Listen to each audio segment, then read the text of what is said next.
This story began with a small commotion in a beautiful old building where many people had gathered. A notary was about to read a will. The notary, an elderly man, began reading the last testament of Riella Anden Coin, a woman known across much of the world for her immense wealth and influence. To everyone's surprise, Duchess Hoson, Valeria herself, had decided to bequeath her entire incredible inheritance, including rare magical stones, to a girl who wasn't even her relative. That girl was Riella Tanar, a young woman from a poor and simple family. Even Riella had no idea why the Duchess had chosen her. Riella had spent her whole life in a small village, poor but full of warmth. She knew and loved every inhabitant, and they loved her in return. Remarkably, the village was known for its delicious, inexpensive fruits and vegetables, as well as high-quality fabric. Riella, who adored flowers, worked tirelessly in her flower shop and, on that particular day, was carrying an armful of blooms. The cheerful grocer, Mr. Carl, was the first to spot the flowers, and then Riella behind them. He greeted her warmly. Friendly and polite as always, Riella gave him a bright smile and returned the greeting. Everyone in the village regarded Riella as a hard-working girl, and she lived up to their expectations, tending to her shop with great dedication. Time flew by when she worked with plants, and she rarely felt tired. The peaceful hum of the flower shop was suddenly broken by the cheerful voice of a red-haired girl named Rena, Riella's close friend. Wanting to give Riella a break, Rena had brought along a feast of juicy, delicious food. At the sight of the dishes, Riella's mouth watered, and she gladly agreed to take a break. As the girls ate, Rena shared the latest gossip. She mentioned having seen their friend Emma at the mansion. Curious, Riella asked how Emma was doing. Rena replied that Emma had said everything was fine, but she hadn't looked it. She appeared worried and tired, despite trying to stay brave. Emma was deeply concerned for the estate's mistress, the elderly Lady Evelyn, who hadn't eaten for 2 days. Even the best doctors had given bleak predictions about her condition. Rena had to cut the conversation short, though, when her break ended and she dashed back to her own store. Left alone, Riella found herself thinking about Lady Evelyn. She had known the old woman, who had done much for the good of the village. Riella prayed for her recovery. But sadly, that very evening, the villagers were called to pay their respects. Lady Evelyn had passed away. Riella could only hope the kind lady had found peace in a better world. She began preparing flowers in remembrance. The next morning, people flocked to her shop to buy flowers for the funeral. At first, Riella charged only a small amount and sold them with a warm smile. One by one, people came. Men in hats, women with children, and each took at least a flower. A young girl even bought a whole bouquet, and after her more people followed suit, eager to show their respect. By noon, Riella had completely sold out, but the demand continued. Thinking quickly, Riella made a bold decision. She temporarily closed her shop and rushed out. When she returned, she brought back a large bouquet of beautiful lilies. This time, however, the price was much higher than before. It wasn't long before someone questioned the cost. A man accused her of trying to profit from the grief of poor villagers. But Riella stood her ground. She explained firmly that the flowers were priced that way for a reason, and she would not lower it. The man examined the flowers, trying to understand what made them so special. But he couldn't see it. And neither could the others. The customers disappeared, and Riella was left alone, knowing that the value of the flowers was invisible to everyone but her. Nearby flower sellers mocked her for the high price, but Riella ignored them. Her sadness lay elsewhere. Since childhood, she had possessed a rare gift. She could distinguish between luminous and non-luminous flowers, and the lilies she had brought back were luminous, filled with a beauty and energy far beyond what the others could perceive. Meanwhile, in a military camp set up in a secluded field, far from civilian life, a letter arrived for the Grand Duke. It was from Duchess Hoson. Along with the letter, she enclosed a mysterious flower, one that glowed softly, as though infused with magic. Back in her flower shop, Riella sat quietly, lost in memory. She remembered a day long ago, walking with her cheerful sister through the forest. That day, their mother had given them a simple task, to collect a few flowers, but not too many. It should have been easy.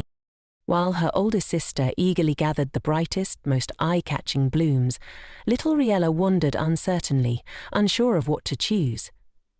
Then, ahead of her, she saw a faint glow.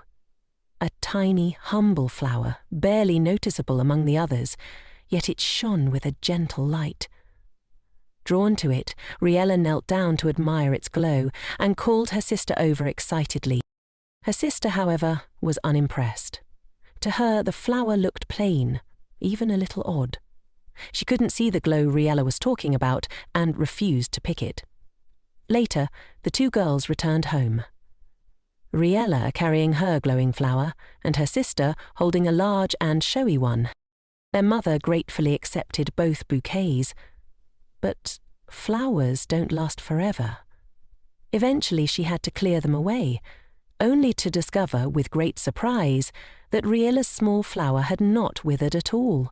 It was still fresh and beautiful.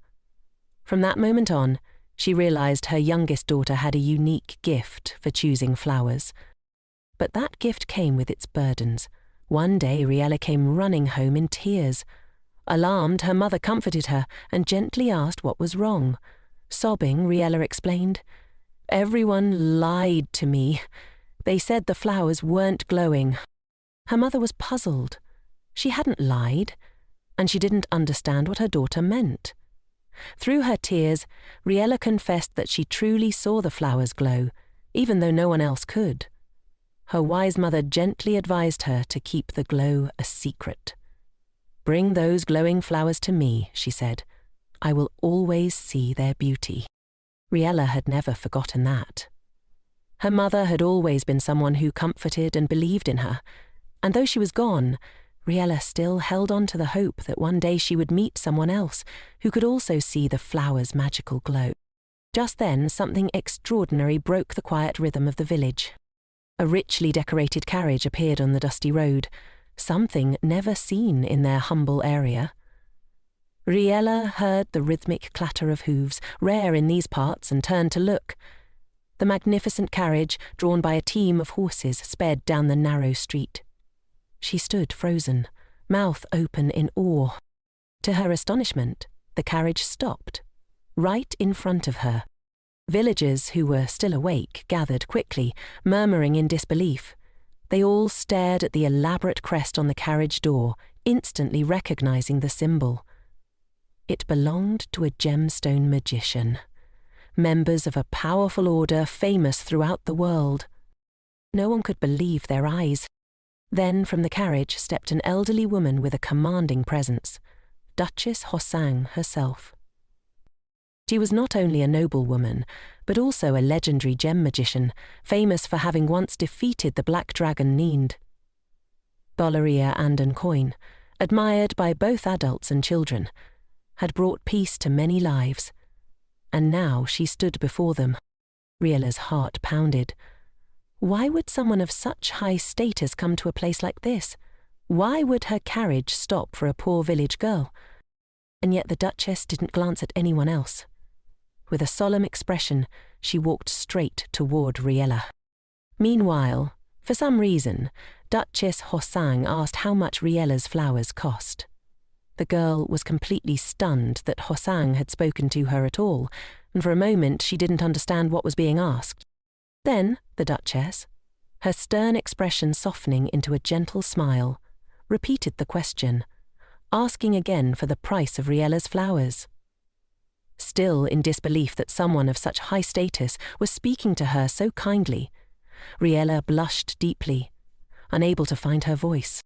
The crowd around them hissed and muttered impatiently, urging Riella to hand the flowers over for free.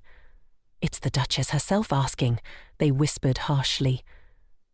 Pressured by the townspeople, Riella lowered her head and said humbly that she could not possibly take money from the Duchess.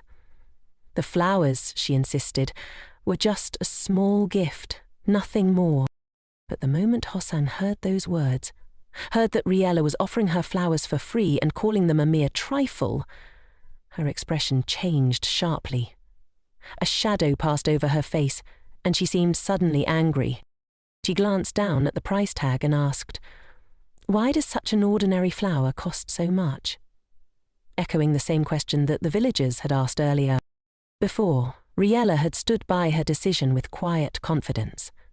But now, faced with the Duchess's sharp gaze, her courage wavered. She knew all too well that anyone who couldn't see the flower's magical glow might think she was simply trying to overcharge grieving villagers. Overwhelmed, Riella closed her eyes in fear, unsure what to say or do. But then, something completely unexpected happened.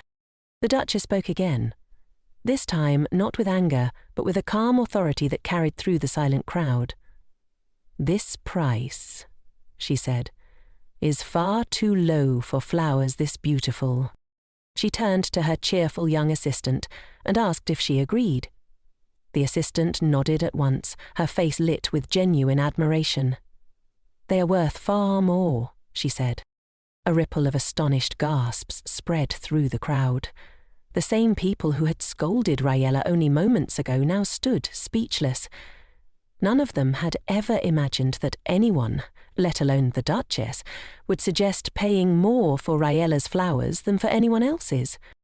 Meanwhile, the Duchess gently took the flowers in her hands, breathed in their scent, and, much to everyone's shock, named a price 10 times higher than what Riella had asked. Riella, stunned, could barely comprehend the enormous value Hoson had just placed on her flowers. "The Duchess will take them all," she announced. Nia, her assistant, immediately handed Riella a check, assuring her it could be verified at any bank. Riella, overwhelmed and confused, stared blankly at the slip of paper. For a moment, it looked as though her very soul had left her body from sheer emotional overload. Seeing this, Nia gave Riella a gentle tap on the head and urged her to count the money. Still in disbelief, Riella unfolded the envelope. The check inside shimmered with a glow she had never seen before, and she had to turn away, momentarily blinded. She had never imagined earning so much money from selling her flowers. As the villagers crowded around to catch a glimpse of the check, the Duchess asked where the flowers had come from.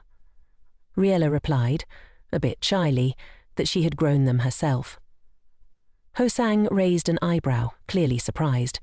Sensing the doubt in her expression, Riella added quickly that she had nurtured them carefully in pots with her own hands. Suddenly, Hosang's demeanour changed. Her calm presence shifted into something sharper as she asked whether Riella always sold her flowers there. Riella nodded. "I cannot stay long," the Duchess said, her tone solemn once again. "I must visit an old friend." She turned to leave. Riella quickly bowed as deeply as she could, while the stunned villagers looked on. Moments later, the Duchess climbed into her richly adorned carriage and left for the mansion of her deceased friend, Evelyn. As soon as she disappeared from sight, all eyes turned to Riella. The villagers began to bombard her with questions about the flowers, the Duchess, and what had just happened. But Riella herself had no answers. Meanwhile, the Duchess's carriage pulled up in front of Evelyn's estate. The servants, already prepared for her arrival, led her inside to the room where Evelyn now rested, serene in a bed of white linens. Hoson approached, took her old friend's cold hand and whispered softly, "You lived a good and noble life." Then, from beneath her cloak, the Duchess drew one of Riella's glowing flowers and placed it gently in Evelyn's hands. The flower pulsed with light, brighter than before. And Hoson smiled. "She would have loved this lily," she said quietly. Glancing at the rest of the flowers nearby, the Duchess shook her head. "One of Riella's blooms is worth more than all the others combined." But she couldn't linger. there was still more to be done. She requested to be taken to Evelyn's legendary Room of Stones. As Hosang, Nia and a servant walked through the long corridor, the Duchess drifted into memory. 40 years ago, she and Evelyn had fought side by side during a brutal war. Evelyn had once told her she noticed things that even Hosang didn't see in herself. They had faced a powerful dragon that had awoken from its slumber. Evelyn had bravely drawn the beast's attention, giving Hosang the time she needed to gather her magic. Together, they had defeated it. Later, bruised and bandaged, Evelyn had sat smiling in her mansion, while Hosang, relatively uninjured, came to visit. Hoson had always been frustrated that the glory was given only to her. But Evelyn had simply said, "That's how I wanted it. Peace matters more than recognition." Now, walking into Evelyn's memory-filled home, Hosang felt the ache of loss more keenly than ever. When they arrived at the Room of Stones, the servant asked the Duchess to inspect their condition. Her son nodded and turned to Nia. "The flowers," she said. Nia hesitated, clearly reluctant. "But they're so rare," she whispered. "Are you sure you want to give them away?" Hoson's eyes narrowed. "Give them to me," she ordered. Flustered, Nia obeyed, handing them over in silence. The Duchess entered the room with reverence. To her surprise, it wasn't as dusty or gloomy as she had imagined. But one central dome stood empty. The gemstone it had once held, destroyed during battle. She remembered how Evelyn had cared deeply for that particular stone. Possel's gaze drifted to the moonstones lining the walls. They still radiated a gentle power. She approached them, praising them softly for protecting Evelyn all these years. With great care, she placed Riella's glowing flowers before them. She summoned her magic, blending it with the power of the flowers, and to her satisfaction, the stones responded. One by one, they flickered with light, then dimmed peacefully. The stones were free at last. Like Evelyn, they had earned their rest. Meanwhile, Riella found herself at the centre of gossip. Everyone around her whispered about her selling flowers to Duchess Hoson. But paying no attention to the murmurs, Riella quietly signed a notice board with an invitation to a memorial for Evelyn, an event she was organising entirely at her own expense. She turned to Rena for her opinion on the inscription. Rena liked the idea, which made Riella smile. However, Rena didn't understand why Riella would spend all the money she had earned from the flowers on this celebration. After all, she had worked hard for it. But Riella only replied that everyone had been kind to her all her life, and she simply wanted to give back. Rena didn't argue. She just asked Riella to bring more treats, since they'd be going on a picnic later. Riella's joy over spending her money meaningfully was short-lived. Soon after, Nia returned, putting on an emotional display. With teary eyes, she pleaded with Riella to accept a new payment, this time 10 times more than before. Holding out the sparkling check, she insisted that Riella make a final decision, refusing to back down. Nia offered several reasons why the girl should accept the money, but Riella hesitated, overwhelmed. She remembered how, a few days earlier, Duchess Hosong's servant had visited her with a request. Grow as many flowers as possible, and grow them entirely by herself. The servant had even taken her hands in his, trying to reassure her. Before they left, Hosong's assistant stepped in and gently pushed the servant aside. They asked if Riella had any questions, but she didn't know what to say. She found the whole situation odd. Why would the Duchess choose her, an unknown florist, instead of one of the famous names in the city? Though bursting with questions, Riella said nothing. She simply agreed to send the flowers at the appointed time and spent the following days consumed with anxiety over the responsibility. Now, as Nia stood before her again, Riella wanted to refuse the new offer. But just then, a neighbour entered her shop. Panic surged in Riella.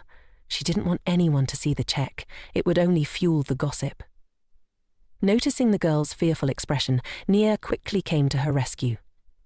Smiling slyly, she discreetly cast a spell and handed the altered document to the curious neighbour. To Riella's shock, the man looked at it and declared it was merely an invitation to a tea party hosted by Duchess Hoson. Still confused but visibly relieved, Riella turned to Nia, who flashed her a mischievous smile and stuck out her tongue playfully, a signal that everything was under control. In that moment, Riella realized Nia was a magician. She was filled with awe and a touch of envy. Riella wasn't ready for a tea party, but Nia promised to take care of it and return to the mansion. There, she found Duchess Hoson resting in a flower garden, reading peacefully. Without turning around, the Duchess asked how things had gone. Nia, now dressed differently, bowed and said the delivery was complete and the interference had been dealt with. The Duchess smiled knowingly. The power of the rogue sapphires hasn't been used in a long time.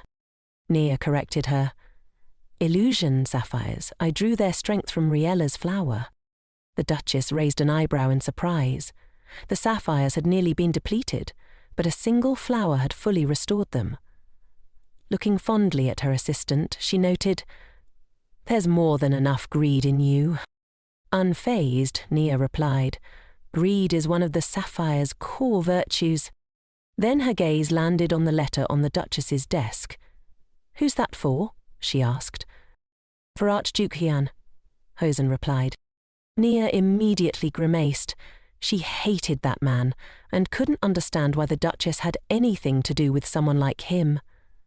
Horsek, smiling at the girl's reaction, reminded her gently to choose her words more carefully. Still, Nia grumbled for a while before finally settling down, though she remained visibly upset.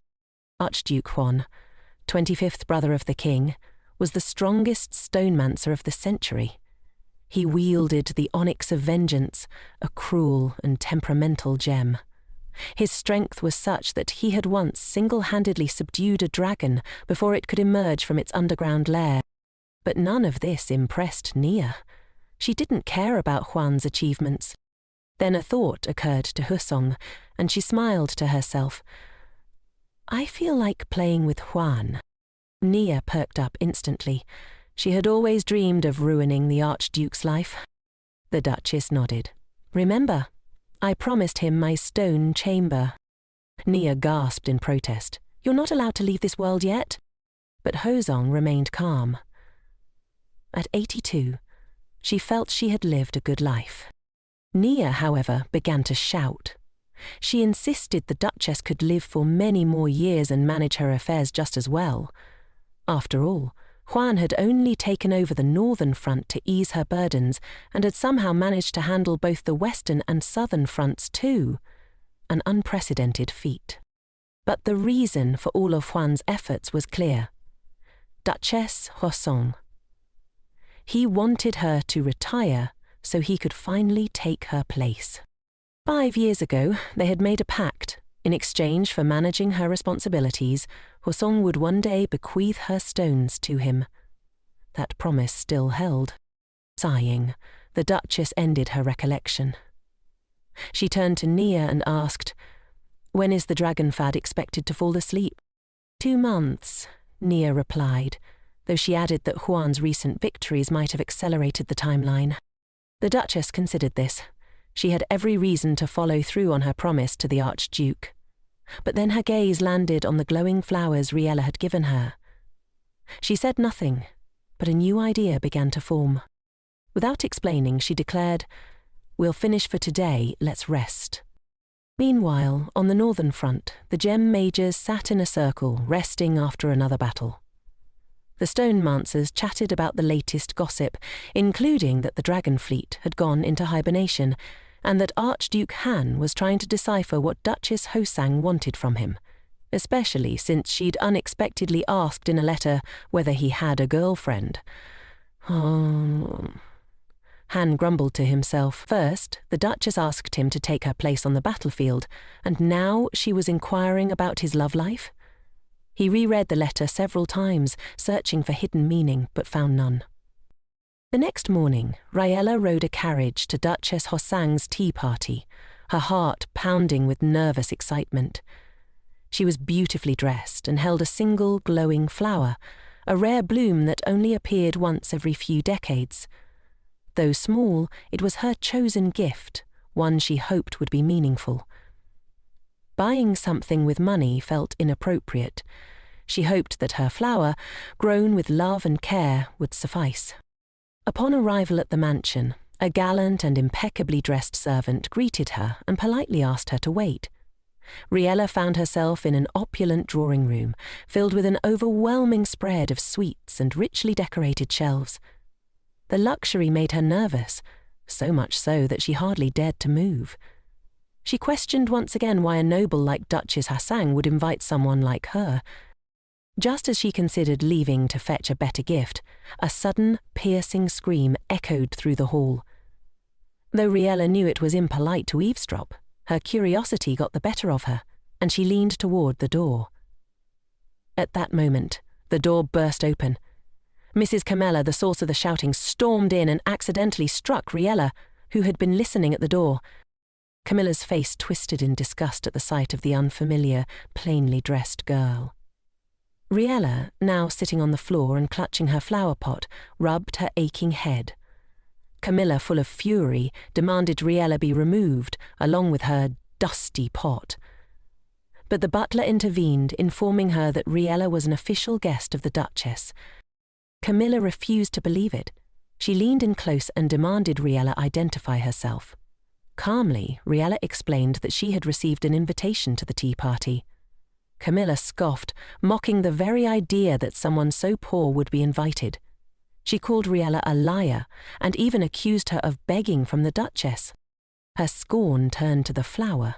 She laughed cruelly at it, calling it a pathetic gift in a cheap pot. Riella remained silent, thinking only how cruel and groundless this stranger's ridicule was.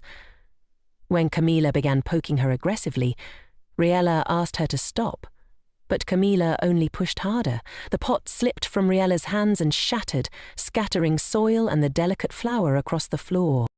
Devastated, Riella knelt over the broken pot, desperately trying not to cry. Then, silence fell. Duchess Hoson stood at the threshold, impeccably dressed, her face like thunder. Camilla, who just moments before had been spitting venom, instantly transformed into a sweet and humble lady. She bowed gracefully, introduced herself, and claimed she had come to deliver the Soria stone to the Duchess, and had been waiting all morning. But Hoson said nothing. She stared at Camilla with icy fury. The silence grew thick. Riella, mortified by the broken flower and the mess on the floor, assumed the Duchess was angry at her. She quickly knelt and began cleaning the dirt, hoping to fix her mistake. Her heart ached when she saw the flower, crushed and wilting, but the roots were intact. Perhaps it could be saved. Hosang's cold voice broke the silence. She turned to her assistant, Nia, and demanded to know why a guest had been treated so shamefully and why the flower was broken. Then she ordered Camilla to be punished. Camilla tried to defend herself, but it was too late. Nia charged at her. One blow from the magician assistant sent Camilla flying several meters. Enraged, Camilla retaliated with a spell, demanding Nia move aside. But Nia refused. Her pride had been wounded and she would not back down. Magic clashed violently. A massive explosion rocked the room and dust clouded the air. Riella, nearly engulfed by the blast, shielded herself instinctively. When the dust settled, she realized she'd been protected by a magical barrier. One created by Duchess. Turning to Riella, the Duchess offered a sincere apology for the chaos. She explained that her 2 stonemancer assistants had gotten carried away. Riella was speechless, overwhelmed by how easily the Duchess had protected her, even saving the butler. Meanwhile, Nia was finishing her game with Camilla, who was clearly no match for her in stonemancy. Lifting gracefully into the air, Nia soared over Camilla and effortlessly blocked another of her attacks. Enraged by this display, Camilla shouted curses, her voice shrill with frustration. "To put an end to the commotion," Duchess Hoson spoke sharply, ordering her assistant to finish things quickly. Obediently, Nia gathered her full strength and unleashed a concentrated surge of energy at the arrogant Camilla. The mistress stood no chance. She collapsed, unconscious, and the butler quietly assured everyone that she would be sent home immediately. With the disruption over, Hoson turned to Riella and invited her to sit at the table. She asked gently if the girl had been frightened. Riella tried to insist she was fine, but her trembling hands betrayed her. Watching her, Nia grumbled that she would have ended things with one blow if she'd known Riella would be so scared. Still, Riella put on a brave face and insisted again that everything was okay, which earned her soft smiles from both Nia and Hoson. With a sigh, the Duchess apologized for the chaos and expressed regret over the damage to Riella's gift. But Riella, ever kind, began consoling everyone instead, assuring them that she would bring a sturdier, more thoughtful gift next time. Nia, smiling mysteriously, remarked that she knew Riella would say something like that. Then she stepped aside to reveal something unexpected: the flower, whole and undamaged, back in its pot. Riella gasped in surprise, barely believing her eyes. She quickly realized that this miracle had something to do with the power of the stones. Hoson nodded and explained that Nia had used the rovra, a restoration stone capable of repairing small damages. Lifting a teacup to her lips, the Duchess added that glowing Riella flowers, like the one Riella had brought, could greatly enhance the stone's power, sometimes even beyond the physical space they occupied. Stunned, Riella processed this new information. Then a thought struck her. Did the Duchess also see the glow in the flowers? Hoson confirmed with a slight smile and suggested they move to the garden for a longer conversation. In the fragrant garden, surrounded by lush greenery, Riella spoke openly about how she'd begun to see light in flowers and how she had kept this strange ability to herself.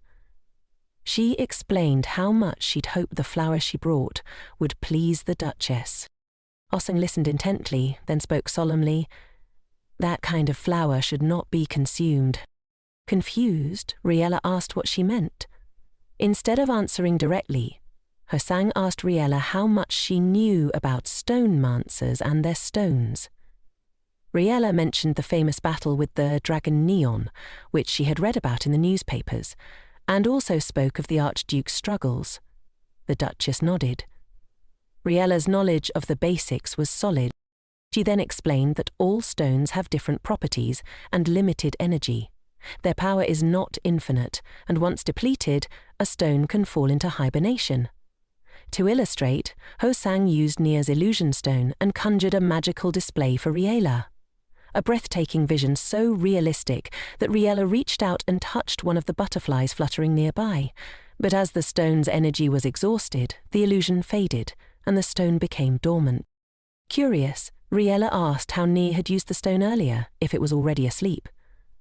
Hoson explained honestly, glowing flowers like the one Riella had brought could awaken even sleeping stones.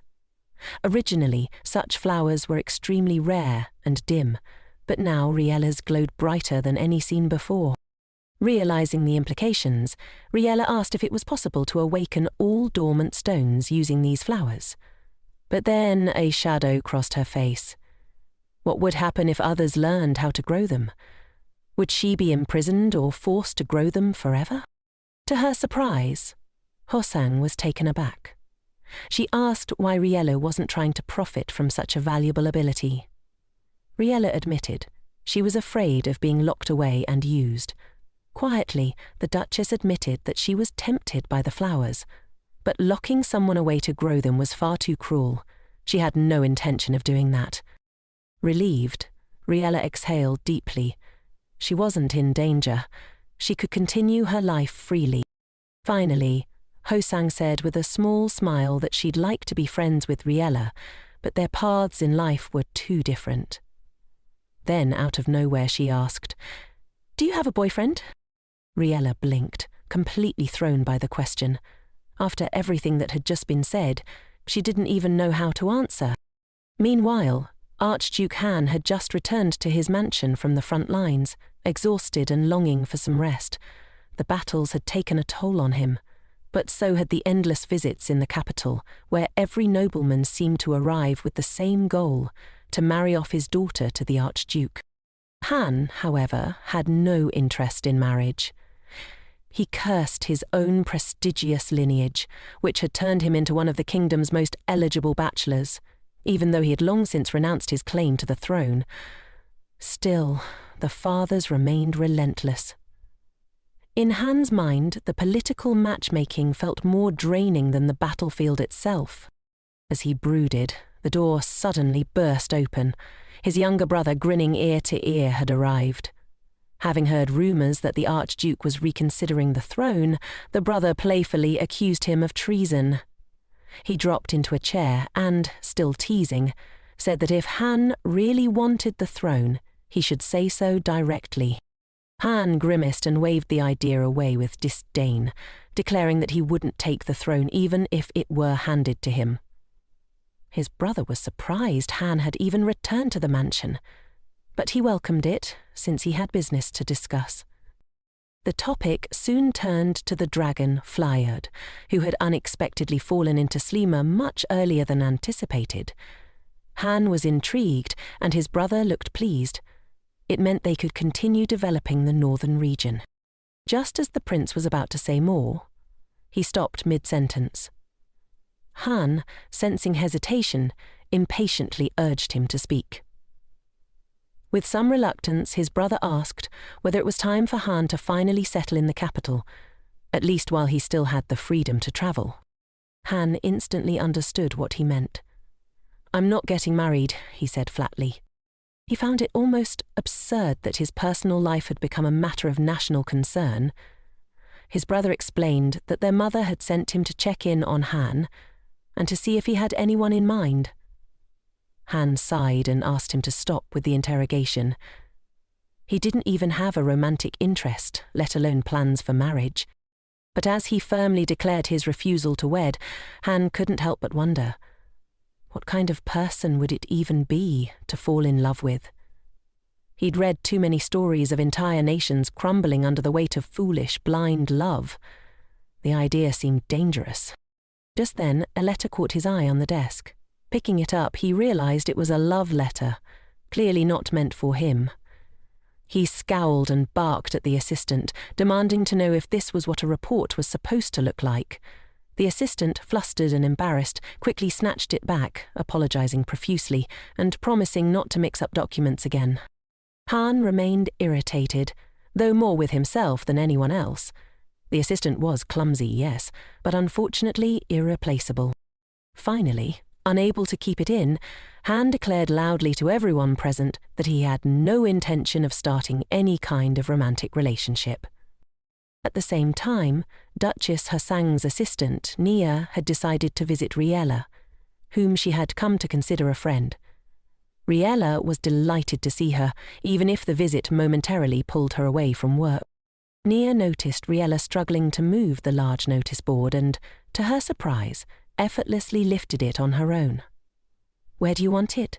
she asked cheerfully. Riella blinked, assuming the feat was due to the power of stones. But Nia laughed and said it was all her own strength. Amazed, Riella thanked her and Nia offered to help with anything else she might need. As the two worked together in the flower shop, Nia reminded her that they still had to head to the mansion soon. Once their tasks were complete, the two girls climbed into the carriage and set off for Duchess Hasang's estate. A month had already passed since Riella met Hosang and received permission to come to the garden to care for the plants. It had all begun when the Duchess was once brought a batch of flowers in poor condition. While the servants looked on in dismay, Riella confidently offered to revive them. Unbothered by their state, she enthusiastically asked that the plants be given to her. The Duchess considered the request, and Riella promised to return every flower in good condition. Hosang allowed Riella to take the flowers for their recovery, which made the girl extremely happy. But that wasn't all. The servant soon showed her even more flowers in need of care. At every new delivery, Riella gazed at the wilted plants with greedy determination and begged to take them all. Eventually, Riella found herself standing before a mountain of flowers needing restoration. Though glad she had no idea how to transport them, seeing this, the Duchess proposed a better solution. Riella could simply come to the garden and tend to the flowers there. Josang added that she would be happy to have someone care for the plants, and Riella eagerly agreed, promising to do her best. Then, unexpectedly, Husang asked Riella for another favour, to help write letters. Riella immediately agreed. The Duchess was pleased. Having someone to handle correspondence would greatly simplify her life. The next morning, Archduke Han returned to his office after a grueling night at work. Without much thought, he tossed his jacket onto the sofa and began sifting through his letters. Among them was one from Duchess Hosang. He always read her letters immediately, though often they left him confused. From the first few lines, he realized this one was stranger than usual. The letter spoke of a beautiful new tree in the Duchess's garden, a pond with lotus flowers in the greenhouse, kittens, and even crows. None of it made sense, and to Han it seemed more like poetic nonsense than an actual message. Even the handwriting was unfamiliar. Still, he was certain it came from the Duchess's estate. Han read on, hoping it was a code. The letter ended with a warm request for him to take care of himself. That gave him pause. Then came the postscript. Hosang's eyesight had deteriorated, so someone else would be writing her letters from now on. Han realized immediately it wasn't Nia. She wouldn't have even tried to write something like this. But apart from Nia, Han didn't know anyone else in the Duchess's mansion who might have written it. That same day, the new letter writer, Riella, visited a kind woman known for baking delicious buns. The cook warmly welcomed her and proudly presented her culinary creations. Riella admired the treats, and when the cook suggested she bring some along for tea with the Duchess, she gladly agreed. When Riella arrived, the Duchess greeted her warmly and again asked for help writing a letter. Riella asked if it should be like before, just writing about anything. And Hosang nodded. After enjoying tea together, Riella set to work. She tried to picture the person receiving the letter. Imagining an older man so immersed in writing she didn't notice when lunchtime arrived. A maid brought black tea and soft buns, and Riella eagerly took a break. The aroma was so tempting that even the Duchess joined her. The maid described each delicacy in detail, and Riella tasted them with delight, feeling like she was eating the food of the gods. In all seriousness, she turned to the cook and asked her to marry her, prompting laughter from everyone. Then she begged to be adopted instead, just to keep eating the treats. Hosang and Nia chuckled, watching Riella's endless energy. That evening, Archduke Han visited one of his military camps to assess the situation. While discussing matters, he received another letter from Duchess Hosang. His subordinates remarked on how frequently she wrote to him lately. Han quietly took the letter and retreated to his tent, where he made himself comfortable and opened it. This letter described delicious cheese buns recently baked at the Duchess's mansion.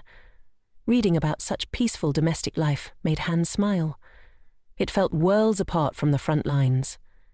That night, he fell asleep early, and his assistant quietly made sure no one disturbed him. Meanwhile, back at the mansion, the Duchess called for her assistant to help her to bed. Naya came immediately. Behind them, two maids whispered about Hosang's worsening health. The next morning brought a flurry of activity in the kitchen. Everyone praised Madame Melda's baking. The same buns Riella had adored. Despite the compliments, Melda remained humble, hoping only that the Duchess would enjoy the food. Many noticed that Hassan had become cheerier thanks to Riella's presence.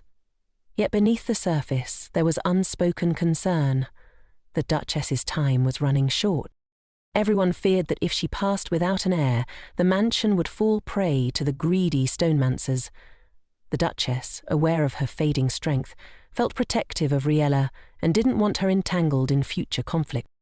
One night, Hosang suddenly woke. Nia, who was nearby, noticed right away. The Duchess asked if anything had happened, but all was quiet. Nia shared that Riella was doing well with the flowers, and a letter had arrived from Han. Hosang asked for it to be brought and for the lights to be brightened, but Nia hesitated, explaining the lamp was already as bright as ever. The Duchess understood. Her eyesight was nearly gone. She smiled gently, accepting what was to come. Nia began reading the letter aloud, but soon suspected it wasn't written by Han. Still, she read on, adding her own sarcastic commentary. Han had written that he hoped to return to the capital soon and that he wished the Duchess well. Nia pouted at his early return, but Hosang only chuckled. Then the old woman wondered aloud, what if she changed her will? Nia lit up, begging her not to let Han inherit anything, just to see his shocked expression. The Duchess didn't promise anything, but drifted into memories of Han's childhood. She remembered how he used to cry in frustration when he couldn't win their sword fights, vowing to grow stronger. Eventually he disappeared from the mansion, dedicating himself to becoming powerful. The Duchess hadn't seen him for years. She missed him, though she couldn't change who he had become. Only she truly understood the reason behind his tireless effort. Now, lying in bed, the Duchess knew her final lesson for Han would be the most important. She summoned Nia and asked her to call the lawyers. It was time to make a will. She also requested that Riella not be invited to the mansion for a month while the legal affairs were handled. The next morning, Riella waited anxiously at the gate. She hadn't been allowed in the mansion for a month. She remembered the day Nia came and gently told her she could only visit the greenhouse for now. Riella had worried she'd done something wrong, but Nia couldn't explain, though Riella guessed the truth. Her days without the Duchess were quiet and dull. Eventually she learned from another gardener that Hosang had been meeting with lawyers and allowing no one inside. A few weeks later, the summons finally came. When Riella entered, she was startled by the Duchess's condition. Hosang greeted her with a weak smile, glad to see her. Her eyesight was nearly gone now. She could only tell Riella was crying by the sound of her voice. The girl wept openly, heartbroken to see the once strong woman so frail. Riella eventually calmed down and apologized to the Duchess for her outburst, explaining that she hadn't meant to cry. In response, Hosang also apologized, realizing how worried the girl must have been during the long silence. With a soft smile, she invited Riella to spend as much time with her as possible. The girl agreed at once. Nia, who had been quietly watching from the side, remained silent but looked visibly saddened. Soon after, Riella was given a room in the mansion, not far from the Duchess's own chambers. Though she worried that her presence might be a burden, her desire to be close to Hosang outweighed her concerns. She decided to stay. While Riella sipped her tea, the Duchess continued her work with the lawyers, avoiding contact with anyone else for the time being. Watching the endless discussions, Riella concluded that lawyers were unbearable and hoped never to deal with them herself. The lawyers, for their part, assured her they had no desire to exhaust the Duchess, but they had little choice. That evening, Hosang invited Riella for another conversation and began sharing stories from her past. Riella listened attentively. When the Duchess struggled to recall where they'd left off last time, she began to guess. Riella playfully pretended to be offended, but quickly reassured her, not wanting to cause worry. Hosang was genuinely surprised by the girl's teasing, something she hadn't experienced in a long time. And her smile, rare and sincere, revealed how much she appreciated it. Encouraged, Riella began to share a story of her own. It wasn't about dragons or magic stones like Hosang's usual tales, but the Duchess enjoyed it all the same. Over time, Riella learned that in her youth, Hosang had been quite headstrong, stubborn to a fault according to her stories. If she wanted to step onto land she didn't own, she'd simply buy it. It shocked newcomers, but her servants were used to it. Through such means, she had greatly expanded her family's inherited lands. Riella found these stories far more interesting than her own. though she never said so aloud. One evening, Riella noticed how late it had gotten and stood to leave. When the Duchess didn't stop her, she smiled and wished the older woman good night, offering to clear the teacups herself. But instead of the usual farewell, Hoson gently told her to rest well. That night, Riella lay in bed, feeling a strange melancholy and anxiety she couldn't explain. Her thoughts kept drifting back to the Duchess, but she tried not to dwell on it. The next morning, Riella overslept. She rushed to get dressed and was still adjusting her clothes when Nia entered, dressed entirely in black. She calmly announced that the Duchess had passed away. Riella froze. The words didn't register. She couldn't speak or process anything else Nia said, lost in a blur of memories. To bring her back to reality, Nia took her hands and told her she was required to be present for the reading of the will. Still overwhelmed, Riella barely understood what was happening. Nia then handed her the Duchess's bracelet, saying it would protect her from most magical threats. But Riella couldn't take in the meaning. She felt like she was suffocating, yet unable to help herself. Nia understood. She didn't press her further. She knew the girl simply needed time. The night before, sensing her end was near, the Duchess had spoken of Riella with deep concern. She also sighed about Han, knowing he would be angry about her will, but she had no plans to change it. Instead, she turned her attention to Nia. Hoson said quietly that having Nia by her side all these years was the best decision she had ever made in her long, turbulent life. Nia, unable to hold back any longer, wept silently. She took her mistress's hand, treasuring the warmth one last time, and cried for the woman who had meant so much to her.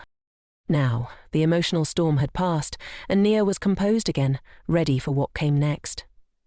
As she and Riella walked through the hall, Nia gave quiet instructions, aware of how the girl's life was about to change. When they entered the main hall, Nia told Riella to trust the Duchess no matter what happened. But Riella wasn't frightened by her words. What unsettled her was the way the people, seeing her for the first time, began whispering in disapproval. Soon the lawyers arrived, and the atmosphere shifted as everyone turned their attention to them. The notary, who was to read out the Duchess's will, asked for everyone's focus before proceeding. Once he had confirmation, he began reading slowly, following all the proper protocols. As the notary read, Riella's mind wandered. She wondered how much longer she needed to stay, feeling out of place. The elderly man followed the rules meticulously, reading each word carefully, which only seemed to heighten the anticipation in the room. The guests, aware of the Duchess's vast wealth, anxiously waited, hoping to receive even a portion of it. Amid the proceedings, Riella's thoughts kept drifting to the Duchess, and a wave of sadness washed over her. She struggled to hide it, wishing to remain composed. As the notary reached the financial details, Riella could hardly focus her thoughts elsewhere. Just as she was about to leave, Nia gently grabbed her hand, asking her to stay. Reluctantly, Riella returned to her seat, still feeling disconnected. Then the notary announced that the Duchess had bequeathed all her property to one person. A stir rippled through the room. The guests were shocked.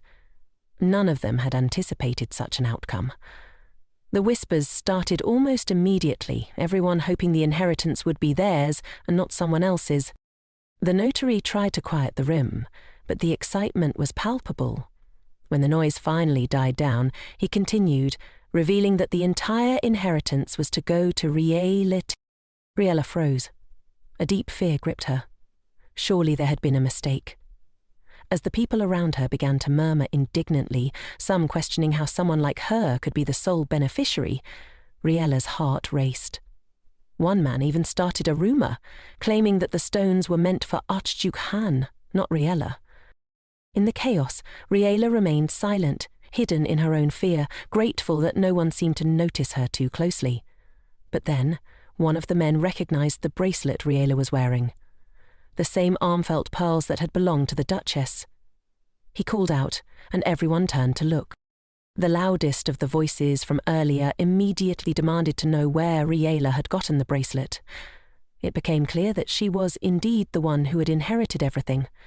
People started whispering and eyeing her suspiciously.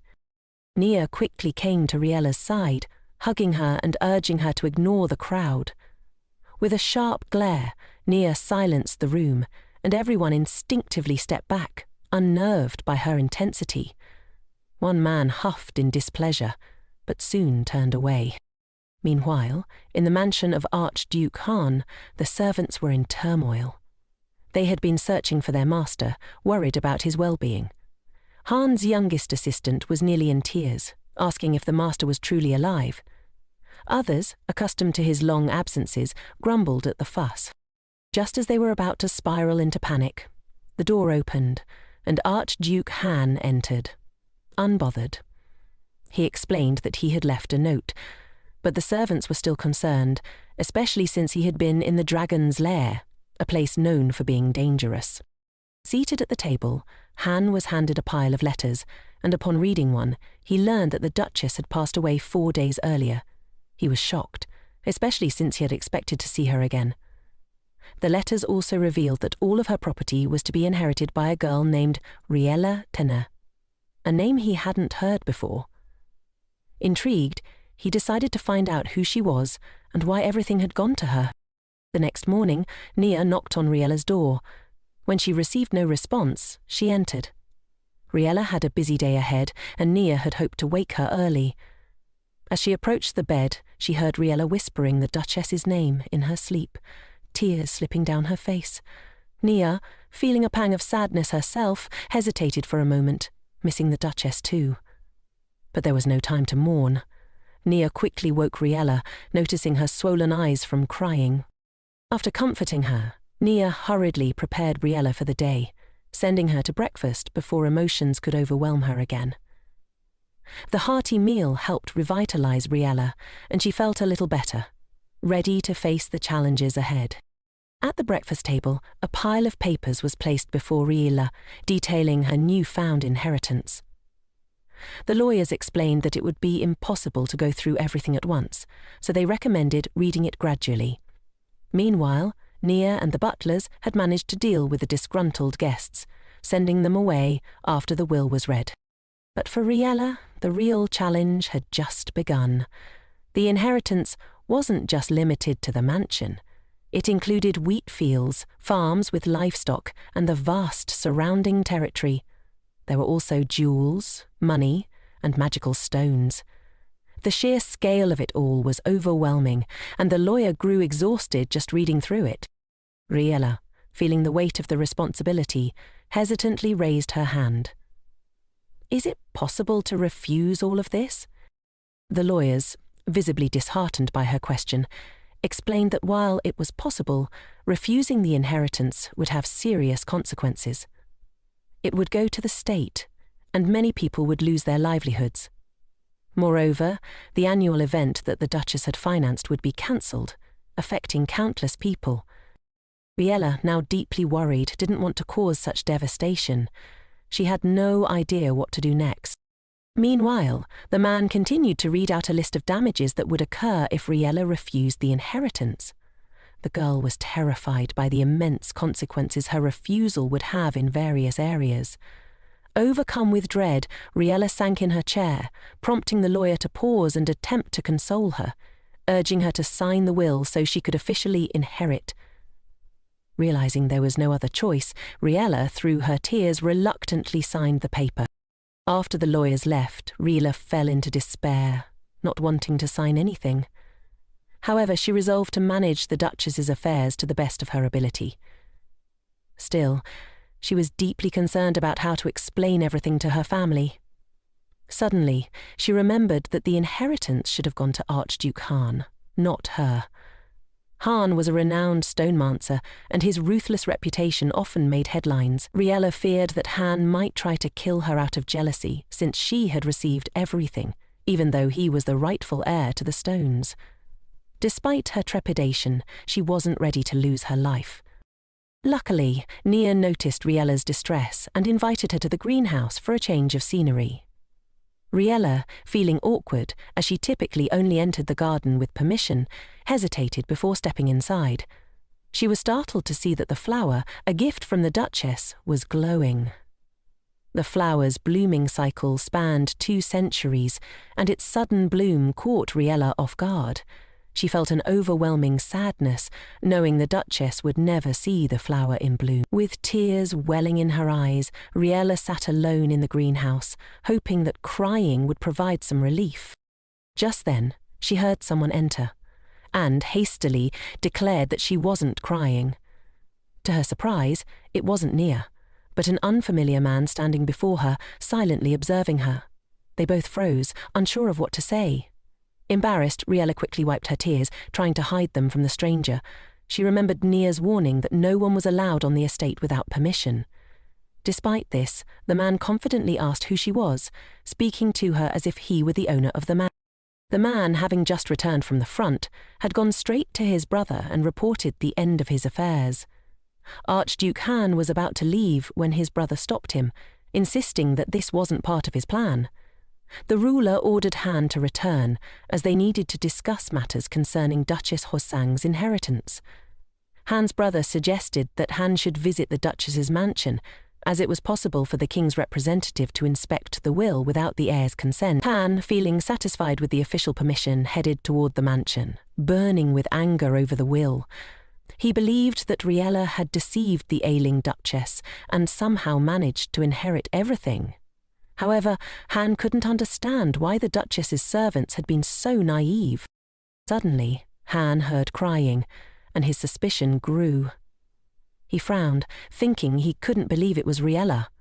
But when he saw a girl sitting on the ground, her face covered in tears, he was momentarily taken aback by her appearance. Despite his discomfort, he couldn't shake the strong feeling that struck him, though he couldn't yet comprehend what it was. Han asked who the girl was, but Riella, still embarrassed, noticed the arrogance in his tone. Although it was their first encounter, she felt no fear, as she now had a right to stand her ground among the aristocracy. Before she could respond, Nia rushed into the greenhouse and shouted for Riella to move away from the stranger. Riella, surprised by his actions, asked how he could see the glow of the flower. Confused by her question, Han turned toward her, and Nia, filled with hatred for Han, confronted him. Sparks flew between them, but Riella suddenly recalled that both Nia and Han could see the flower's light. Excited, she asked the stranger his name. He introduced himself with a hint of annoyance. "I am Archduke Han Arrol Pendragon." Riella, terrified, broke into a cold sweat, recalling the ruthless rumors about him. Nia, furious at Han's proximity to Riella, made a move to strike him. Before she could, Han quickly grabbed Riella's hand, pulling her close to shield her from the potential attack. Riella, stunned by the sudden embrace, blushed but struggled to free herself. Despite her attempts to escape, Han held on tightly, worried that Nia's magic might harm her. Nia, seeing what was happening, considered attacking Han, but Han coolly stated that he would deal with her first and then talk to Riella. This declaration shocked Riella, and she feared for Nia's safety. As Han prepared to cast a spell, Riella, desperate to stop him, pushed him with all her might. But Han, unshaken, remained focused on his magic. In a split second, Riella grabbed the only thing Han cared about, the glowing flower, and threw it at him. The pot shattered, and Han lost his concentration, causing his spell to dissipate. Riella rushed to Nia's side, checking if she was okay. Nia, trying to reassure her, stopped mid-sentence when she saw Riella's face. A small but noticeable scratch marred the girl's skin, making Nia panic and call out her name in alarm.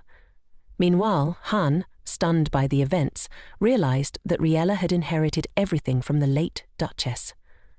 Both girls were shaken, but Han struggled to believe that Riella, of all people, was the one to receive such an inheritance.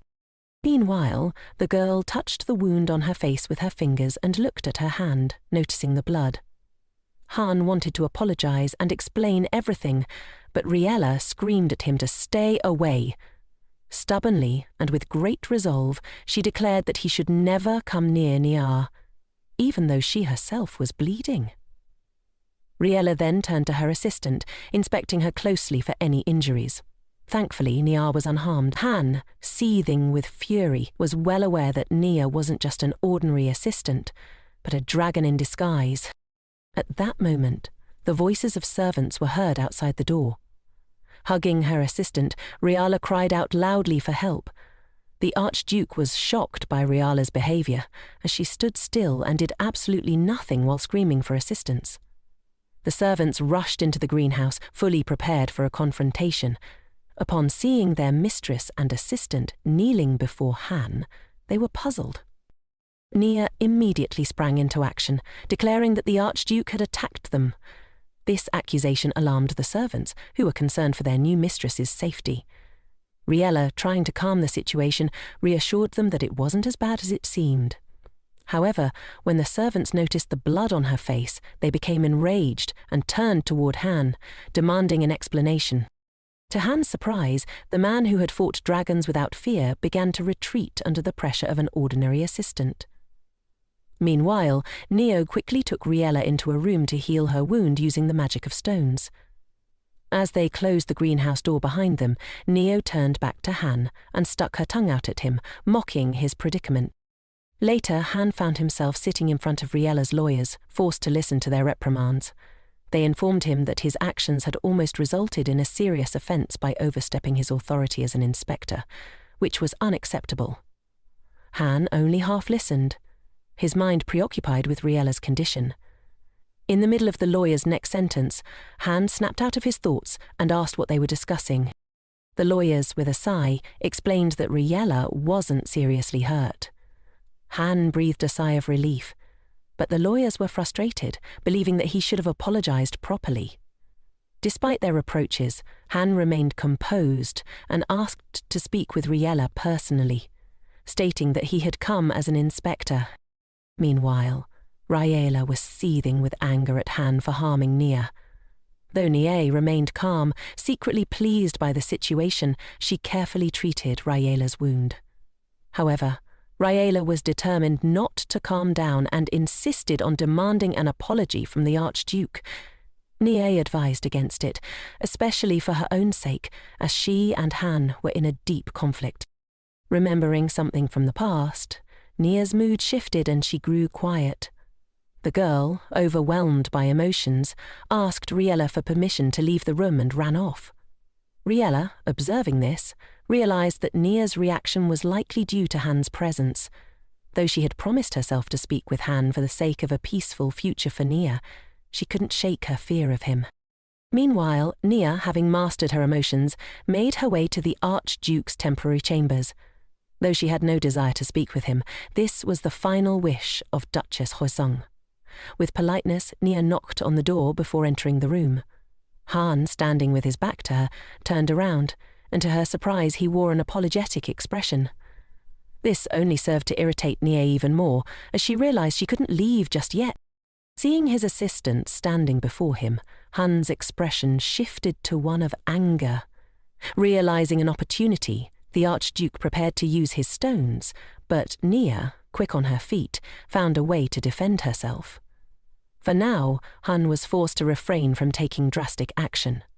He clicked his tongue in frustration, calmed the stones, and turned away, asking why Nia had come. Nia, remaining calm, responded without being provoked. She tossed a moonstone to Han, revealing it to be the shadow crystal, which was the only inheritance he had received from Duchess Hoson. Han found it odd that the Duchess had not left any paperwork, but instead had handed him the stone. Curiosity piqued, he quickly realized there must be something more to it, and shook the shadow crystal to activate it.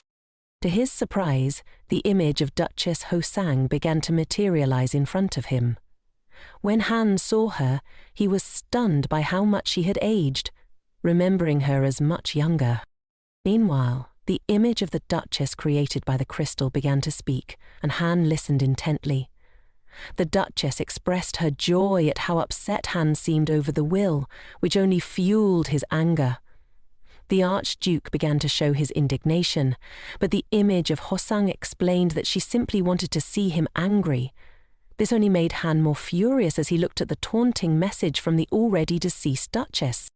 After a brief laugh, the image of the Duchess became more serious and moved on to discuss the will. Hosang explained that it was foolish for the Archduke to hope she would willingly bequeath everything to him. Instead, he should have forced her to make a decision in his favour before she met Riella. Without hesitation, the Duchess revealed that Riella had the ability to grow glowing flowers, a fact that astonished Han. However, Nia left the image to explain the rest, as the crystal's duration was running out and they needed to hurry. Hosang continued, recalling how she had devoted her entire life to working with stones, something she had no regrets about. However, when she met Riella, the Duchess fell in love with the child and realized she could pass on much of her own knowledge. That day, Hosang decided that Riella would be the last gem in her collection. The only way to protect her was to leave her all her inheritance. Hon anxiously wondered what would happen if Riella met a malicious stonemancer instead of the Duchess. The Duchess then posed a question that confused Han. Why was she even telling him all of this? She explained that by looking at Nia, she realized neither the assistant nor Han himself could harm Riella. Hosang added that Nia and Han shared one thing in common, which shocked both of them. In unison, the Archduke and the girl expressed their indignation at such a statement, causing the image of the Duchess to smile. Finally, the Duchess told Han to protect the new mistress, adding that it wasn't a request, but something beneficial for him, as his reward would be all of Hosang's stones from her collection. Hearing about the moonstones, Han was surprised, as he had always thought he would never have access to them. The image of the Duchess explained that another page of the will existed, transferring all her stones to the Archduke. This page was in a protected room of stones, guarded by the moonstones themselves. The Duchess warned that the will would self-destruct in 6 months, which was not ideal for Han. The Archduke, worried about how he would obtain the stones, was left deep in thought when the Duchess's image faded away. Nia, eager to leave Han's room, quickly exited, but Riella suddenly appeared before him. She wanted to discuss what had recently happened, but Han, still emotional, wasn't listening. He stood motionless, murmuring to himself.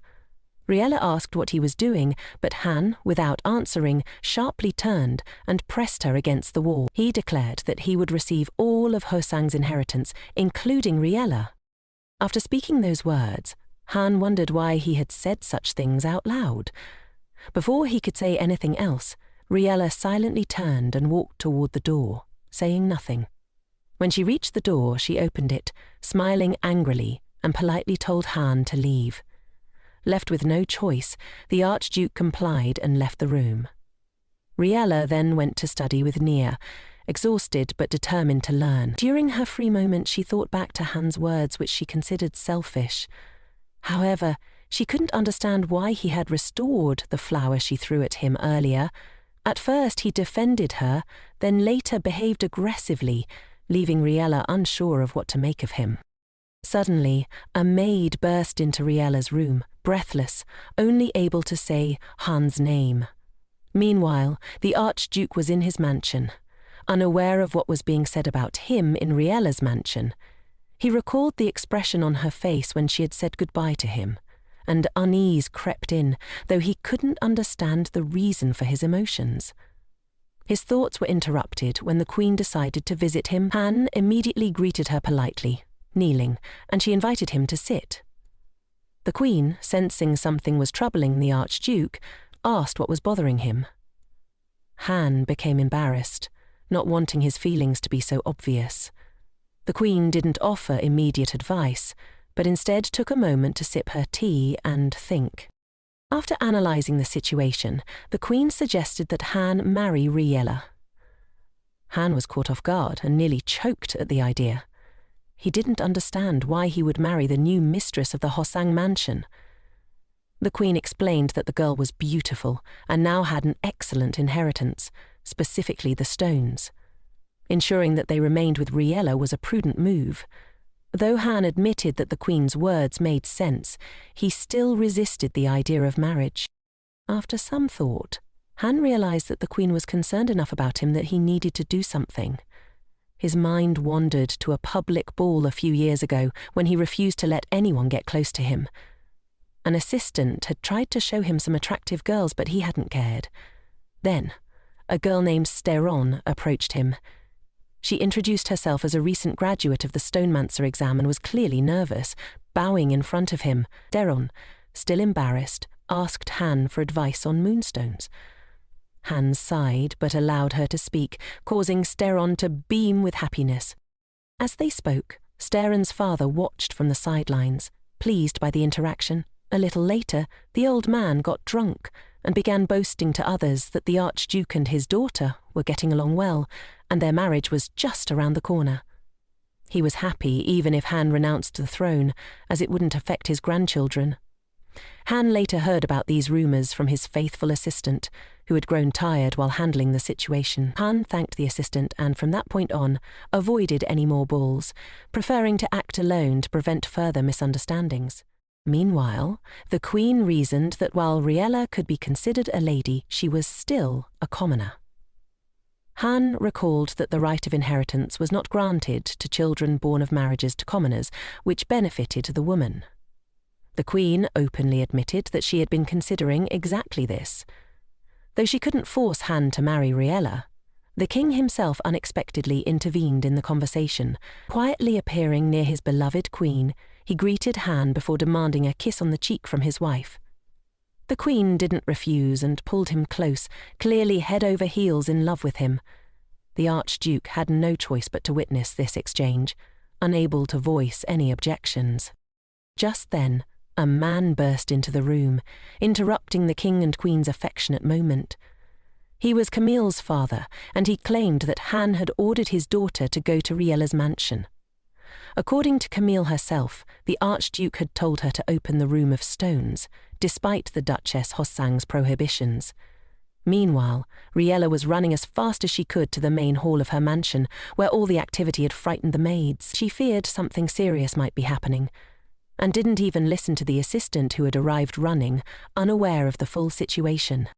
In the main hall, Riella saw most of her servants gathered around, and one person was shouting at everyone, despite having no right to do so. Riella immediately recognized the voice. It was Camille's. Even before Riella had inherited all the Duchess's wealth, Camille had broken her flower. Camille stood with her back to Riella, dressed in a beautiful blue dress that suited her very well. But Riella made a point to ignore it, and simply called out to her. Camille instantly turned around, her face still angry, but she softened slightly at the sight of Riella. However, she continued to demand in an insolent tone that she be taken to the Room of Stones. Riella was unmoved and reminded Camille that she had no right to enter either the Room of Stones or the mansion as a whole. In response, Camille smugly showed Riella a piece of paper, a formal document from the inspector, Archduke Han. Riella was surprised that Camille had such a document and asked to take a closer look. However, Camille quickly hid it, not allowing her to see it. Thinking she had won, Camille declared that she would open the Room of Stones in the mansion on behalf of Archduke Han.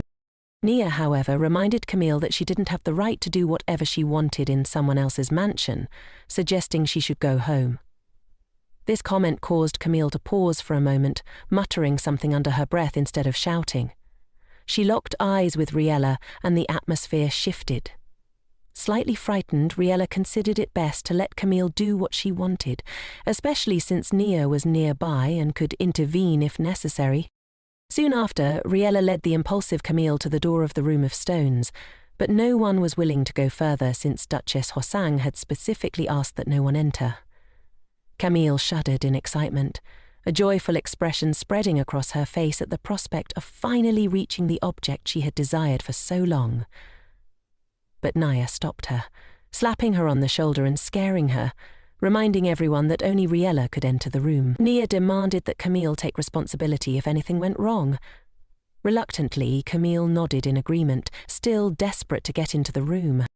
Nia wasn't done, though. She demanded that Camille provide a receipt from the lawyers, which only fueled Camille's anger. She wanted to open the door quickly, but as Camille tried to shake off Nia's grip, Riella turned to her again, wanting to ask a clarifying question. Riella asked if she could see the document from Han again, but Camille refused, stating they had already looked at it. Riella, sensing something might be wrong, didn't back down. She suggested they wait for the lawyers to notarize the document from the Archduke, but Camille, unable to wait any longer, broke free from Nia's grip and rushed toward the door, managing to open it. A blinding light immediately flooded the room, and a powerful wind erupted from the doorway, so strong that no one could stand against it. The wind was so intense that Riella was literally blown off her feet. Despite her best efforts to hold her ground, the gusts were too much to resist. With all her strength, Riella clung to the threshold, knowing that if she let go, she would be swept away. Meanwhile, objects flew around them, blown away by the force of the wind. Riella tried to understand what was happening inside the room.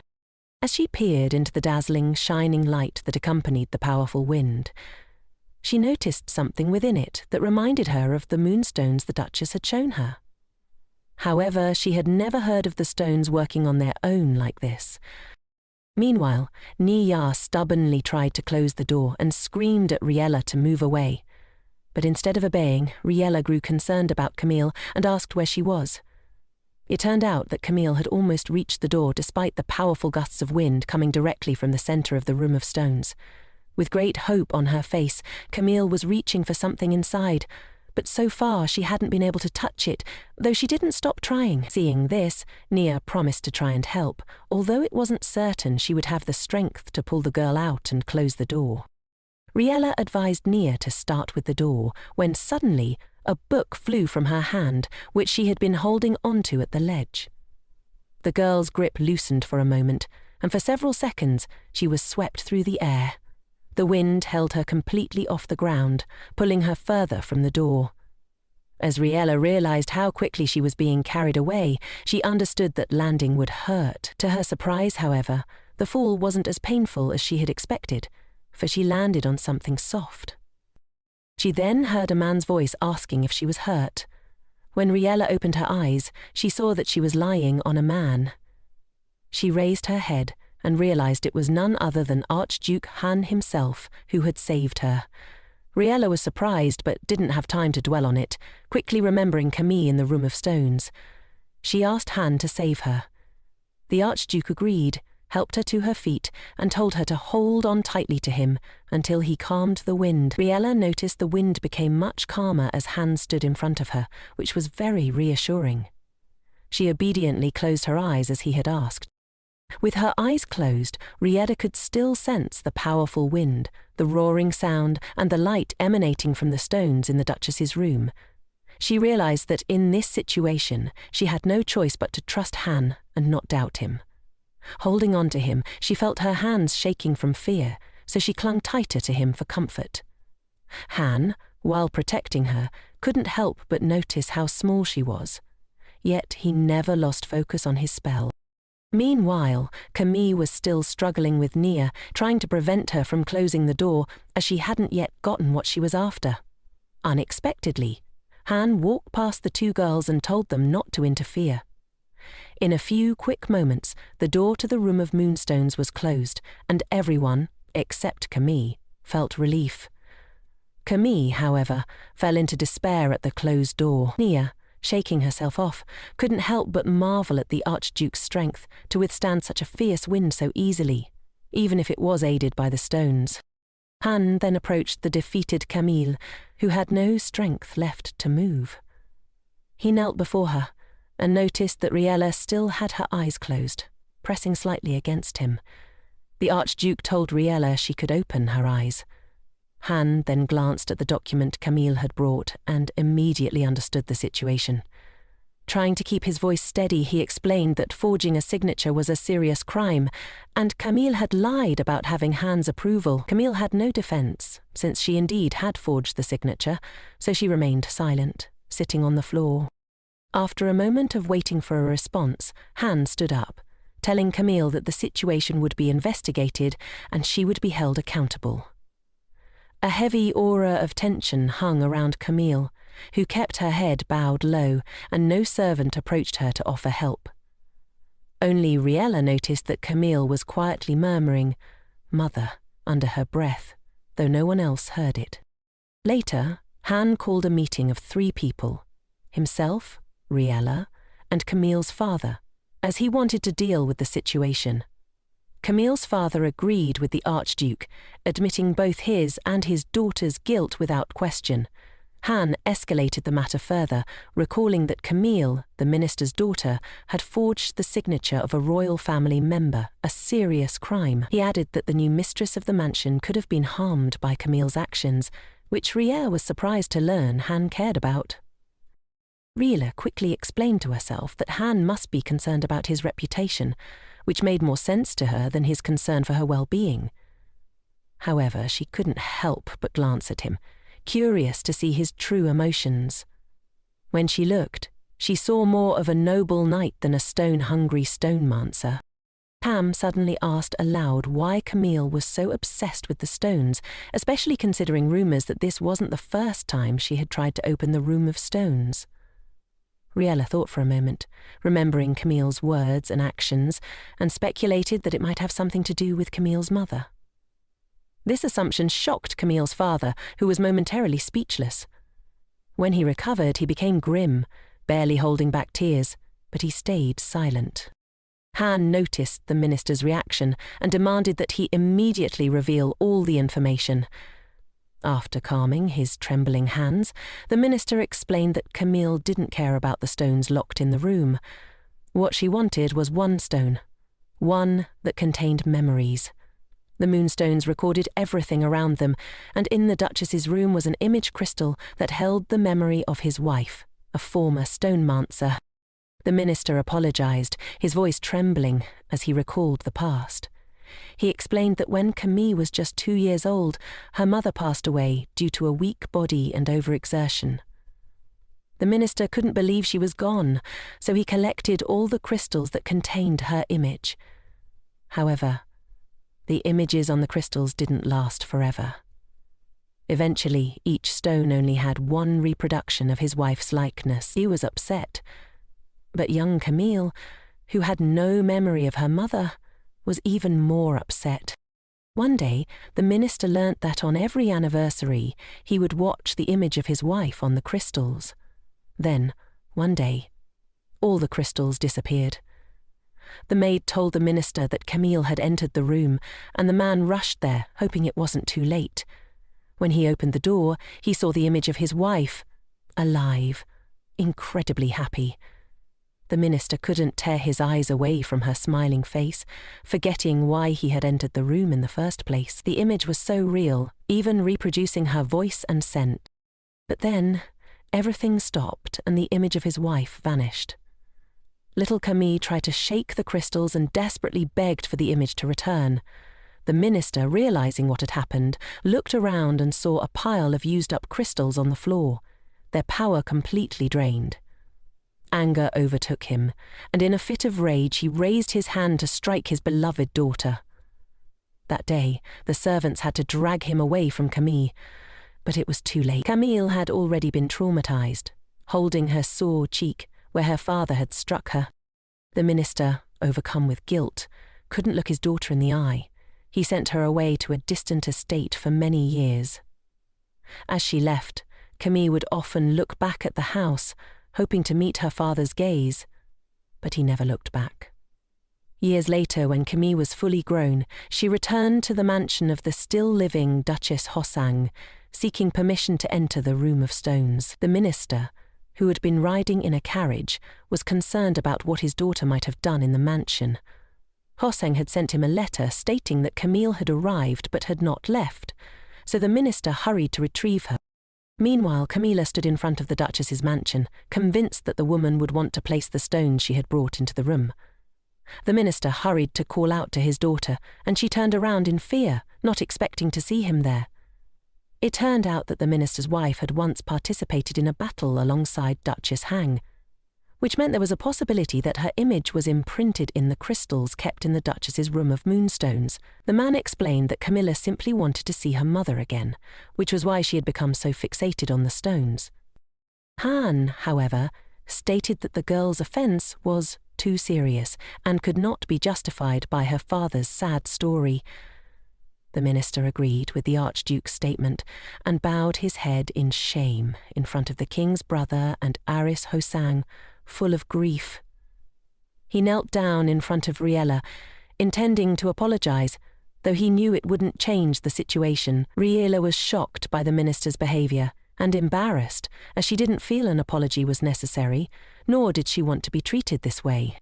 The girl's father acknowledged that Camilla's actions were his sin as a father and promised to try to prevent something like that from happening in the future.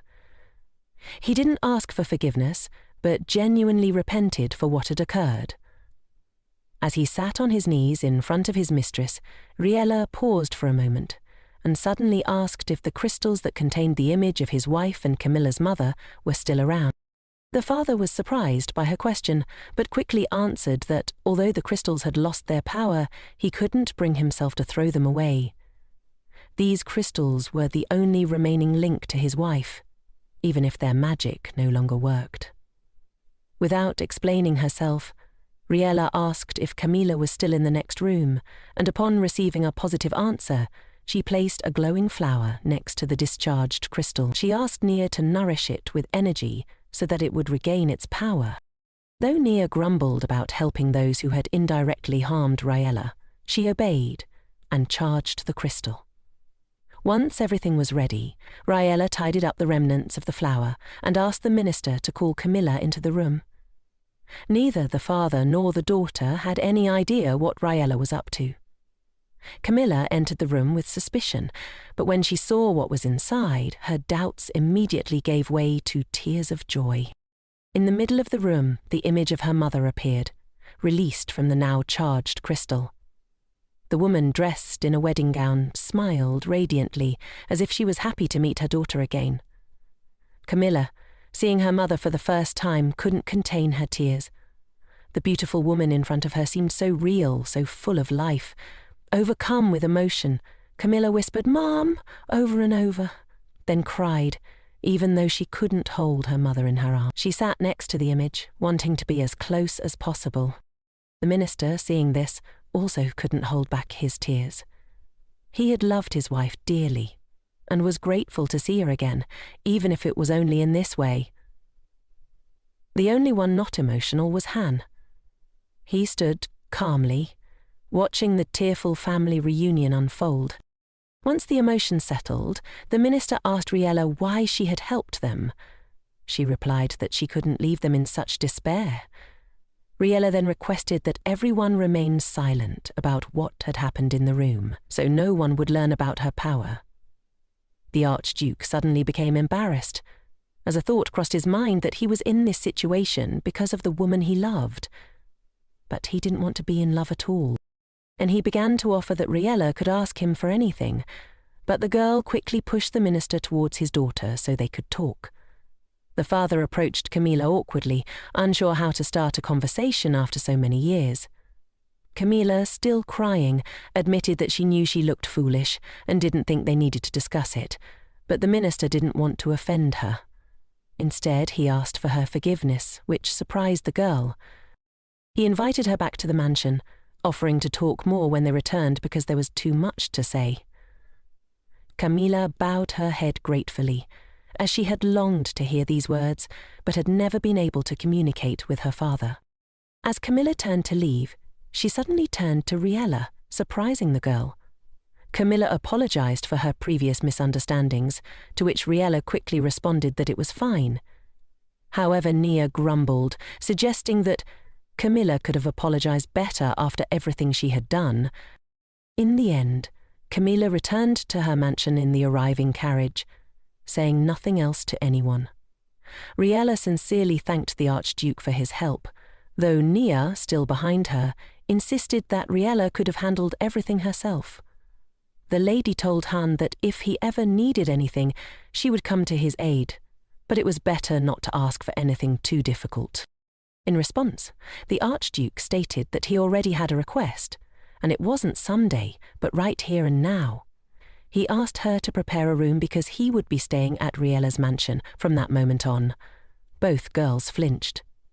The assistant wanted to deal with the Archduke and have him leave, but Riella stopped her, reminding Nia that Han was of higher status. Han explained that he needed to stay for her safety. Even though Riella had a protector in Nia, she was forbidden from attacking people, which meant she wouldn't always be able to help. Riella tried to defend her assistant but couldn't say much, as Han's reasoning was still valid. He made the point that if anyone found out about Riella's ability, it could be disastrous for her. The girl was frightened by the possibility, but was most surprised that Han knew about her. He explained that the Duchess had told him in a separate will. Riella didn't believe it at first, so she asked Nia. The assistant confirmed that Han's words were true, leaving Riella with no choice but to allow him to stay for a while, even though she didn't want to. Later, the Archduke explained that the Duchess was sure he wouldn't harm Riella, which was why she shared information about her abilities with him. Although Riella didn't fully believe Han wouldn't take advantage of her abilities, she was more convinced by his promise. However, she insisted that Han had said any stonemancer would take the flowers, so why wouldn't he? Han explained that his only interest was in knowing which stones were in the Duchess's room. Riella was still uncertain, thinking the Archduke was taking too much upon himself after she had once accepted his help. She remembered that Han was Hoseong's successor, and the room could indeed mean a lot to him. But she wondered if there was a way to avoid giving him a room, and whether lawyers could help her with this. She looked at Han with an innocent, thoughtful expression, surprised to see him staring back at her. When their eyes met, he immediately turned away, pretending nothing had happened. Riella decided he was just worried about her ability, and Han, realizing he didn't know how to talk to girls except for business matters, became embarrassed. Riella hoped that the lawyers would help her get the Archduke out of the mansion, but to her surprise, they supported him staying. The men explained they were just concerned for her safety, leaving everything to Han. One of the lawyers even mentioned that having the Archduke in the mansion would make it easier to open the Duchess's stone room. Riella had earlier said she didn't want to open the room, which Han overheard. He became curious and explained that the risks of leaving the room closed were higher than opening it. It was better to handle it now. Riella didn't fully understand the danger, so she asked Han for clarification. He kindly explained that the stones in the room were very powerful and could easily get out of control. Over time, even the room itself could weaken, which worried Riella about the Moonstone Room's safety. Meanwhile, Haun explained that if the room weakened, several stones could potentially get out of control at once, which would endanger the entire kingdom. He continued to reason that it was unlikely that Duchess Hosang would want all her precious stones to remain forever locked away in that room.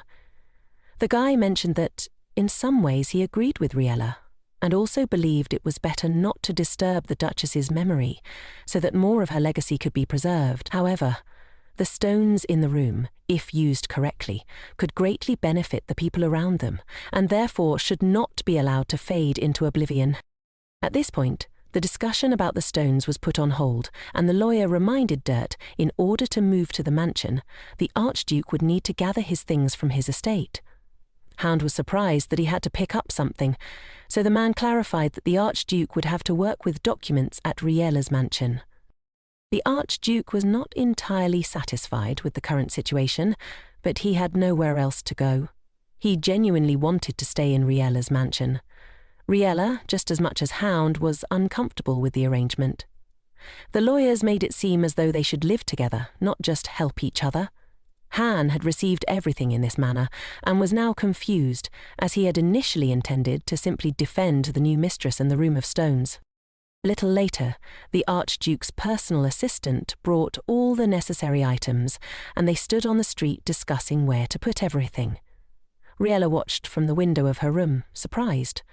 Until recently, she hadn't believed the Archduke would really move into her mansion. She confided in her assistant that she was worried about his move, as she had no idea how to communicate with him. Nia immediately began to console the mistress, while also helping her prepare, advising her on how to ignore Hound. As Riella walked around the mansion, she saw Hound, along with the lawyers, sorting out business matters and handling everything with ease. She stopped outside the door, surprised by how easily the Archduke could fit into the life of the mansion. Riella realized that her first impression of him was wrong. He was very different from the persona he tried to project. While she stood near the door, a man's voice suddenly called out her name, indicating that he knew her. She turned around to see the Archduke's assistant, who introduced himself as Pooh. He explained that he would be staying at the mansion while Hound was there. Riella felt overwhelmed by the unfamiliar man's energy as he continued talking about letters arriving for the Archduke. He quickly excused himself, leaving the girl in shock at his talkativeness. Before leaving, Pooh handed Riella a letter. She thought about how different he was from Hound, then opened the envelope. What she read inside the letter frightened her so much that all other thoughts vanished, replaced only by concern over the contents. Riella immediately ran to find her assistant, knowing only Nia could help her address the new problem described in the letter. Later, the Archduke finished his work for the day, bid the lawyers goodbye, and dismissed them until the next morning. He glanced around and, visibly displeased, asked why Riella had not come to the meeting as promised, especially since lunch had already passed. Pooh, standing nearby, recalled that the maid had reported that Riella, along with Nia, had urgently left the mansion, which was why she hadn't made it to the meeting. Hound immediately grew angry, declaring that such behavior was far too dangerous and that he should have been informed so he could accompany the girls. However, looking at the angry Archduke, the lawyers thought that he, in fact, was the most dangerous person in the kingdom. Meanwhile, in great haste, the coachman drove the horses as Nia and Riella were riding in his carriage. They were in a rush, but thanks to the coachman, the girls made it on time. Still, Riella continued to worry, reproaching herself for almost forgetting about such an important matter. Nia, who had also read the letter given to Pooh, wasn't as frightened and tried to console her mistress, suggesting that the letter could have been much worse. However, Riella remained anxious as the letter informed her that her flower shop had been closed for a long time, and if it continued, she would be disqualified from the flower competition. Nia, in a lighter mood, reminded Riella that it had been a while since they visited the village, and Riella could finally see her friends, the villagers she knew so well, and who knew her just as much. Riella became serious and asked her assistant to carry out their agreed-upon plan. Nia was thrilled to take on the task and promised to perform it to the best of her ability. As they drove through the village, all the residents turned to look at them with interest, as they had never seen such a carriage in these parts. After circling the area to find the best place to stop, the coachman took the girls to a flower shop. As Nia and Riella got out of the carriage, local boys nearby immediately recognized Riella and began spreading the news that she had arrived in the village. Rumours spread quickly, and before Riella could even enter her store, she was surrounded by a crowd of acquaintances, all asking different questions. Most of the chatter focused on the fact that Riella had received a rich inheritance, which meant she was living very well, but continued to lead her usual life. Riella, to some extent, was prepared for such rumours, but it still bothered her that the villagers would inflate any information and discuss it for a long time. Initially, she had been careless, tending to the mansion's greenhouse, when she suddenly discovered that the morning newspaper was nowhere to be found. Riella had been eager to read the news about the village and the surrounding area, so she searched the mansion for her assistant to inquire about the missing paper. When she finally found Nia, she learned that Nia had deliberately withheld the newspaper to keep her from becoming upset, but Riella insisted on reading it. To her surprise, she found a host of rumours about herself in the newspaper, most of which were completely untrue. Astonished, she turned to Nia and asked if everyone in the village seriously thought such things. Nia didn't have an answer that would reassure her mistress. Riella thought that if she had even the smallest part in spreading these rumours, she wouldn't be as upset as she was now. After a moment's thought, Nia came up with a brilliant idea. They could invite a restaurant to the mansion so Riella could release her frustration by enjoying some delicious food. At first, Riella thought Nia was joking, but later she was surprised to find tables set with gourmet food that hadn't been prepared in the mansion. Nia explained that she had personally invited the chef from the restaurant to prepare the most delicious dishes. Riella thanked Nia and admitted she was happy, though she wasn't sure she could accept all the food and spend money on it. Nia insisted that it didn't matter where the inheritance money went as long as it was spent on the mistress. With permission from the lawyers, Nia could get Riella anything she wanted. Looking at the spread before her, Riella dreamily said that she wanted simple and tasty ice cream. Nia immediately gave orders for the cooks to bring out the most delicious ice cream in various sizes and colours. Riella was overjoyed at the variety and warmly thanked Nia for the treat. Even now, she recalled with gratitude how delicious it had been, though now it felt a bit out of place with the constant presence of her acquaintances, who were relentlessly asking about everything happening in the mansion and the lands she had inherited. Riella gathered her courage and asked the people around her to step aside so she could go to her flower shop. She stopped in front of the store and examined it closely, trying to figure out where to start. The first thing she decided to do was clear the dust from the sign in front of the store, much to the surprise of the residents watching her. Then she opened the door and began to tidy up the flowers. A resident asked why she was bothering with such menial tasks given her inheritance. Riella, with a stony expression, replied that she was preparing for the reopening, surprising her friends, who thought she no longer needed to work. Nia, coming to Riella's aid, declared that she wouldn't let anyone criticize her mistress, and advised that she shouldn't just throw away the Duchess's money. Remembering the plan they had discussed, Riella approached her friend Robbins and asked for his help. He agreed, and Riella whispered to him, explaining her fear of the scary and strong maid who accompanied her everywhere. She handed Robbins a box and asked him to help carry it. She also shared a secret, telling him she wasn't really an heiress, but merely a person assigned to that role.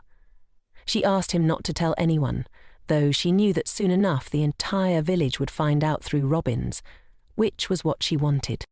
Nia, impressed with Robin's talkativeness, believed their plan had worked, and the mistress would be left alone with the rumours. Riella, though, wasn't sure, but she hoped it would work. The very next day, Riella saw that the plan had succeeded when she went to buy apples from an old woman she knew. The woman, upon seeing Riella, offered to sell the apples for a cheaper price, feeling sorry for her. As Riella walked through the village, she heard whispered conversations behind her, as everyone now knew the story Riella had told Robbins. Returning to her store, Riella told Nia that their plan had worked, and life would now be a little calmer. Nia asked if the lady was hungry, to which Riella replied she wanted to make apple sandwiches for both of them. Nia was surprised because she thought she was supposed to cook, but Riella explained that Nia was a guest, so she would not cook. As Riella washed the apples, she thought about how, the next day, it would be harder to leave the mansion, but she still needed to get to the flower market. She regretted that she had to carry an assistant with her everywhere, but realized she couldn't walk alone without a bodyguard. She would need to find another one. While making the sandwiches, Riella thought about how the preparations for the flower competition would keep her busy, and how she would need to balance that with her mansion duties. After finishing the food, she realized something was missing from the sandwiches, and ran outside to get the last ingredient. She was confident everything would be fine, but then remembered the edible flowers she had planted in the backyard. She hoped they hadn't wilted, and rushed to gather them. As Riella stepped outside, she realized she hadn't asked Nia what flowers she liked. She was about to enter the garden when she accidentally stepped on a bottle and lost her balance. Expecting to fall, she was surprised when an unfamiliar, tall man easily caught her. He was very handsome, unlike anyone she had ever met, and she became very embarrassed. He smiled sweetly and she quickly moved away, thanking him warmly. He assured her he was fine and introduced himself as Lucien Morris. Before Riella could respond, Lucien knelt and proposed marriage to her. Stunned, she couldn't speak and simply stood there, stuttering.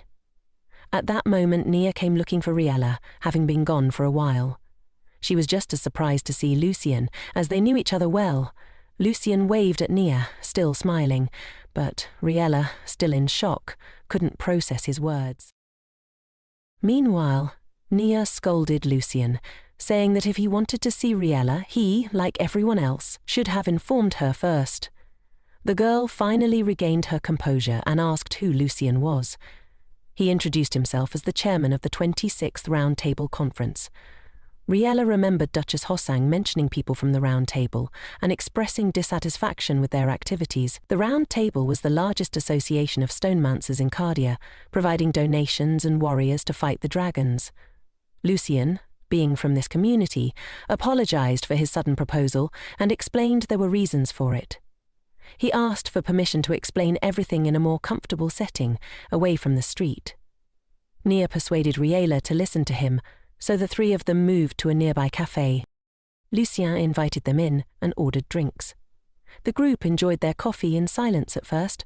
Riella observed Lucien with some concern, unsure of what to expect from him, but with Nia beside her, she felt somewhat reassured. Nia, on the other hand, was delighted by the free coffee, knowing her friend would not harm anyone. Eventually, Riella couldn't hold back and asked why a man she was meeting for the first time would suddenly propose to her. Lucien explained that the proposal was a decision made by the Round Table, and as chairman, he had no right to oppose it. He added that he had information about Duchess Hoson, which immediately piqued Riella's interest. Lucien continued, explaining that in the past, Duchess Hoson had supplied the Round Table with the necessary magical stones that allowed stonemancers to protect Cardia from dragons. However, a few months ago the Round Table received a request for all the stones to be returned. The council complied, expecting them back after a standard check, but shortly after news came of Duchess Hosang's death. The stones were never returned, causing chaos. The Round Table now desperately needed to replenish the lost crystals, but no one knew where to find them. The stonemancers were working tirelessly, even entering agreements in other countries, many of which were being terminated within Cardia. To resolve the situation, the Round Table decided they must retrieve Duchess Hosang's stones. One of the stonemancers, an older man, proposed marriage to Riella, but Lucien, not wanting to burden the girl with such a proposal, took it upon himself to represent the Round Table's interests. Riella was puzzled, asking why they couldn't simply contact her and borrow the stones. Lucien explained that marriage was the simplest way to transfer rights to precious stones among stonemancers. He added that such marriage proposals were common and seen as a formal greeting within the community, which they took in stride. Despite Lucien's explanation, Riella couldn't calm her unease about the situation. She told him directly that she would not accept the proposal. Lucien, regretfully, warned that if she rejected him, someone else would surely come forward, and it would be better for her to choose him over the others, who might be even more eager for the Duchess's stones, which now belonged to Riella. Although Riella was frightened by the thought of such suitors, she remained firm in her decision to not marry for such a reason. She wasn't a stonemancer after all. Lucien understood and tried to help, suggesting that if he were to show his feelings towards her, there might be fewer suitors. With that, he raised his voice and loudly proclaimed that Riella was refusing him. Passers-by immediately took notice. Lucien, eager for attention, continued his speech, hoping to draw more eyes to the situation. Riella listened in disbelief, praying that he wouldn't escalate things further. Just then, a figure appeared, seemingly out of nowhere, clearly angry. It was the Archduke, who immediately recognized Lucien and demanded an explanation for his public proposal to Riella. The crowd, sensing the potential for a major altercation, quickly turned their attention elsewhere, pretending they hadn't witnessed anything. Meanwhile, the Archduke, with a hint of sarcasm, suggested that rather than marrying Lucien, it would be better for Riella to marry him. Before the conversation could escalate further, Nia interrupted, intentionally coughing loudly to end the pointless argument about the mistress's marriage. In an attempt to avoid further tension, Nia dramatically fell to the floor and pretended to be ill. It wasn't until they returned to the estate that Nia claimed to feel better, though Riella remained deeply concerned. Meanwhile, the Archduke sat alone in his room at Riella's mansion, reflecting on the events that transpired at the café. He was mortified that he had actually fought for Riella's attention, even going so far as to propose marriage. Though he tried to console himself with the excuse that Lucien's persistence left him with no choice, it didn't make him feel any better. He still couldn't figure out what answer he was hoping for from Riella, and was uneasy about the possibility of a rejection. Suddenly, the Archduke noticed someone standing behind the door. Thanks to his skills as a stonemancer, he detected the intruder's presence before they revealed themselves. Concerned, he grabbed a weapon, preparing for any potential threat, and approached the door cautiously. Before he could make any defensive moves, the door opened, and Riella cautiously stepped in, apologizing for the late visit. She hoped she hadn't disturbed him. The Archduke assured her that he hadn't been asleep, and asked what had brought her to his room. Riella hesitated, clearly uncertain about how to express herself. She took a deep breath, clenched her fists in determination, and finally spoke. With great effort, she mustered the courage to ask if he would accompany her to the flower market the next day. The Archduke was confused by her request, unsure why she would need his company, as she could easily go to the market on her own. Riella explained that her lawyers had forbidden her to leave the mansion unaccompanied. Nia, initially agreeing to go with her, had fallen seriously ill, forcing Riella to seek someone else's assistance. Riella had been worried about Nia's condition, but Nia refused to see a doctor, claiming she would go in the morning.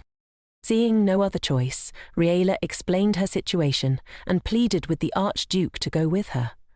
Her pleading expression was enough to sway him, and he reluctantly agreed to accompany her the next day. The following day, they found themselves in the same carriage, heading to the city. At first, neither of them spoke, both unsure how to begin the conversation. Eventually, the Archduke broke the silence, asking if everything was all right with Riella, as she seemed unusually quiet. She explained that she was simply worried about Nia, who was still in her room. Despite the doctor's visit, Riella couldn't help but feel torn between her concern for her assistant and the pressure of potentially being disqualified from the festival. The Archduke, unfamiliar with the details of Riella's qualifications for the festival, asked her to explain. She shared that her status as a store owner required her to maintain a certain standing, and this was the first time she had been lucky enough to draw a spot. If she missed the opportunity, it might be her last chance. Riella promised that upon their return, she would find another strong stonemancer to replace Nia. At the mention of Lucien's possible involvement, the Archduke's lip twitched with visible displeasure. He quickly interrupted her, insisting there was no need to find anyone else to take his place, as he would continue to accompany her wherever she needed to go. Upon arrival at the flower festival, Riella's excitement was palpable. She hadn't been to such an event in a long time, and the vibrant array of plants and bustling crowd lifted her spirits. As she pulled the Archduke along, her hand firmly gripping his sleeve, the Archduke found himself unexpectedly blushing.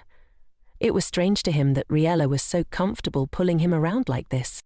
The Archduke asked if the market was always this busy, and Riella explained that it was a special day, the one when all the rare flowers were brought in, which caused the usual long lines.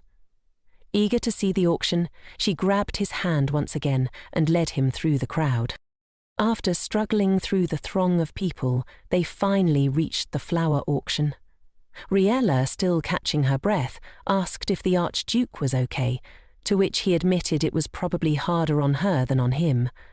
Riella, however, assured him that she was fine and already had a list of flowers to buy. She began by looking for roses and carnations, then searched for gloriosus frus and lanthus. As Riella focused on finding the best flowers, the Archduke couldn't help but admire her dedication and attention to detail. Unexpectedly, he realized that Riella had been holding his hand for a while. The thought of holding her hand, initiating the gesture himself, crossed his mind, but he quickly dismissed it. He was unsure how she would react. As they made their purchases, Riella seemed pleased with the flowers she had selected. When the Archduke asked if they could go home, Riella agreed, although had she been on her own before receiving her inheritance, she would have continued to wander the market. At that moment, the Archduke noticed a group of people in red hats surrounded by a crowd, selling something. Curious, he asked Riella about them, and she explained that they were auctioning rare flowers. She was particularly interested in a flower called the elf, a rare and bright red variety that hadn't been seen for a long time. The crowd, eager to see it, rushed towards the auction. The Archduke, puzzled by the excitement, asked if the flower was really that special. Riella's eyes sparkled with excitement as she explained that the elf flower had been scarce, and its rarity made it highly coveted. The Archduke then asked if she intended to go see it, but Riella declined, not wanting to keep him waiting. With a soft smile, the Archduke turned and joined the crowd, drawn by the curiosity of the rare flower. Meanwhile, the woman in the headdress announced that they had 3 blossoming flowers and 2 buds up for bidding, starting the price at 5,000. She smiled sarcastically as she set the starting price, which was ridiculously high for an ordinary flower. Riella was shocked by such a price, as she never imagined that even rare plants could be so expensive. The people around them whispered in surprise, remembering that the starting price last time was only 300, not 5,000, which made things much more difficult for potential buyers.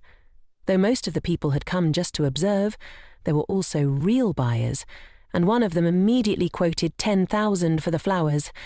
This caused a stir among the onlookers, who turned to see the first buyer. A red-haired, smug-looking man named Hayden appeared before them. He was the owner of the largest flower shop in the capital. Riella immediately recognized him, as she had often seen him purchasing flowers for large sums at auctions, even studying his flower arrangements. Hay had never seen him before, so he turned to the drooping Riella and asked her to tell him about Hayden so he could form his own opinion.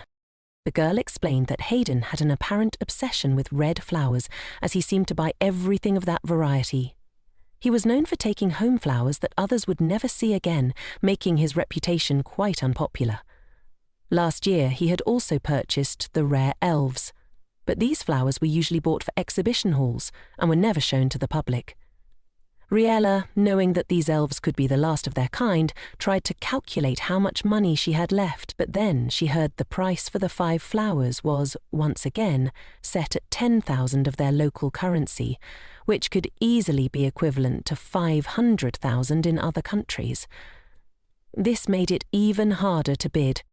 At that moment, a girl in the crowd named Milonia suddenly offered 10,000, 500 roos, forcing the saleswoman to return the flowers to their place.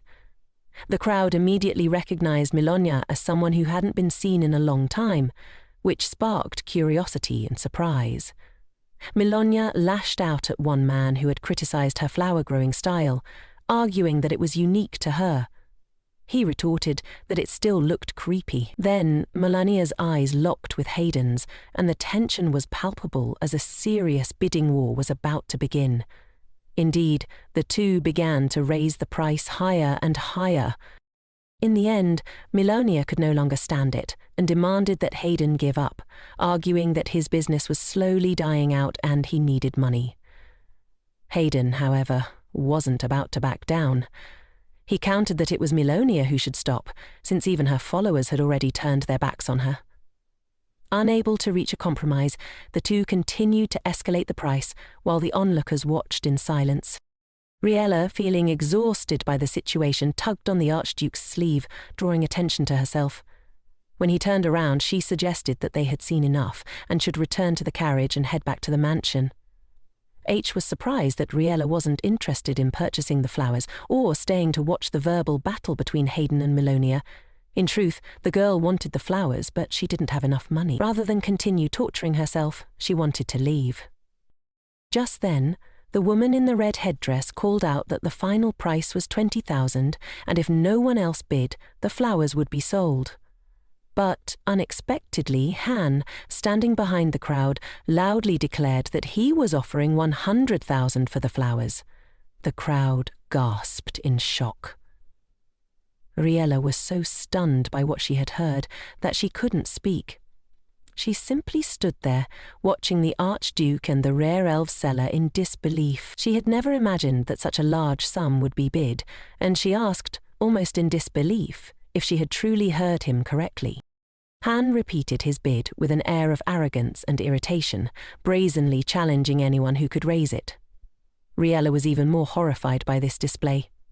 Milonia, who had never seen Han before, was shocked that someone would offer such an amount for flowers.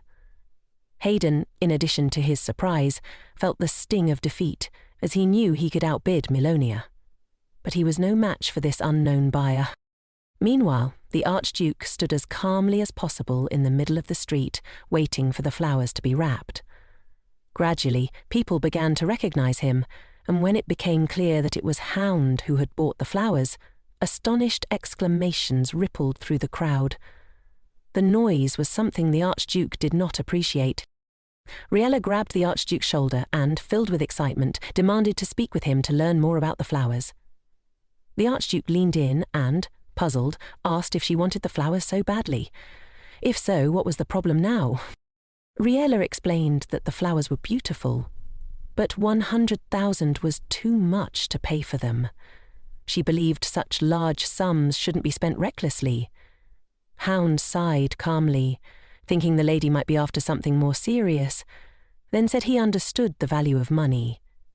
He looked Riella in the eye and remarked that, for someone like her, you had to pay a price that matched her worth. When Riella grumbled in dissatisfaction, the Archduke reminded her that she was the Duchess of Hosang, a position that had already changed things for her. He added that as the only Archduke in the kingdom, he shouldn't lower himself. While they were bickering, the bright red elves were sold to Hound for 100,000, as no one else had bid higher.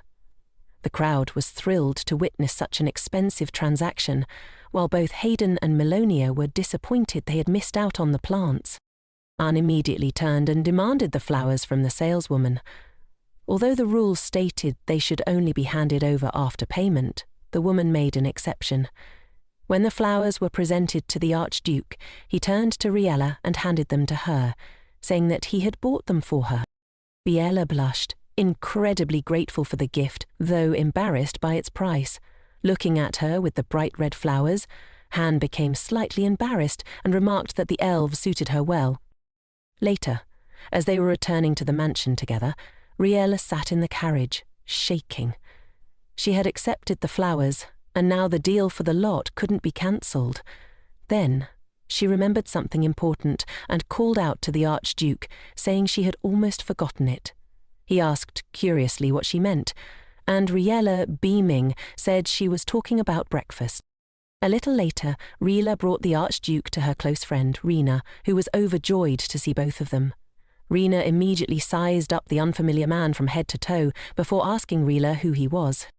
Riella decided to be honest and confessed that she had brought the Archduke himself to eat with her. Unexpectedly, Riella began to fuss as though deciding what to do. Then she elegantly curtsied and introduced herself to Han, welcoming him to her establishment.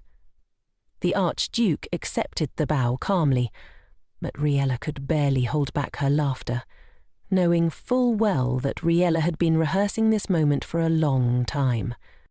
Afterward, Rena went to cook, and Riella realized that her friend would likely be proud of herself for quite some time. A few minutes later, Rena served her restaurant's signature dish, which shimmered beautifully on the plate. Riella was delighted and assured Han that her friend's food was truly delicious. As the girl chatted on, the Archduke interrupted, shrewdly asking if Riella was planning to pay for the flowers with her breakfast. The lady immediately fell silent, embarrassed, because she was unhappy that he had figured it out, though she didn't admit anything. Secretly, Riella hoped the Archduke would like Riella's food. Han, however, was lost in thought. On the battlefield, he often had to quickly eat simple soup and crackers, rarely giving much thought to the taste of food. He hadn't savoured a meal in a long time, and watching Riella enjoy her meal, he was struck by the thought that all the struggles of his life had been worth it to see this peaceful moment. The only thing he couldn't accept was how Riella worried about money. He knew that such an amount was nothing to her. Watching her eat, he couldn't help but calculate that even if he took 1,000,000 rubles from Hosang's inheritance, no one would notice. With a smile, He wondered what Riella's reaction would be if he suddenly gave her flowers worth 1,000,000 rubles. Suddenly, Han was surprised by his own thoughts. He couldn't understand why he was even considering giving something to the girl. He concluded that he had become too relaxed due to the contrast between his peaceful life in the battlefield and his observations of Riella. Forcing himself to focus, he told himself that this food was no different from the soup on the battlefield, and he shouldn't let his emotions interfere. Meanwhile, as Han and Riella were having breakfast at Rina's, Nia's condition was worsening. The girl was gradually losing her human form, and her assistant couldn't understand why, since the power of the stone shouldn't have dried up. She had secretly eaten one of her mistress's shining flowers, but it hadn't helped. Nia experienced enormous pain, and, when she looked into the mirror, was afraid of her own reflection. Her assistant suggested it might be the work of Hound, but quickly realized that if he had been behind it, he would have eliminated her differently. Nia was terrified of the moment when the Heliodor stone would stop functioning properly and her dragon instincts began to manifest. She had promised Duchess Hoson that she wouldn't waste this new life, which made her even more anxious. The assistant was determined to fulfill Hosang's last request, to protect Riella at all costs. However, Nia questioned whether she had been too greedy, wondering if she should have found another protector for Riella and returned to where Hosang had found her. Despite her worries, Nia cherished the time spent with Riella, because it was the only time she could laugh so freely. But now, the moment of danger had come, when she heard that Han had brought the lady to the palace, which was a very inconvenient timing for Nia. Meanwhile, the Archduke and Madame were lightly discussing the cost and variety of flowers as they approached the mansion. Nia, filled with fear, thought it was too late for her to run, as she wouldn't be able to slip out of the room unnoticed. The assistant was terrified that Riella might be frightened by her appearance, just like the person Nia had once encountered. She desperately didn't want her mistress to call her a monster or, even worse, accidentally harm Riella. Falling to her knees, Nia covered her ears with her hands, struggling to hold back her sobs. She was consumed by fear, not knowing who or what to pray to, but silently hoping that everything would stop and that she would return to normal. Suddenly, a voice in panic cut through her thoughts. The girl jumped up, searching the room, but found no one. However, the voice persisted, and, though she didn't truly believe it would help, Nia demanded that the unfamiliar voice return her to her original appearance. To her amazement, she felt herself completely revert to normal. Her human form had fully returned. Looking around the room in confusion, Nia couldn't spot anything unusual, and even her headache had vanished. As she tried to process what had just happened, she realized her memories were clouded, and she couldn't recall what had occurred. The more she tried to remember, the more she forgot. Just then, Riella timidly knocked on the door of Nia's room, afraid of disturbing her but eager to see her. The mistress asked for permission to enter, and Nia, relieved to have regained her appearance, allowed Riella inside. When Riella entered, concern was written on her face, despite Nia's assurance that she could handle things. Grabbing Nia's hand, Riella checked her temperature and pulse, only then believing that her assistant was truly back to normal. Riella explained that she had bought Nia a lot of fruits and flowers that were easy to digest and would help her feel better.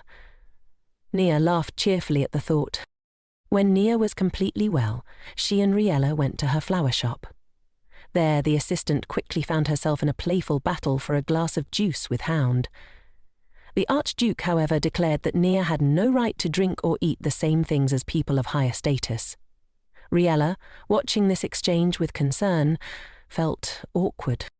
As they continued, a woman knocked on the shop window, asking for help.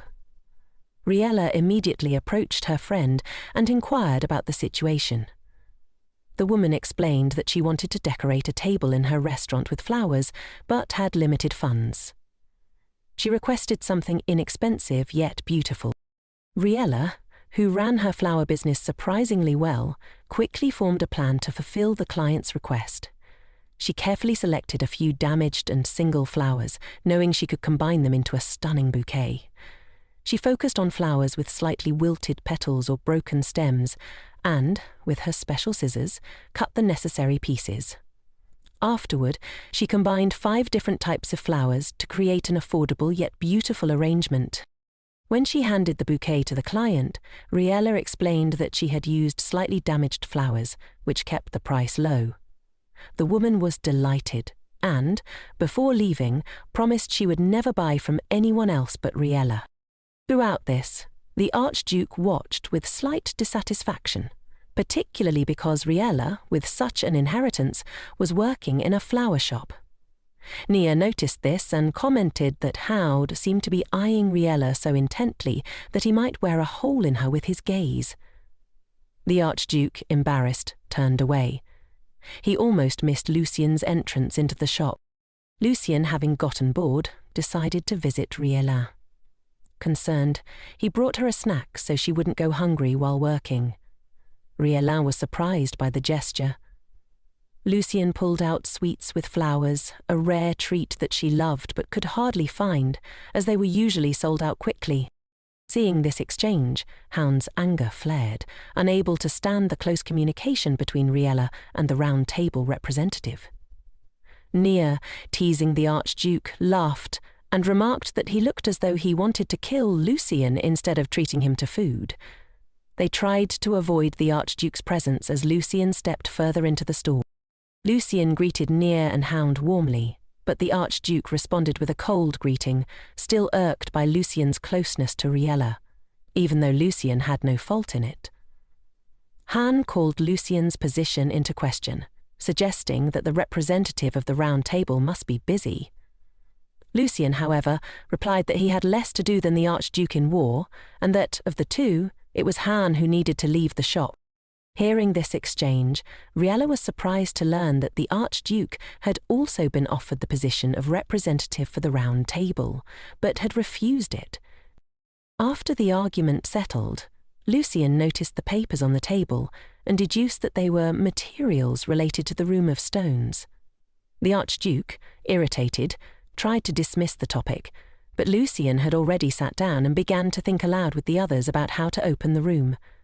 Reluctantly, the Archduke explained that he was able to guess which stones were in the room the last time the door had been opened. He was certain that his guesses were correct and that the Duchess had placed strong protections on the room, making it difficult to open. Shuddering at the thought of the old woman's troublesome nature, Han swallowed hard, knowing for sure that Hosang had designed these puzzles to make him suffer. He explained that the stone room consisted of 3 parts, meaning there would be 3 stages of defense.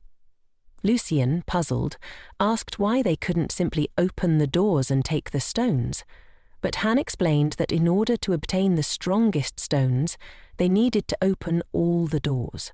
There was no other way to take them. Meanwhile, even the very first and simplest door posed a difficult test, making a lot of noise as it was opened by Camilla, something Riella remembered all too well. Han continued explaining that in the first room there was the wind-free pilly, a very aggressive stone. Lucien, aware of its dangers, was concerned, but the Archduke reassured him, confidently stating that he could pacify the pilly. Lucien was partly convinced but still had doubts. Ham then mentioned that other stones in the room would also pose challenges. Riella, who had been carefully taking notes, began to think back to the day when Camilla entered the room. The Archduke had been able to close the door before the other stones were triggered, but he had managed to glimpse a few. That was why Han was now so worried. He was sure that the obsidian of the abyss was inside, still dormant. Everyone, except Riella, who knew nothing of the stones, grew alarmed. The obsidian of the abyss was one of the strongest stones, and Lucien, though sceptical, agreed that all possibilities should be considered. Riella, noticing their concern, was confused. Lucien, seeing her puzzled expression, began to explain that the obsidian of the abyss was a stone that brought darkness. This stone was feared, as it could cover an entire city in darkness, and the radius of its effect was enormous. But interestingly, Lucien added, while everything around you may be completely black, if you looked up at the sky, you could still see stars. Nia confirmed Lucien's words, revealing that Duchess Hoson had once taught her to navigate by the stars so she could find her way in the dark. Riella was impressed by her assistant's skills, and the others, jealous of the praise, grumbled that they could do it too. Lucien continued to think aloud, realizing that inside the room of stones, no stars would be visible due to the ceiling. This made Riella uneasy, as it meant they wouldn't be able to navigate using the stars. Hound added to Riella's concerns, explaining that it was highly likely that the Duchess had placed the obsidian of the abyss alongside another powerful stone, the infinity spinel. Together, these stones would create a darkness so absolute that no one could find their way due to the infinite space created by the combination. Lucien expressed concern, stating that no matter how powerful a stonemancer was, they would be in danger if they entered the room. He scolded the Archduke for planning to go in alone, warning him that the stones were too unpredictable and ruthless. Nia, teasing Hound, pointed out that Duchess Hoson had conquered all of these stones on her own, which made Riella feel awkward. The Archduke, undeterred, was determined to open the room at all costs, and assured Lucien that he didn't need to come with him. The two men continued to argue when, suddenly, the door to the flower shop swung open and a young man rushed inside, calling for Riella. Alvin, as the boy was named, was immediately met with cold stares from Han, Hound, and Lucien, who considered him too noisy. Alvin, worried he had made a mistake by coming in, hesitated, but Riella, sensing his fear, quickly comforted him. Turning to the evil trio, she asked them to stop scaring her friend, as he had come with an important message. In an instant, the atmosphere shifted, and Han, Hound, and Lucien became noticeably warmer, allowing Alvin to speak freely. Alvin explained that he urgently needed the largest and most beautiful flowers, as time was running out. Riella, noticing his anxiety, asked if Charlotte had truly returned. Alvin confirmed that she would arrive in just a few minutes, but there were no flowers prepared. Riella felt sympathy for the couple, knowing they had never been able to confess their feelings during their past separation. She genuinely wanted to help Alvin. Alvin, desperate, offered to pay any amount if Riella could make a bouquet before Charlotte's arrival. Without hesitation, Riella set to work, gathering the most beautiful and largest flowers she could find. Her hands moved swiftly, expertly, alternating between tools to create the perfect bouquet. Alvin, watching nervously, saw a group of stonemancers returning from a battle against the dragon, and among them was Charlotte. He shouted the news to Riella, and she rushed to speed up her work. With mere seconds left, Riella had to decide which flowers would best suit Charlotte's appearance, considering her hair and eyes. Throughout the frantic preparations, the Archduke, observing the scene, realized that he had never considered flowers to be of much interest before, but now he found himself fascinated by their compositions. Han, though he knew Riella could use some assistance, was at a loss for what to do since he knew nothing about flowers and decided to remain out of the way. Meanwhile, Lucien rolled up his sleeves and approached the lady, asking if he could help her with anything. The girl thanked him for the offer, but explained that if he had no experience in assembling a bouquet, he wouldn't be able to help. Lucien then took the already prepared flowers and, in just a few moments, crafted a beautiful bouquet. Riella was delighted, especially since he'd managed to correctly arrange the flowers and materials in the composition. Now that Lucien's skills had been confirmed, he took on the red flowers and asked the girl to handle the purple ones. As Riella and Lucien worked together, cheerfully chatting, Naya and Han felt out of place, as they didn't quite fit into the situation. But before long, the bouquet was ready and handed to Alvin. Upon seeing its beauty, Alvin was overjoyed. He immediately rushed to Charlotte and happily handed her the bouquet, which she loved so much that she even burst into tears. Riella watched the happy reunion of the two lovers, feeling pleased that both of them were so happy with her bouquet. Suddenly she remembered her assistant, turned to Lucien and asked where he had learned to handle flowers. Lucien simply replied that his father was the royal florist, Sir Mice, and that he had learned a little about flowers from him. Hearing this, Riella initially thought Lucien might be mistaken. After all, Sir Mose had come from humble beginnings and had risen to become a respected florist for the royal family. He was renowned for breeding new and rare plant varieties. Riella could hardly believe Lucien was the son of such a great florist. Still, she felt a sense of gratitude that she now had a friend who was so knowledgeable about flowers. She came closer to Lucien and began begging him to ask his father a few questions about flowers. He agreed. Watching their sweet exchange, Han felt a pang of sadness and disappointment. He understood that he had no right to limit Riella's interactions, but somehow the idea of her being closer to someone else than to him bothered him.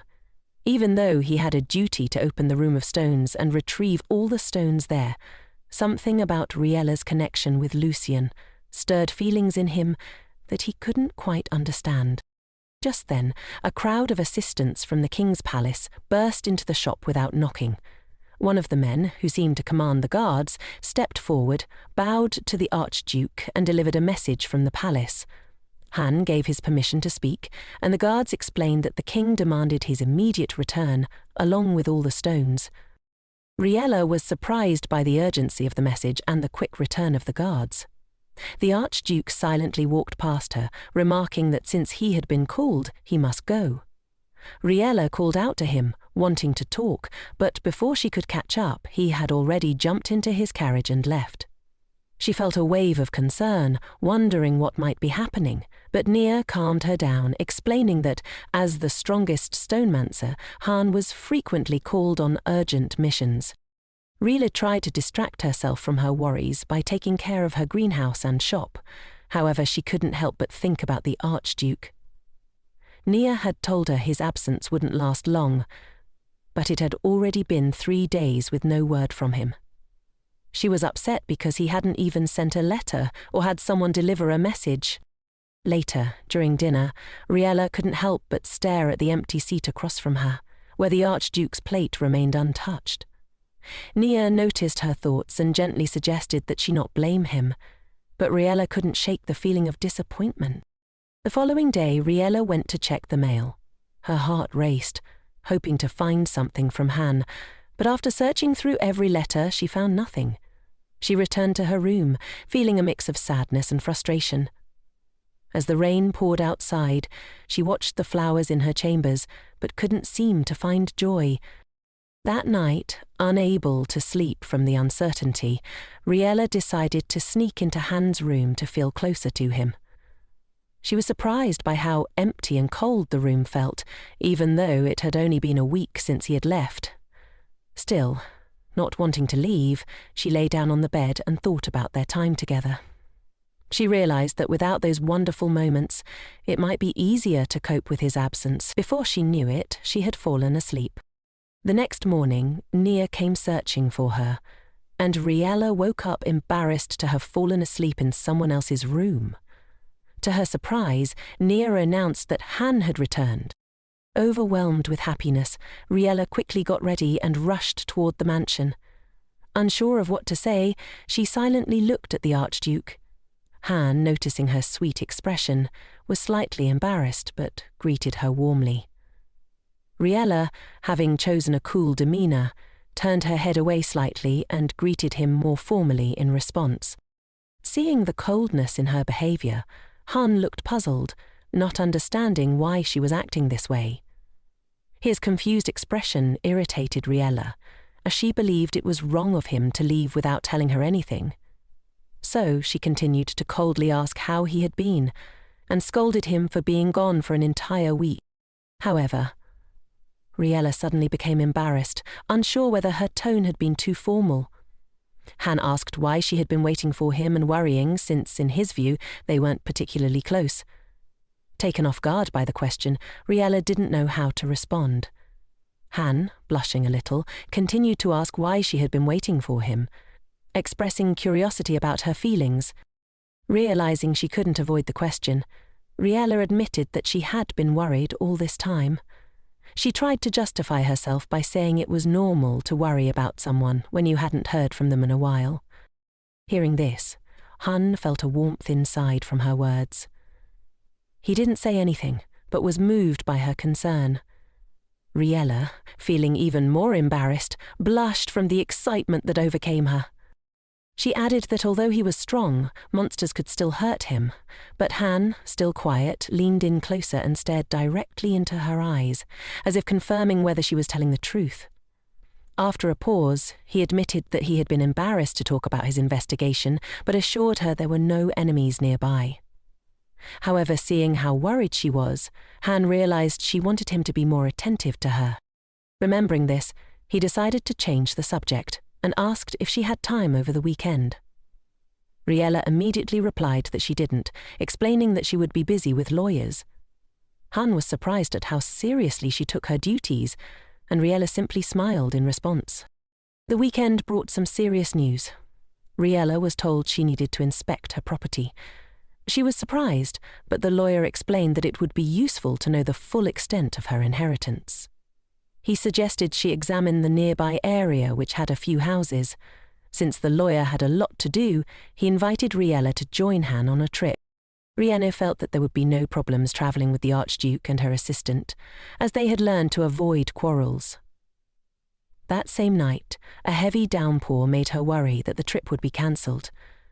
But the next morning the sun shone brightly, and all the puddles had dried up, so they could safely depart. Riella was eager for the trip, but was worried that the carriage ride would cause motion sickness for Nia and Han. She was thrilled about the journey, but when she handed Nia the bag for the trip, she asked Han why Nia wasn't coming with them.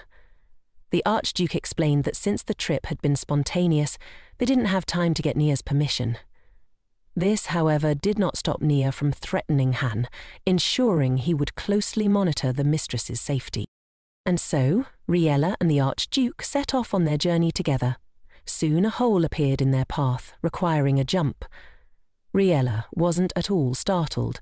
Instead, she grabbed the reins, spurred her horse, and expertly leapt over the obstacle. When she landed gracefully, the Archduke was stunned and asked, "Where did you learn to ride like that?" Riella explained that, as a child, she often rode with one of her sisters before they moved to the capital. She added that she had two older sisters, one who breeds horses and the other who works as a doctor. Hound asked if she missed them and how she coped when she couldn't see them. Riella admitted that she missed them, but there wasn't much she could do since her sisters were busy with their work. Most of the time, she tried not to dwell on the separation and focused on her own affairs. Seeing how difficult it was for Riella to talk about her family, Hound suggested changing the subject and taking a break. The lady, somewhat tired from the trip, agreed. She quickly dismounted and noticed something sparkling on the ground nearby. Intrigued, she stepped closer and discovered a small crystal lying on a stone, shining in the sunlight. Hound confirmed her suspicion. "That's a crystal," he said. Riella asked if it had any special powers. The Archduke asked her to hand it over, and with a casual gesture, he activated it. Suddenly, a whole flock of sheep appeared from the crystal's memory, much to Riella's delight. When she asked why she was so surprised by something so simple, Hound explained that Duchess Hoson had never shown her anything like this before. Eager to see more, Riella asked if he could show her something else. The Archduke agreed and set off in search of another stone. Soon he found another crystal, which, although menacing in appearance, he decided to activate. This time, the surroundings were enveloped in complete darkness, leaving only the two of them in sight.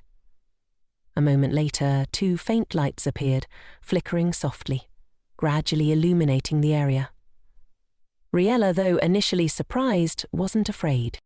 Hound speculated that they were facing one of the strongest stones, with memories dating back to the creation of the world.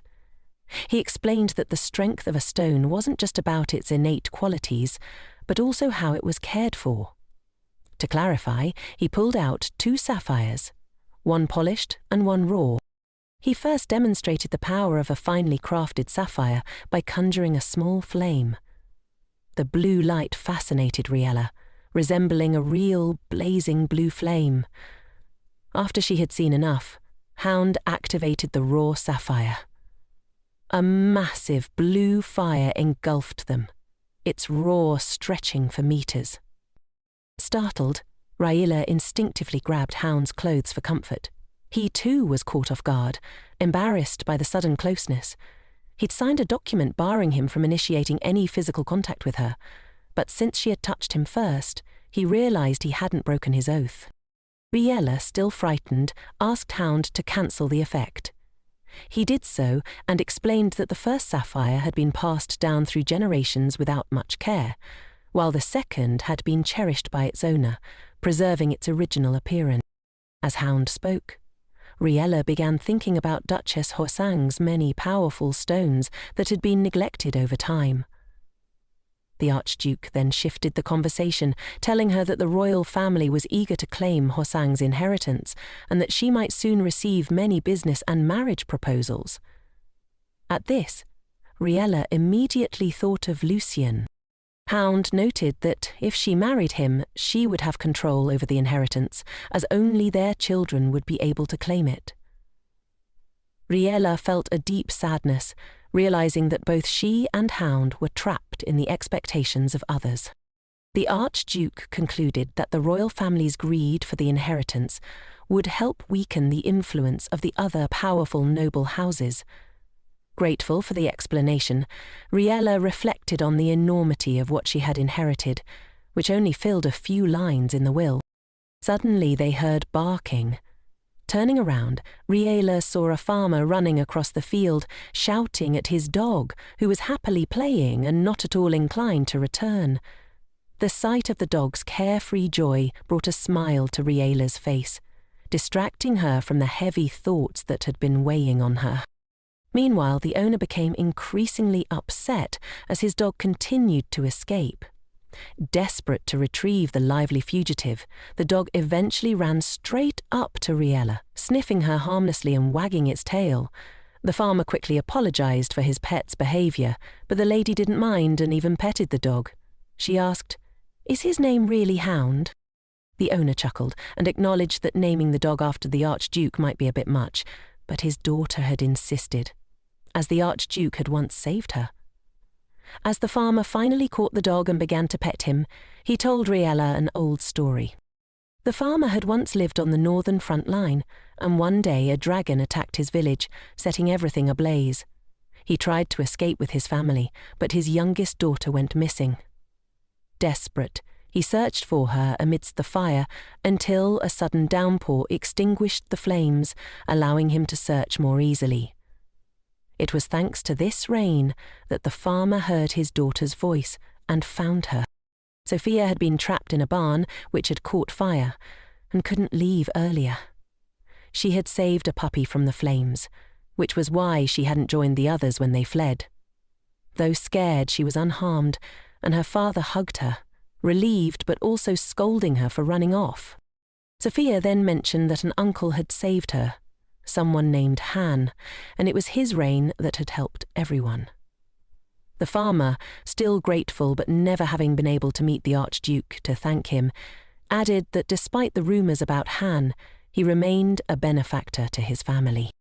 Riella looked at Han, now understanding the connection between the dog and the man, though Han remained silent, not wanting to reveal himself.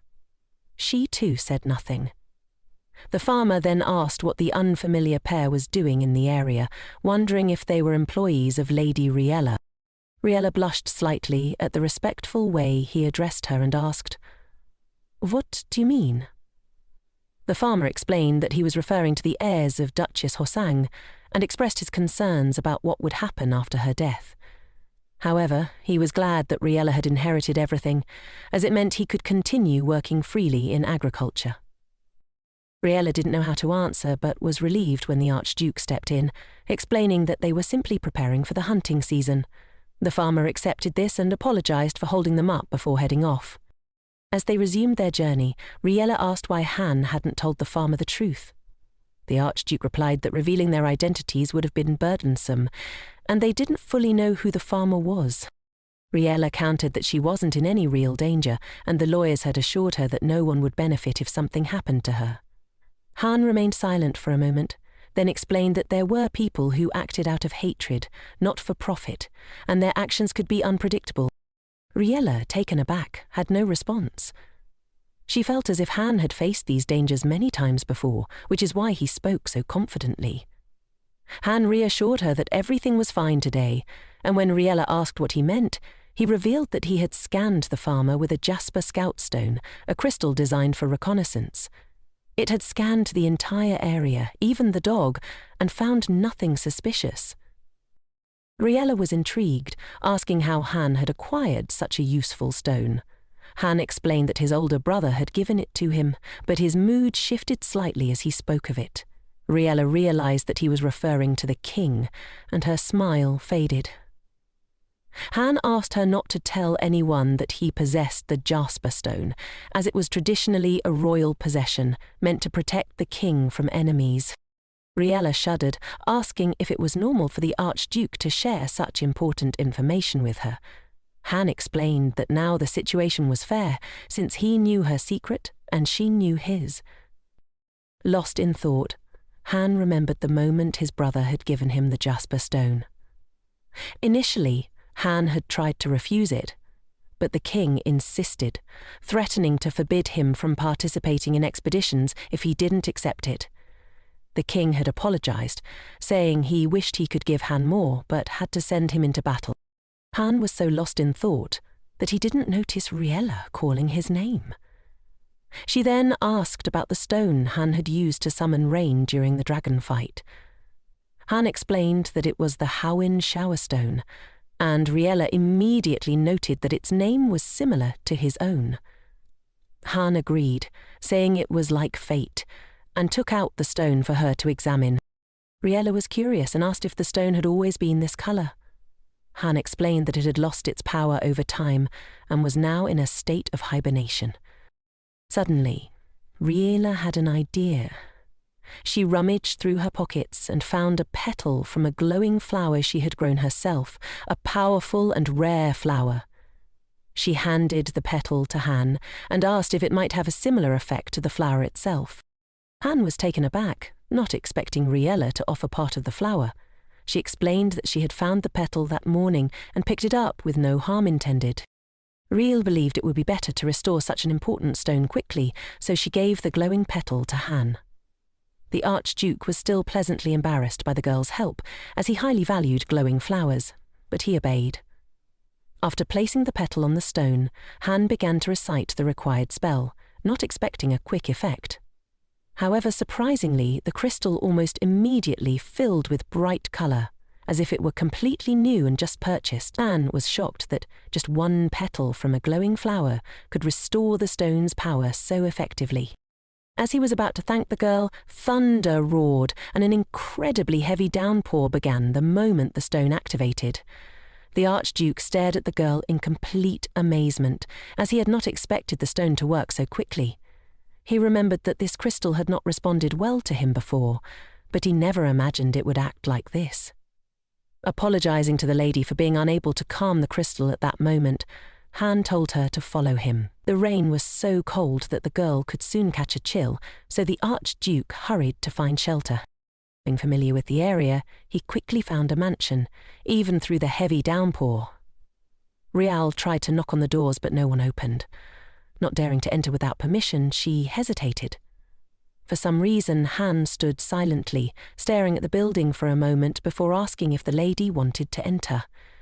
Without waiting for an answer, he approached the door and tried to open it, peacefully at first. However, lacking the skills of a burglar and growing impatient, he simply broke the door down. Once inside, Han said calmly, "Since it's open, we can go in." The girl was worried about the violation, but the Archduke reasoned that she needed to warm up and change clothes, as she was already shivering. It was unclear what might happen next, so Riella agreed to stay. As they entered, she noted with surprise how dusty the house was, indicating the owners hadn't been there in a long time. Han went upstairs, saying he'd check the rest of the house, leaving Riella to inspect the first floor. Soon, Riella found an old blanket, which she intended to use as a towel, but she needed to shake the dust out of it first. Suddenly, a clean towel fell on her from behind, ideal for drying herself. Riella screamed in surprise, turning around to find the Archduke, who had decided to play a little joke on her. Han told her not to be offended and urged her to dry off quickly to avoid catching a cold.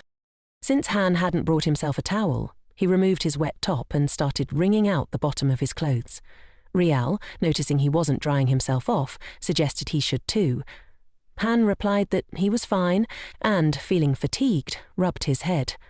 The girl looked at him sarcastically and, taking advantage of the moment, came up with a playful plan to get back at him for the scare. While Han relaxed, Riella threw a towel over his head, just like he had done for her. Unlike Riella, Han wasn't frightened, but he was slightly annoyed by the surprise. However, by the time he looked up, she had already disappeared from the room. She shouted to him to make sure he dried himself off so he wouldn't freeze. Han, now left alone, obeyed and began drying himself, although he noticed a faint floral scent from the towel, which made him feel a little embarrassed. Meanwhile, Riella, hiding in another room, worried that she might have overdone the prank, but it was too late to change anything now. Trying not to dwell on it, she remembered that she needed to change clothes.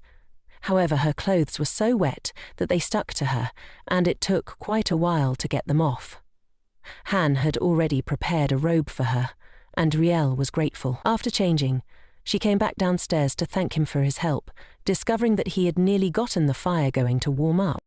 Anne called her closer to dry her clothes by the fire so they would dry faster, and Riella obediently placed her wet clothes near the fireplace.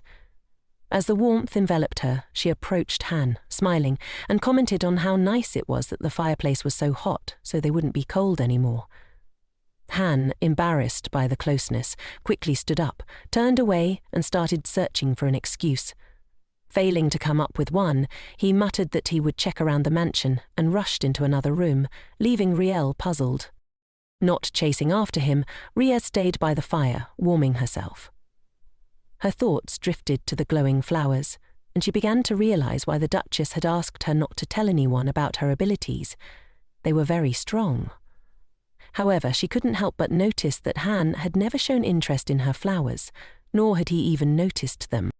She decided not to dwell on these matters for now, as they were too complicated. As she absent-mindedly lifted her sleeve, she noticed the embroidery on her robe, which revealed the owner of the clothing and the mansion. Meanwhile, Han, having punched the wall in frustration, tried to calm himself but couldn't stop thinking about Riella in his robe. The image of her wearing his clothes while not walking around in wet ones made him feel increasingly embarrassed, especially since it reminded him of a possible future marriage, where she would wear his robes. Han recalled his childhood in this mansion. How, as a young boy, he had been exiled here after being removed from the palace. His abilities had developed too quickly and strongly, which had caused concern among the royal family. Despite being compared unfavorably to his brother, who was destined to become king, Han had been sent away to live in this mansion, where he would remain for many years. The only good thing about being here was meeting the Duchess Hoson, who had been terrifying at first, but whom Han had eventually come to know. Shaking off the memories, Han decided to find something to take with him when he returned to the room. Riella had nearly fallen asleep by the fire, and he was relieved to see her peaceful expression. He began to justify his absence when she suddenly asked if this was truly his mansion. Han was taken aback, but Riella showed him the initials embroidered on her robe. He hadn't realized his name was on the clothing, but he didn't deny that he had lived here as a child.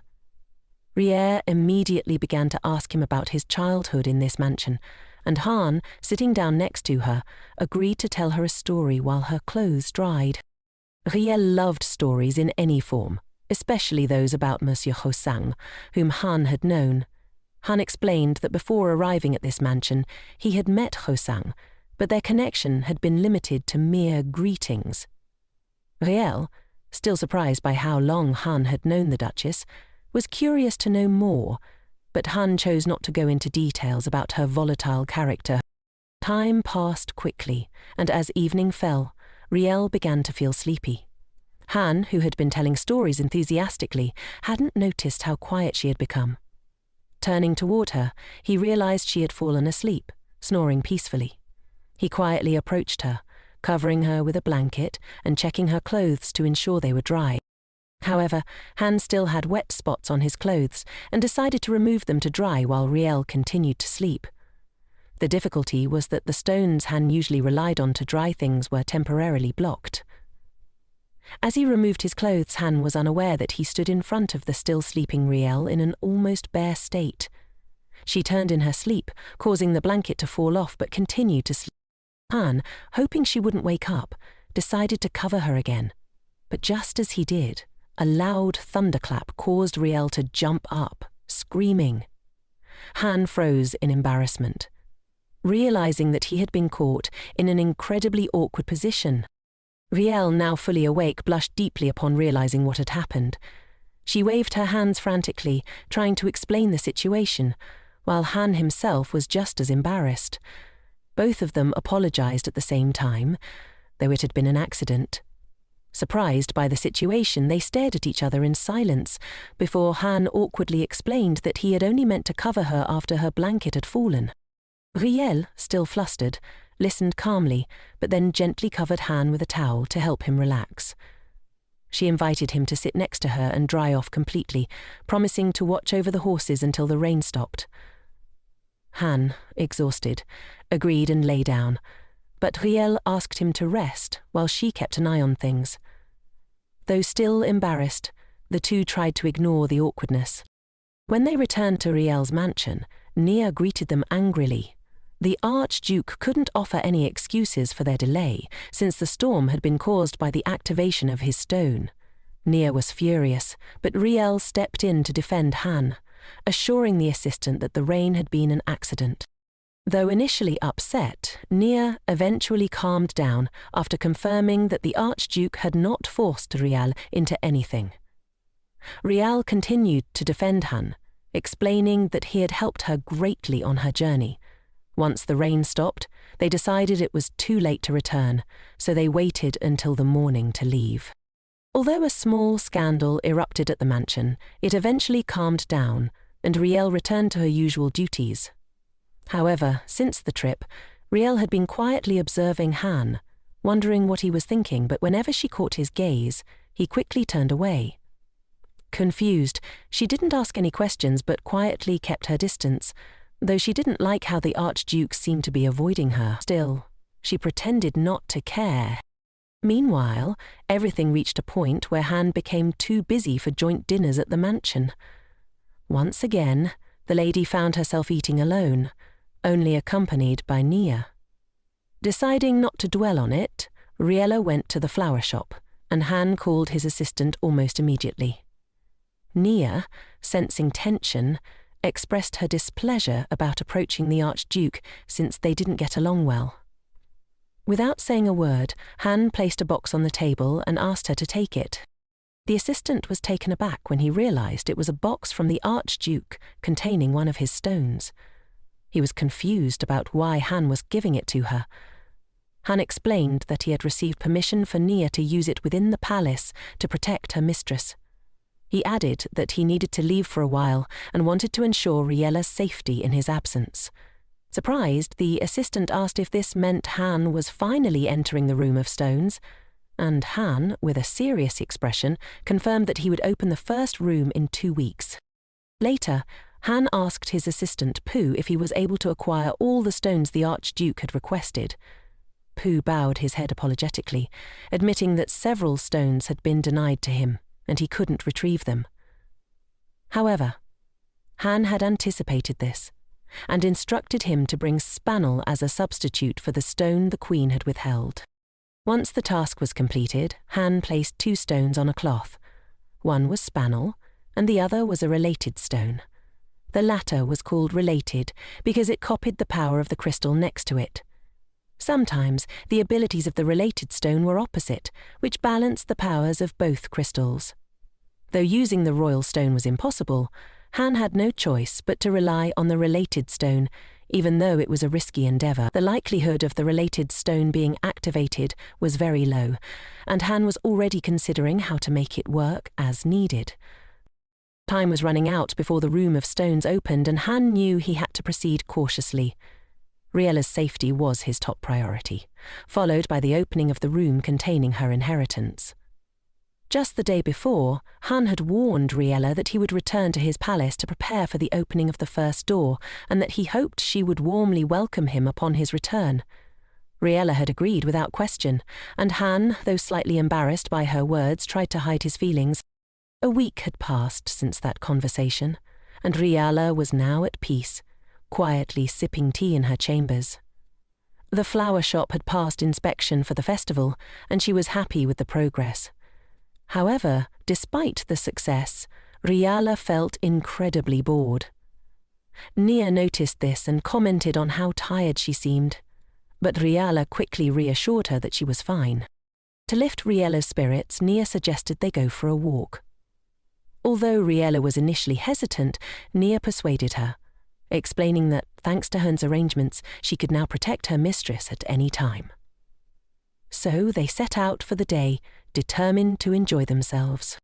When they arrived in the city, Riella was in awe of the beauty surrounding them. She regretted that they hadn't ventured out sooner, as she was already having so much fun. She dragged Nia into a clothing store and decided to buy her a red ribbon, which she thought suited Nia's deep black hair perfectly. The assistant was flustered by the compliment and asked if it really looked good.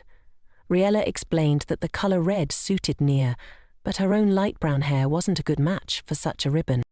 Suddenly, Nia's mood shifted as she became downcast, remembering something unpleasant. Riella sensed there was more to the story and pressed her for an answer.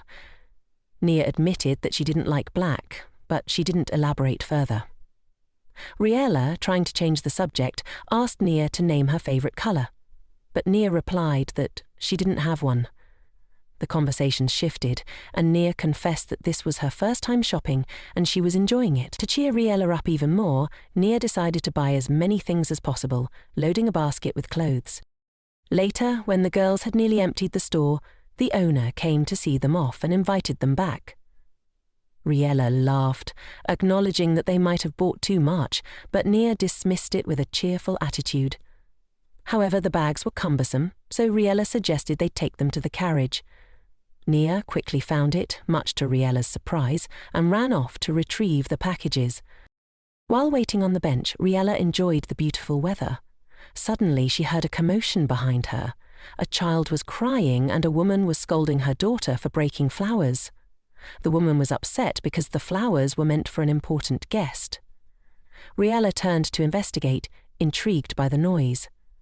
As she observed the scene, she realized that the woman's anger stemmed not only from the broken flowers, but also from a deeper misunderstanding, and she quickly deduced the situation. Meanwhile, the mother decided to try and put the basket of flowers back together, carelessly inserting the stems into the ground.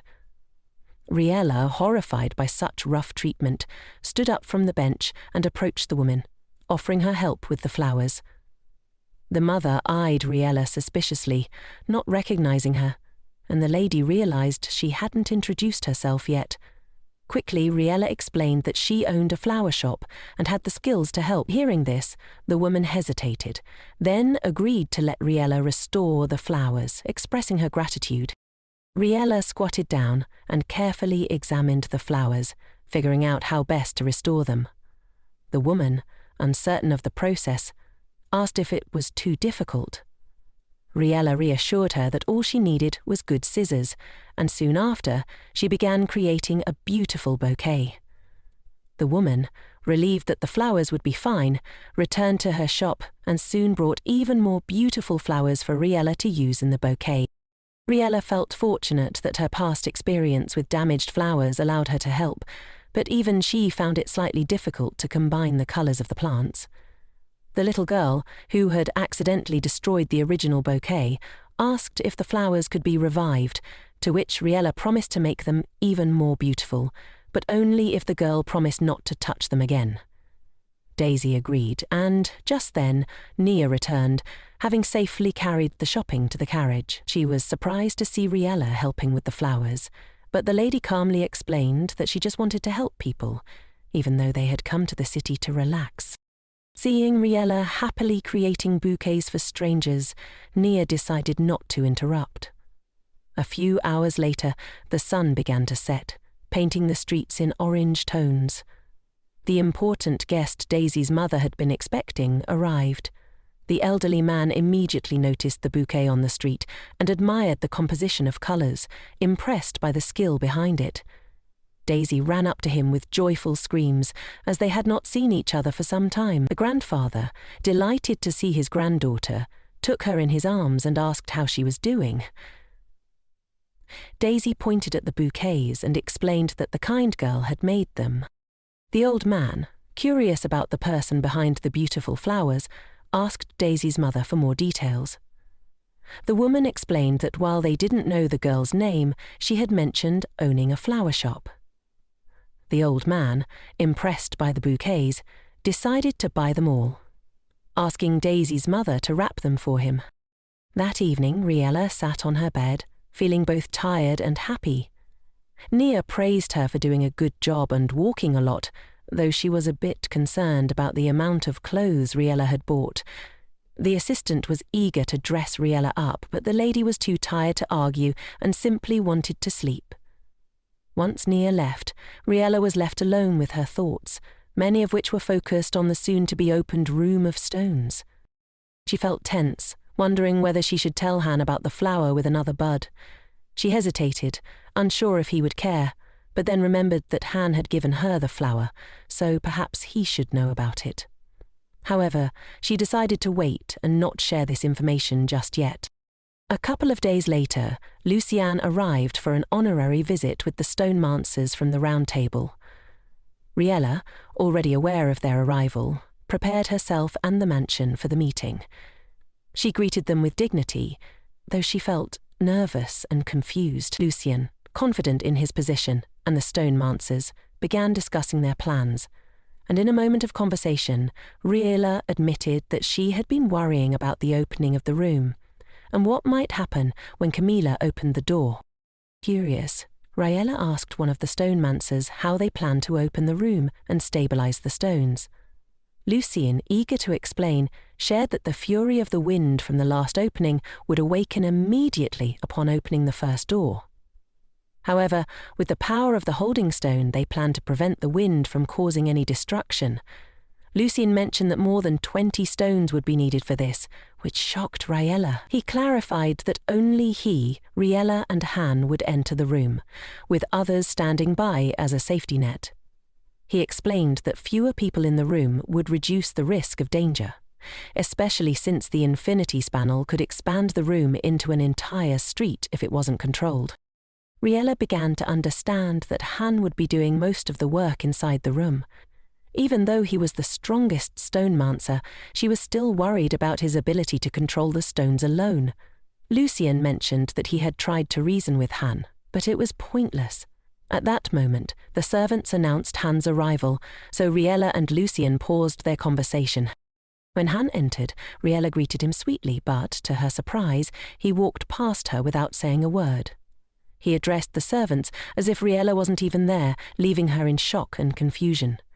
She couldn't understand his behavior, especially since it seemed as though he was avoiding her. Han, however, was conflicted. Despite his business and preparations, his thoughts were consumed with Riella, and he feared his growing feelings for her. That night, Han struggled to understand his emotions, especially when he imagined Riella leading their child by the hand, a thought that left him blushing. The next day, Han arrived at the Countess's mansion, cold and distant. Riella tried to catch his gaze, but he turned away each time. As they got closer, he managed to escape further questions by focusing on the opening of the stone room. Riella felt uncomfortable, as it seemed that as soon as they got closer, they both pulled away. Lucien, however, stayed close to Riella, explaining everything to her and showing her the crystals. When Han finally announced that the assault on the Duchess's stone room was beginning, everyone gathered in front of the doors. As the doors opened, a strong gust of wind rushed out, and Riella clung to Nia. The assistant quickly instructed Lucien to stabilize the wind, and within moments the wind weakened, allowing them to stand calmly. Riella, relieved and surprised by how the wind was controlled, realized that nothing scared her anymore. Meanwhile, Han managed to completely deal with the raging stone, allowing the originally chosen 4 to enter the room. The lady was immediately curious about how the Archduke had managed to make the stone let them in. Han explained that it was not his merit. It seemed as though the room had simply decided to allow Riella in on its own, as the doors were no longer locked. Before entering, Han gave instructions to the stonemancers. Only after that did the others turn toward the newly opened entrance. Riella, Lucien, Han and Nia entered the first room. It was small but contained valuable items and stones. They began examining everything, but most of their attention was drawn to the magical books. Riella looked around in awe, as she was unfamiliar with the stones and was seeing such a room for the first time. Unexpectedly, Lucien pointed out that the structure of the room had changed slightly, which surprised Riella. Indeed, although they had entered through the door behind them, there was now a passage leading to another part of the room instead of an exit. While Riella marveled at the room, this change struck her as well, since she was now the owner of the room. Han asked her for permission to open the box containing stones, and the girl, bewildered, allowed everyone to examine whatever they wanted, as she didn't mind at all. However, the idea of being an eyes was starting to feel strange to Riella. As she casually walked past the items, her attention fell on a stone placed on a pedestal which was firmly fixed in place. Completely unaware of its significance, Riella read the name aloud, Splitting Agate. Hearing this, Lucien and Han immediately turned around in fear, not expecting such a stone to be in the first room. Riella, not knowing its importance, asked what made it so famous.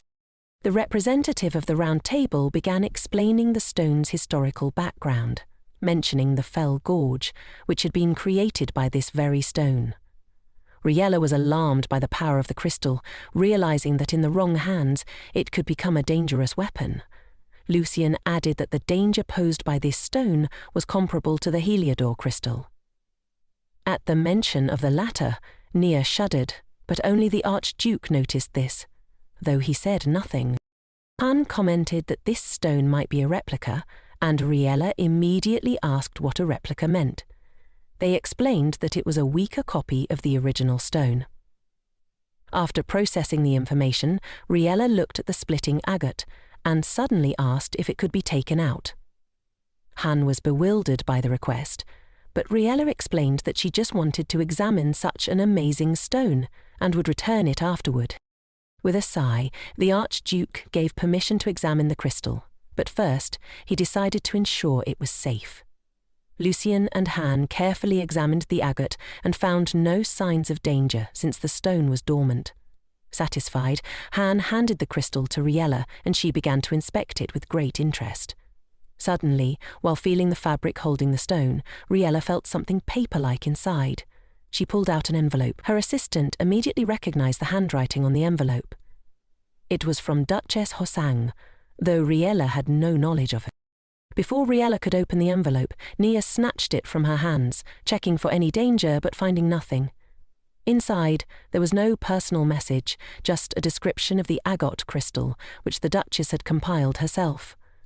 As Nia read, Han suddenly sensed one of the stones in the room, which had not yet been pacified, beginning to stir. The Archduke quickly pushed Lucien toward Riella and Nia to protect them, while he decided to deal with the awakened obsidian. The girl, unprepared for the sudden darkness, almost didn't hear Lucien's instructions. He extended his hand to Riella and asked her to hold on tightly so they could make their way to the exit together.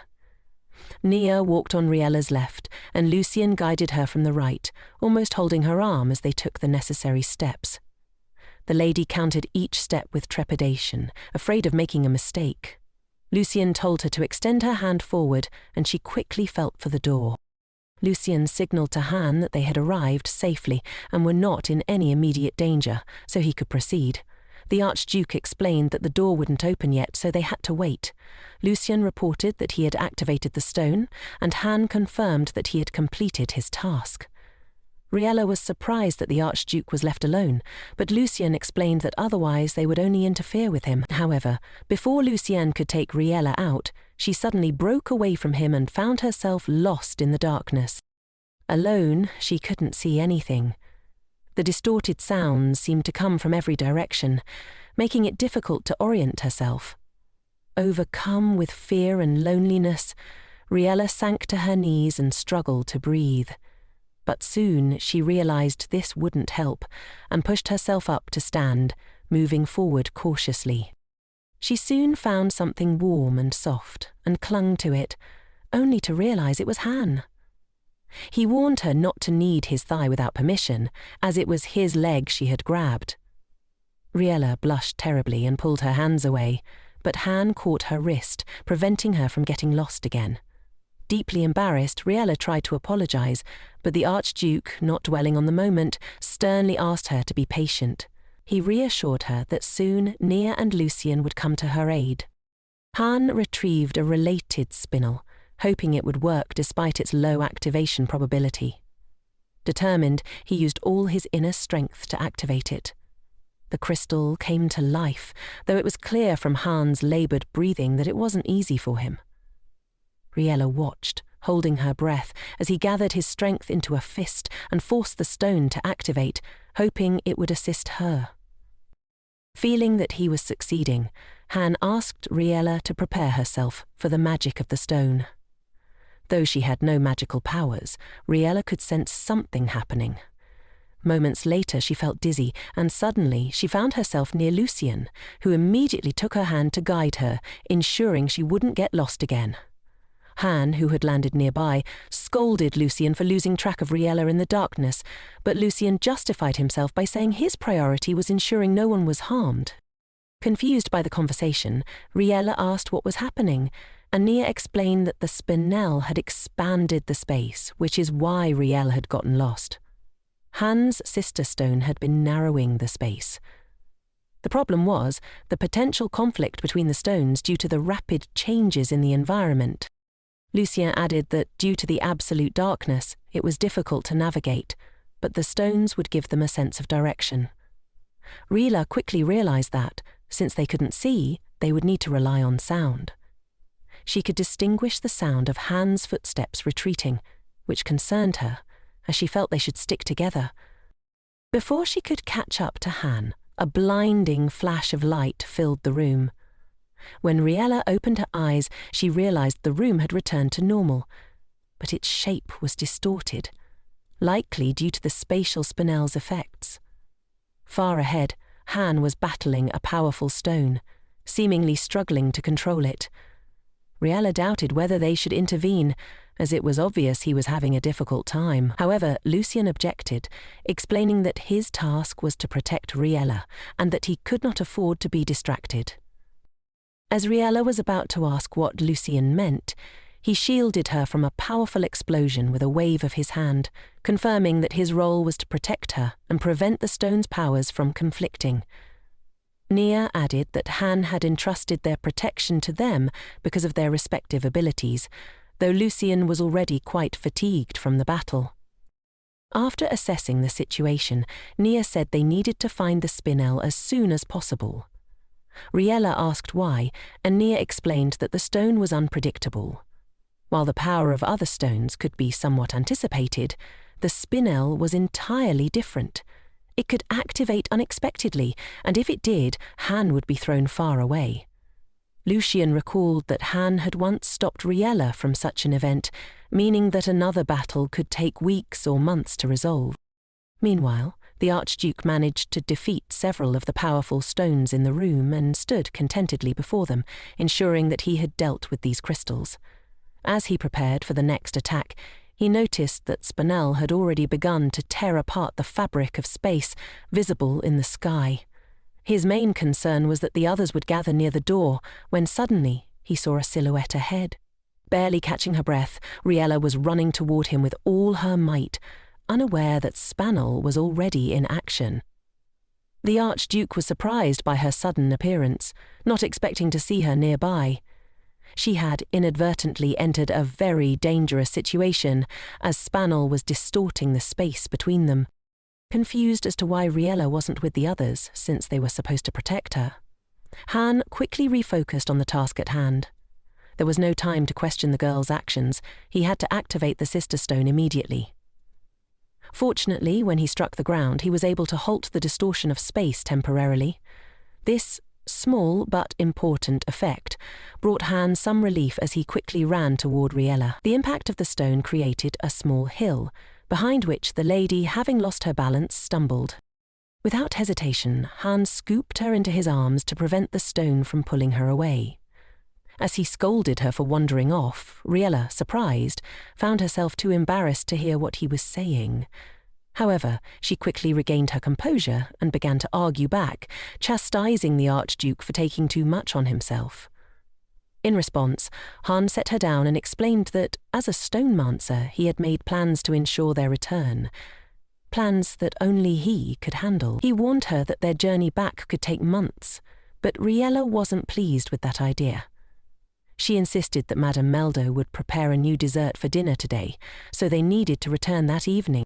This demand left Han bewildered, and before he could fully process her request, Riella reached into her bag and pulled out something.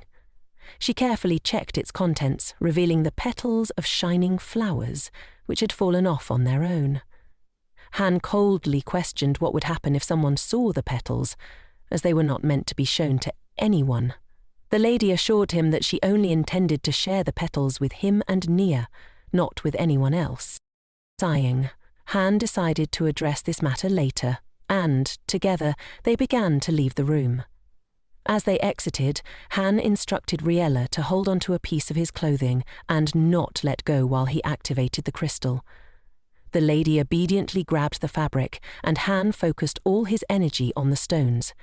He reminded himself that they had only 3 attempts to escape, and he needed to clear his mind of distractions. After a few moments of intense concentration, Han tried to activate the stone, but he failed.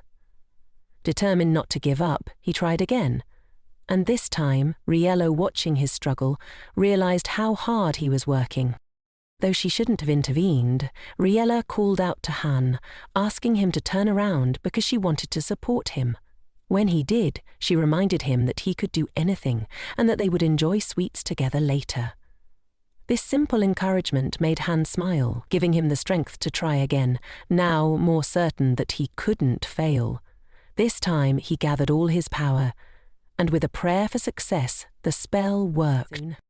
Later, the servants and stonemancers began sorting through the contents of the first room, which was filled with numerous items. As the hours passed, Riella began to feel dizzy from the abundance of work, but there was still much to check. Lucian approached her and suggested she take a break from organizing the inventory and visit the image crystal in the next room. Grateful for the suggestion, Riella agreed and set aside the documents. She headed to the room where Nia was working with the crystal. However, upon opening the door, Riella was shocked by what she saw. A terrifying image of a dragon burning everything in its path filled the room. Nia explained that she had set aside the images of Camilla's mother to focus on the battle itself. The sight left Riella trembling, but she thanked Nia for showing her. She noticed that, for the first time, Nia was struggling to speak, a sentiment that made Riella feel the weight of the situation. As the hours passed, Riella remembered that she urgently needed to prepare for the upcoming flower festival. She carefully arranged the flowers, letting her imagination run wild with the compositions. Her mind also lingered on the thorough planning required for her works, which was taking more time than expected. While she worked, Lucien stopped by to admire the aroma of the flowers. He informed her that he had completed all the documentation she requested, which surprised her. Lucien explained that although it had required some effort, it wasn't too difficult, and he was grateful to her for allowing the round table to use the stones. The conversation shifted when Riella realized she was receiving numerous letters asking her to lend out stones, much like the Duchess had done. Feeling the need to restore balance, Riella decided to charge a rental fee for the jewelry before distributing it to those in need. While enjoying tea with Lucien, Riella noticed that Han had not been around for some time. She confirmed Lucien's suspicion that the Archduke was busy trying to open the second door in the room. Riella was astonished by the sheer size of the door blocking their way, and Han, after failing to open it with physical force, began to devise a new plan. Day after day, the Archduke experimented with various combinations of stones in an attempt to open the door. That's why the girl explained that he had been stuck there, working tirelessly, and she occasionally visited him. Hearing this, Lucien thought deeply but said nothing, deciding to give Han the space to work on his own. Changing the topic, he asked if Riella had decided on the composition for the flower arrangements. She replied that she hadn't yet, explaining that she experimented with different combinations to maintain her skills and preserve her sensory abilities. Lucien encouraged her, saying that any bouquet she created would undoubtedly be worthy of a prize. Embarrassed, Riella thanked him and then shifted the topic. She asked if he would take some of the flowers, as she had nowhere to put the old bouquets, since she was constantly making new ones. Lucien agreed, but what he didn't expect was that Riella loaded him with a huge bundle of bouquets, so many that he could barely fit them all in the carriage. By the time he realized it was too late to refuse, he had no choice but to carry them. Lucien brought the flowers to the round table building, where the stonemancers were astonished by their sheer scale. As they unloaded the flowers, one of the deputies informed Lucien that his father was waiting in the living room. Lucien quickly went to greet him, eager not to keep his father waiting. He asked why his father had come, but instead of answering, the old man grabbed the flowers from Lucien's hands and asked where he had gotten them. Lucien was puzzled, though he knew very well he hadn't brought flowers from his father to the building. He explained that the bouquets were a gift from Riella Tanner, the AIS of Duchess Hoson. Lucien added that she was a very interesting and skilled florist. The old man remarked that it was the first time Lucien had spoken so highly of someone in front of him, to which Lucien merely shrugged. For him, Riella was such a respectable person that he didn't hesitate to compliment her. Initially, Lucien had been insincere with her, but Riella took it calmly and continued to communicate with him. In moments when Riella didn't get along with Han, Lucien for some reason felt a sense of relief, as he was able to stay calm, even when dealing with the stones. He even tried to leverage their budding friendship by asking Riella for some stones, but she happily refused. She explained that she had already distributed all the stones from the inheritance and could not help him. Lucien was taken aback when Riella revealed that she had managed to match all the stones from the Duchess's will. He then examined the documents and asked why the contracts had been reduced to a year. Riella explained that the short duration would require the stones to be extended and they would need to be more carefully protected. Listening to her, Lucien realized just how difficult her task was and how well she had handled it. Riella explained that her role was simply to distribute the stones, and for any other questions, it was better to consult a specialist. She was concerned, however, that she was only seen as an unknown decision-maker, so she wanted to entrust the stone management to Lucien. Lucien immediately asked about the payment for such work, and Riella, after searching for a moment, found a document with a lease period of 10 years or more. She smiled and winked flirtatiously, saying that such an offer would definitely tempt the round table. Lucien couldn't help but laugh, as the conditions were indeed ideal for him. When Lucien later told his father about the situation, the old man jumped up and said he had something to do. Lucien was surprised, as he had expected his father to stay for dinner, but the old man didn't even pause, only adding that if Lucien didn't want to eat alone, he should get himself a girlfriend.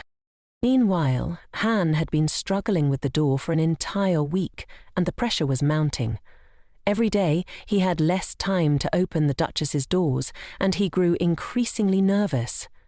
He pressed his hand against the door for the umpteenth time, contemplating the materials it was made of, but his knowledge didn't help. The door concealed the power of over 100 different stones, and Han's biggest fear was not being able to solve the puzzle in time, especially with the 3-month deadline looming. After another failed attempt that day, Han decided to take a walk to clear his mind and gather more information. When he entered the living room of the mansion, he was taken aback. He didn't recognize the space, which was now completely decorated with flowers. Just as he was processing the scene, Han heard a woman's voice demanding that he step aside. He moved out of the way and turned around to see Riella, dressed head to toe in enormous flowers, rushing down the corridor. Behind her, Nia was carrying more floral materials and asking where to put them. The girls passed Han so quickly that he couldn't make sense of it all, although he was intrigued. Later, Han asked his assistant why there was such a commotion, and she explained that Sir Maurice, the famous royal florist, was coming to see them. Han was very surprised that the renowned florist had decided to visit Riella's mansion. Meanwhile, Nia reminded Riella that it was time to wash up and change clothes, so the girls quickly dashed away. A little later, the assistant had Riella perfectly prepared for her meeting with the famous florist. When the girl appeared, she looked stunning, and Han, who saw her, froze in amazement. Just then, Sir Maurice appeared in the doorway of the mansion, smiling gallantly as he greeted Riella, saying he was glad to meet her despite the unexpected arrival. Rita, her eyes sparkling with delight, assured the old man that his visit was a great honor for her. Sir Maurice gave the order to unload a gift he had brought and presented Rita with a beautiful plant in a flower pot. He expressed his hope that she would like the small gift and accept it. When Rita saw the plant, she was deeply moved, as she immediately recognized it as a rose from the royal garden. She knew exactly what kind of plant it was, and that it could only be grown with personal permission. Han, too, knew of the rose, having lived part of his life in the palace and seen these plants, which were always carefully tended in the most prominent part of the royal garden. The name of the rose had been mentioned to him many times. Han was surprised by how happy Riella was to receive the flowers. Her reaction only served to convince him further of her deep affection for them. Sir Maurice, slightly embarrassed by the warmth of Riella's reaction, was pleased that his gift had made such an impact. Riella explained that such rare varieties were hard to come by, even in a lottery, which she had never succeeded in winning, let alone receiving such gifted roses. Watching the girl's delight, Han felt a pang of dissatisfaction. He couldn't understand how someone could win her over so easily. His frustration grew, so he sternly demanded that Sir Maurice explain the purpose of his visit, as he wasn't sure of the sincerity of his intentions. However, Riella immediately stepped in, defending the florist, and said that guests should not be treated so rudely. Sir Maurice agreed with her and clarified that he hadn't come for the Duchess's stones, but instead for Riella herself. Not her inheritance, or any part of it. This statement puzzled and angered Han, who gritted his teeth as he tried to make sense of what Maurice meant. The old man, innocently closing his eyes, asked if there had been a misunderstanding, as he already had a beloved wife. Sir Maurice then, with a laugh, asked if Riella would be interested in working as a royal florist with him. The proposition took Riella completely by surprise, as it was not just something she wanted, but something she had dreamed of all her life.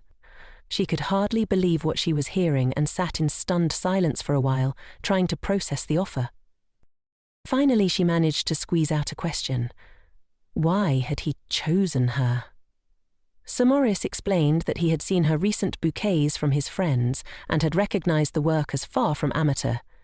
At the time, he hadn't had Riella's contact information, but when he saw the bouquets she had sent to the round table, he immediately recognized her style and rushed to meet her.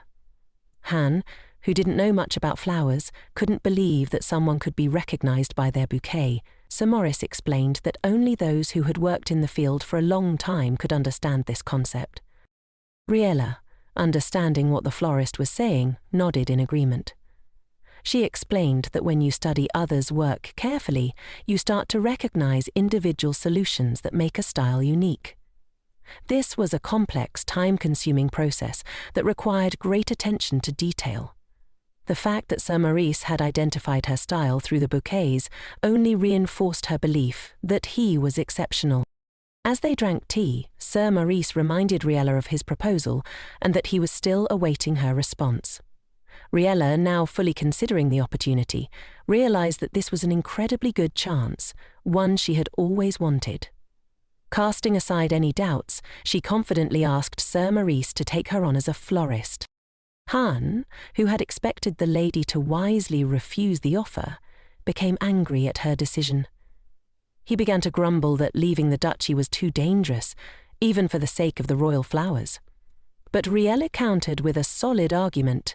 She would be working in a well-guarded palace, and the danger wasn't the same there. Han had no choice but to give in, though he was still uneasy. He knew the palace was the most secure place in the kingdom, but that didn't protect her from the people inside, who could easily harm her if they wanted to. Though Han tried to offer a compromise by suggesting she travel with Nia, the Archduke quickly shot down the idea, saying that Nia would not be allowed there and that another stonemancer would likely not be approved. Sir Maurice, however, interrupted both of them, stating that Han would be the most ideal person to accompany Riella to the palace, but Han was not eager to go, preferring instead to keep her in the mansion. Meanwhile, Riella remembered that she could turn to Lucien for help, which Han had wanted to avoid until the very last moment. The Archduke then tried to subtly appeal to Nia, hoping she would also want the mistress to stay. It seemed that Nia caught the hint as she sighed sadly and attracted Riella's attention, as if about to say something. However, the assistant suddenly revealed that she would happily protect the mansion while Riella worked hard at the palace. As a result, Han, the most dissatisfied one, was simply kicked out, achieving nothing. Once the Archduke and all the servants had left, Riella became serious and asked Sir Maurice if she could learn the real reason for his visit. Sir Maurice sighed, noting that it was difficult to hide anything from her, so he would have to be honest. Riella explained that she was deeply grateful that he had chosen her, but she knew he already had a talented student, Chloe Bennet, who was widely regarded as one of the most outstanding florists in the country, second only to Sir Maurice. Concerned, Riella asked if something had happened to Chloe, which would explain why Sir Maurice was looking for another student. At the same time, in the royal palace, Chloe struggled to find her place. When she learned that her teacher had gone to Renard, she specifically requested privacy from the Queen to discuss her situation. Her Majesty granted an audience with one of her best florists. Chloe wasted no time and openly stated that she wanted to be appointed as the new chief royal florist. Unaware of these developments, Riella, with Nia's help, was preparing for her role at the palace. The assistant meticulously measured everything to ensure Riella's attire met the palace standards, from the buttons on her clothes to the colour of her shoes. After carefully inspecting her, Nia concluded that Riella met the fashion standards perfectly. However, Nia regretted that she couldn't make the mistress look even more beautiful. The girls were interrupted by Lucien, who was also dressed elegantly and had come to see Riella off. He immediately complimented her, and a brief conversation followed about sleep and food. With the palace being crowded, Lucien suggested they leave early, and Riella agreed. Before he could enter the carriage, Nia grabbed his sleeve and implored him to take care of Riella. Lucien, realizing that Nia felt left out due to the ban on her entering the palace, promised that Riella would be fine. As they drove toward the palace, Lucien remembered the notes he had received when he became the chairman of the Round Table. These notes indicated that Nia had to be carefully monitored by Han and that she was not to be allowed in the palace. If Nia became uncontrollable, it would be left entirely to the Archduke to decide her fate. Lucien couldn't help but think that it was fortunate that they were living in peaceful times. When they arrived, Riella was thrilled to see the palace up close for the first time. Lucien explained that they would be visiting the administration of the royal garden, called the Glory of the Four Seasons. Eager to explore, Riella couldn't wait to get out of the carriage, and Lucien didn't stop her. As they stepped out, a female voice greeted them. The voice belonged to Chloe Bennet, who remarked that it had been a long time since she had seen a representative in the palace. She then glanced at Riella, asking if she was indeed the one Sir Maurice had mentioned. Riella confirmed, and Chloe seemed genuinely excited to see her alive and unharmed. For Chloe, however, there was nothing extraordinary about this encounter. She wasn't at all concerned, and wanting to help Riella, she invited the new girl to reach out with any questions. Riella shook Chloe's hand gratefully.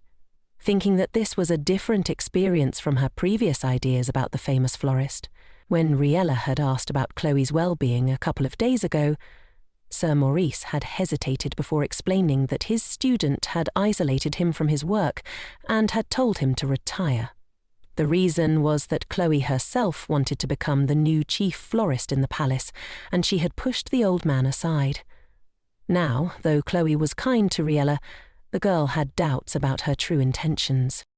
Riella couldn't help but feel that Chloe was appraising her, trying to gauge how much of a competitor she would be. She had no doubt that Chloe would soon show her true colours, just as she had done to Sir Maurice.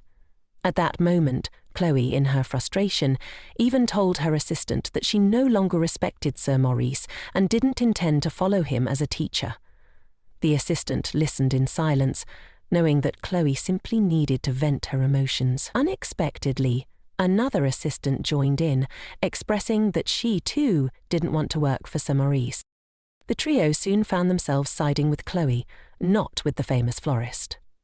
Looking at Riella, Chloe seemed to wonder how long the mistress would last in the palace. Deciding that was enough, she turned to leave. Just then, Riella stopped her, asking if she wanted to know something.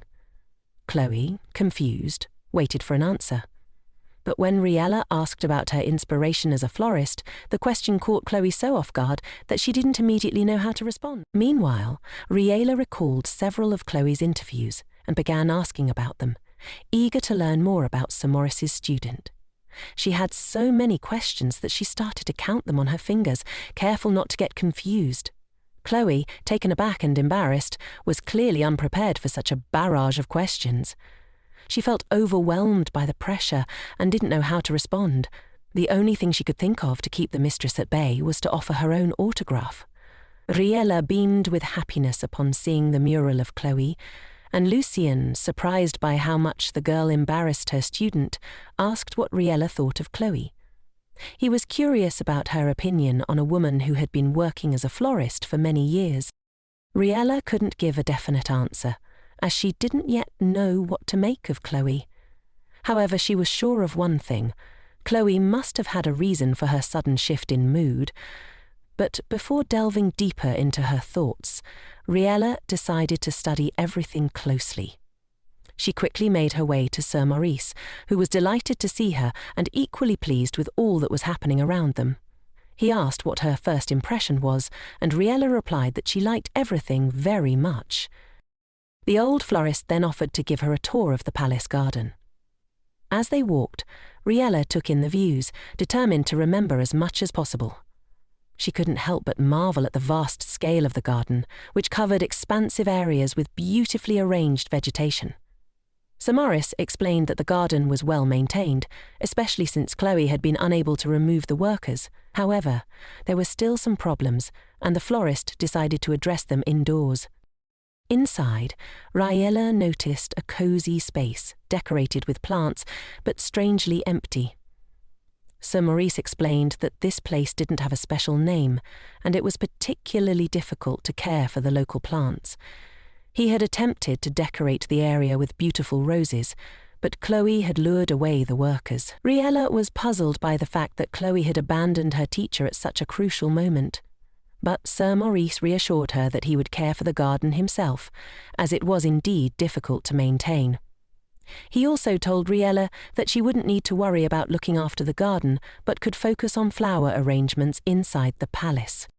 When Riella asked how many decorations were needed, Sir Maurice mentioned that it was more than 30 a day, which shocked her. Previously, she had only made up to 50 decorations with the help of her friends. The responsibility was far greater than she had anticipated, and she wasn't ready for it.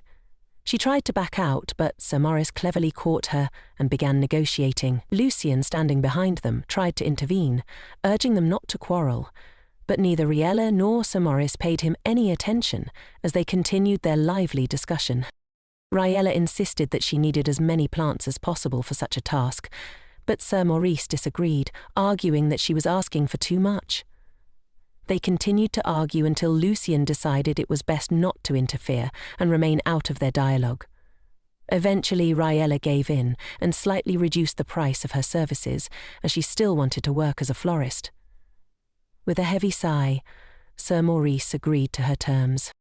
Riella had expected her first day of work to be easy, but she quickly realised that she was now in the palace, and from the very start, Sir Maurice had made her very busy. Even the assistants began to sympathise with Riella, seeing how much work she had ahead of her. She didn't need any help from Sir Maurice, so she sent him away and stood before a vast array of flowers, realising that if she didn't work tirelessly, she would end up staying overnight. Riella began by trimming flowers, a task she was well versed in. She delighted in the rare and artificially grown varieties before her. Suddenly, she was startled by unfamiliar male voices. One of the workers, a man named Martin from the administration, introduced himself but did not apologise for frightening her. Ignoring his lack of courtesy, Riella politely introduced herself and told him she was there to help. Martin, with a smug tone, explained that royal florists were different from street florists and that he would fully instruct her on the palace's rules. Unfamiliar with the palace's protocols, Riella didn't object, simply accepting the situation as it was. Meanwhile, Martin assigned Riella the task of selecting the best buds that were in good condition. The lady didn't appreciate his manner of communication, and she wanted him to leave quickly. She simply nodded in response.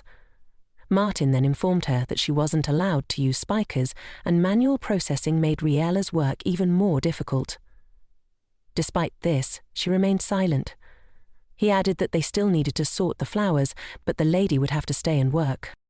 As the trio moved away from Riella, Martin burst into an evil laugh, clearly enjoying the situation. One of the three friends asked if it was normal to burden the new girl with all their work, but he was quickly told that it was the right thing to do. Martin angrily declared that if Riella couldn't handle it, she should return to her mansion and cry over her inheritance.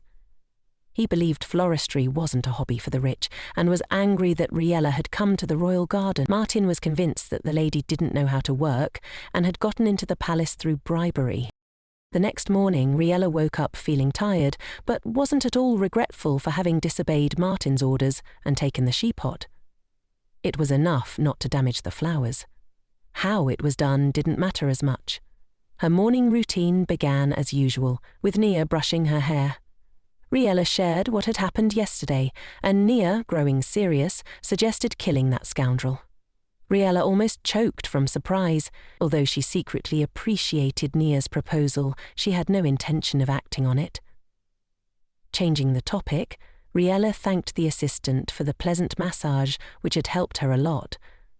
As for the small troubles at work, Riella had some ideas for solving them on her own. Nia then asked her to let her know if it became too difficult for the mistress to handle the scoundrels on her own. Riella promised to do so. Once Nia left the room, Riella immediately felt the fatigue she had been hiding from her assistant. Just then, H appeared in the corridor and remarked that Riella looked very tired. She tried to carry on a conversation with the Archduke, but it felt like they hadn't spoken in a long time. Suddenly, H abruptly announced that the girl walking with Lucien was distracting him from his duties. Riella was so surprised by the Archduke's sudden scolding that she missed most of his words. Deciding to tease him, she responded that if he was so concerned, he could open the second door of the room. When he became stubborn, she told him that she would walk with Lucien until H opened the door. In the end, Riella left, and the Archduke was left alone to ponder why his words had been misunderstood. Watching the interaction between the representative and the mistress, the Archduke realised that if things continued like this, he would only get angrier. At that moment, he wished he could switch places with Lucien so he could accompany the lady, and the representative would open the door. But as the representative and Riella left, nothing changed for Han, except for his growing sense of uselessness. For the first time in his life, he felt lost, as though he were in a fog. Then, Madame Melda burst into the room, frantically searching for Madame Riella, who had already left. After catching the woman's attention, Han asked what was wrong. Melda explained that Riella had mistakenly taken the wrong basket. She had grabbed the one meant for the gardeners instead of the one with food, as she hadn't had time to eat. Melda had packed 2 baskets, but the lady had mistakenly taken the wrong one. the woman lamented, unsure of what to do. Han then took the basket from her hands and said he would take it. Meanwhile, Riella and Lucien were approaching the palace. Lucien explained that his father had worked too hard the previous day and would be delayed, but he still wanted to express his gratitude to Riella, which surprised her. He admitted that, after Chloe's words, his father had been unable to work for nearly a month. But thanks to Riella, the old man had been eager to work again for the past few days, clearly enjoying it. Riella thanked Lucien for his words, but replied that even without her, everyone in the palace would have managed just fine. Lucien stared at her, puzzled, unsure if she was joking or being completely serious. He then decided to clarify, asking if she truly believed what she had just said. Lucien recalled that he had praised Riella's skills many times, to which she responded that she considered such compliments to be common courtesy. Lucien explained that he rarely gave compliments because of his father's influence, but he considered Riella deserving of them. The girl was embarrassed and tried once again to downplay her skills, saying that she only read and applied other people's ideas. Lucien objected, pointing out that most people who try to imitate others often fail to replicate anything well. Moreover, truly skilled florists don't publish their work because conveying knowledge through text is so difficult. Even existing books are often mere fakes with pretty covers, making it hard for beginners to succeed, and many give up when things don't work out. Lucien added that it was clear when someone lacked proper teachers and didn't genuinely want to study. Lucien then asked if Riella would be participating in the flower festival for the first time. She confirmed his assumption, and he said he would look forward to seeing her results. It turned out that Riella was the first to arrive at the garden. She looked around in surprise, but quickly found something to do, deciding to read since she had finished with the flowers the previous day. On the shelves were the very books Riella had wanted to read for a long time, but couldn't find anywhere. After choosing a comfortable spot, Riella carefully studied the contents of one of the books, eager to learn as much as possible. After some time, Martin entered the garden, looking like he hadn't slept at all. He approached Riella, thinking about how he might take credit for her work if she had done it well.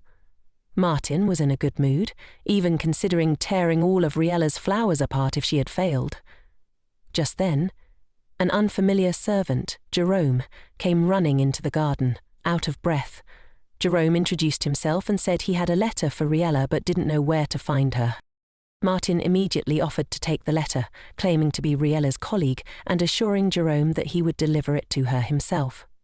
Jerome, exhausted from running, was very grateful and only asked for Martin's name. Martin introduced himself as Pablo and lied, saying he would certainly give the envelope to Riella so Jerome could relax.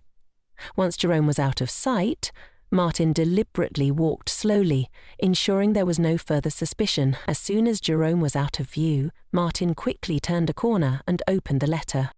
The letter politely stated that Sir Maurice would not be coming to work today and asked Riella to help with his affairs, according to the instructions. Initially, Martin thought about returning the letter to Riella, but as he read through it, he discovered a detailed description of flowers that could be incredibly useful to him. These instructions were much clearer and more precise than anything Martin had encountered before, so he decided not to return the letter to Riella. Instead, he took the page for himself, hoping it would be useful in the future. Having torn up the rest of the letter, Martin happily made his way to the greenhouse, his spirits lifted. When he arrived, he was surprised to see that Riella was already working, even though he had given her too much work the previous day. He pretended not to be surprised and went for an important walk around the greenhouse. He then noticed that Riella was trying to put together a flower arrangement herself. Arrogantly, he thought that she wouldn't succeed. Martin couldn't imagine what a novice like Riella could know about flower composition. He believed that if she created something, she wouldn't recognize what was wrong with it, and flowers might even end up in the rooms of the king and queen. He envisioned the defeat Riella would face when she was kicked out of the royal garden, and he eagerly anticipated the spectacle. However, he had other tasks with flowers to attend to, so he left the greenhouse. Martin took the bucket of roses that Chloe had asked him to care for and decided to redo Riella's work just in case. While walking down the corridor, he lost himself in thought and accidentally bumped into Lady Bennet. She immediately noticed the roses and took a few from the bucket to evaluate the work done. Martin, terrified, thought about blaming Riella for the work since she was the one who had done it. Lady Bennet quickly examined the flowers and, to Martin's surprise, said the work was simply perfect. There wasn't a trace of thorns, and not a single stem was damaged. She explained that she wanted to send him to another department, but couldn't let go of such a valuable employee after such good work. From that day on, she would be managing 2 departments at once, and she needed more than 60 bouquets. She invited Martin to make 2 bouquets personally, and if she liked them, she would put in a good word for him. Martin was overjoyed, and immediately agreed to Lady Bennet's proposal. She was pleased with his energetic response, and moved on with a calm soul. Martin promised to do everything in the best possible way, and she had nothing to worry about. Martin now had the piece of paper from Riella's letter, which he had kept for himself. He was pleased with the coincidence that Chloe had given him an individual assignment, and now he could use the information from the sheets to create suitable bouquets. As he walked down the corridor, he thought about Riella. He was surprised that she had managed to handle the flowers so well. Standing in front of a mirror, he thought about how he might try to win her over. She was quite attractive, and now, with her vast wealth, it would be to Martin's advantage.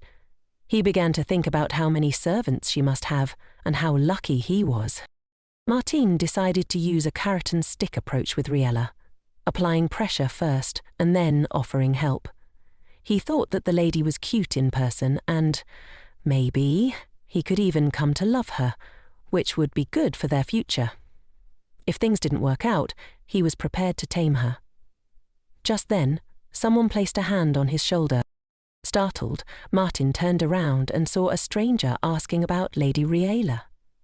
When Martin saw this impudent stranger, he was surprised to realize that the man was looking down at him, his expression a mix of arrogance and coldness. Martin was too frightened to respond immediately. Meanwhile, Riella sat in the greenhouse, worried because Sir Maurice had not arrived. She had not received the letter, and didn't know he wouldn't be there. However, being a smart girl, she quickly deduced that the old man had overworked himself, and that was why he wasn't there today. Suddenly, Riella remembered it was lunchtime, and her stomach growled. She was already looking forward to the delicacies that Melda had prepared when she opened the basket, only to freeze in surprise. Instead of the delicious food she had expected, the basket contained raw ingredients. Things she couldn't eat even if she wanted to. After reading the note attached to the basket, Riella realized that the food was actually meant for the dogs, not for her. It turned out the servants had mixed up the baskets and given her the food prepared for the puppies in the forest. Wondering what she should do, Riella quickly realized she wouldn't have time to eat in the royal dining room. With a sigh, she decided to go without food, though it was difficult. Just then, out of nowhere, Han appeared, joyfully exclaiming that he had finally found her. Riella was surprised to see him, but equally happy to see him. The hungry girl immediately smelled the delicious food that Melda had prepared, and Han carefully brought the basket to her. She almost immediately started eating, but then, remembering her manners, she looked up and thanked Han for his help. She officially told him that if he was here on business, he could move on. But Han quickly said he had no other business, only wanted to bring her lunch. Riella gratefully thanked him, realizing how much he cared about her. She invited him to have lunch with her, as there was plenty of food. Han agreed, and while they were eating, he asked where Sir Maurice was, as he hadn't been seen that day. Riella explained that she had heard from Lucien that Sir Maurice wasn't well, so he wouldn't be coming in today. Han then clarified if that meant Riella would be working alone. She confirmed, and Han was surprised that Riella wanted to do everything on her own, pointing out that she could ask for help from others. But Riella explained that if she brought someone else in, it could harm Sir Maurice's reputation and cause problems. Pretending she was perfectly fine, she smiled brightly and said it was time for her to get back to work. However, Han was very dissatisfied with the condition she was in and the situation she was working in. Getting to his feet, he proudly announced he would help Riella sort the flowers that day. That evening, as the setting sun illuminated the palace, the queen prepared to relax in her chambers. She requested the sweetest tea possible, as she was tired after a long day of work. Sitting down on the soft sofa near the fireplace, the queen noticed something new in the room. A bouquet of flowers recently brought to the royal chambers at her request. The queen immediately asked who had brought them, as they were different from the ones she was used to. The chief maid surprised Letitia by saying that Archduke Haun himself had brought them, but hadn't conveyed anything else. The queen examined the bouquet carefully and realized it wasn't Sir Maurice's style, but Riella could come up with something similar. Letitia had allowed Riella into the palace, thinking it would be easier to keep an eye on her, but she hadn't expected the influence the young lady would have on the Archduke. This was not part of the plan. Letitia paused, considering whether to leave things as they were or disturb Riella with some issue. She was distracted from her thoughts by her husband, who happily entered the chambers, missing her. The king immediately kissed his queen and asked what she had been doing and thinking about. The woman sarcastically recalled a time when the king had sobbed and confessed his love to her. The king blushed at the memory and quickly changed the subject, mentioning the Archduke. He had heard that his brother had brought something. Letitia pointed to the flowers on the table and asked if her husband liked the bouquet. The king cheerfully replied that he did, as it seemed fresher than usual. Letitia decided to temporarily leave things as they were with Riella, since the king liked her work. The next day, when Sir Maurice went to work, the old man began apologizing profusely to his lady. He was sure that she had received his letter and that everything was fine with his work, but Riella had done everything herself. Sir Maurice explained that his muscles had been weak the day before, but today he was rested and ready to work. Riella reassured him that no one from the palace had contacted her or had issues with yesterday's bouquet. Sir Maurice was happy to hear this, and surprised that the first bouquet he had created had been accepted at the palace. He mentioned that his assistant had delivered the letter to S. Pablo, but there was no one by that name in the palace. Riella realized that someone must have intercepted the letter early in the morning and never delivered it to her. Later, Riella was in a good mood, as working with Sir Maurice was much more pleasant and efficient. Unbeknownst to her, Martin had been secretly watching her from around the corner. After a while, he decided to approach her and talk. He sarcastically noted that although Riella had managed yesterday, she shouldn't make mistakes, since he wouldn't be able to help her with them. Riella tried to keep her responses short, not wanting to engage with him, but didn't ignore him completely. Martin, remembering the previous day, asked who the black-headed man had been looking for. Riella was surprised that Martin didn't recognize the Archduke. Martin casually called the stranger shameless, which made Riella laugh, imagining Han's reaction. Since Martin still didn't know who the Archduke was, Riella told him that the man who came to the mansion was the Archduke himself. Martin grumbled that people should treat others better and not be so arrogant, adding that Riella shouldn't go to the garden too often. Riella agreed with all of Martin's comments, genuinely amused, and he liked how meek she was. After their exchange, Martin went to collect the flowers he was going to bring to Riella for her to process in the afternoon. Later, in Lady Bennet's personal office, Chloe scolded Martin for his inconsistent work. She couldn't believe that he had managed to create one very beautiful bouquet and then almost ruined another. Chloe noted that Martin often forgot the basics of the textbook, but then managed to do things perfectly. Comparing two bouquets, one white and light pink and the other a failure, Chloe asked if something had happened to him that was affecting his work. Since Martin didn't respond, Chloe exhaled and switched from anger to mercy. She warned him that if his performance continued to fluctuate, she might fire him. Later, walking down the corridor in despair, Martin realized he could have studied more, but he didn't have the time.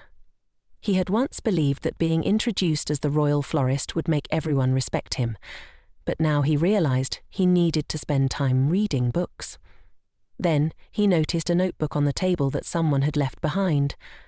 Approaching it, he saw it was titled Flower Arrangements. Meanwhile, Riella was happily returning from lunch, as today she had time to visit the royal dining room. She knew nothing could compare to Melda's cooking, but she decided to experiment. After eating, she returned to the library where she had previously studied. As she walked, she overheard the royal florist's assistants discussing Martin and Chloe. The assistants casually mentioned the flower arrangements Martin had made, and Riella turned around, because the descriptions of these bouquets sounded familiar.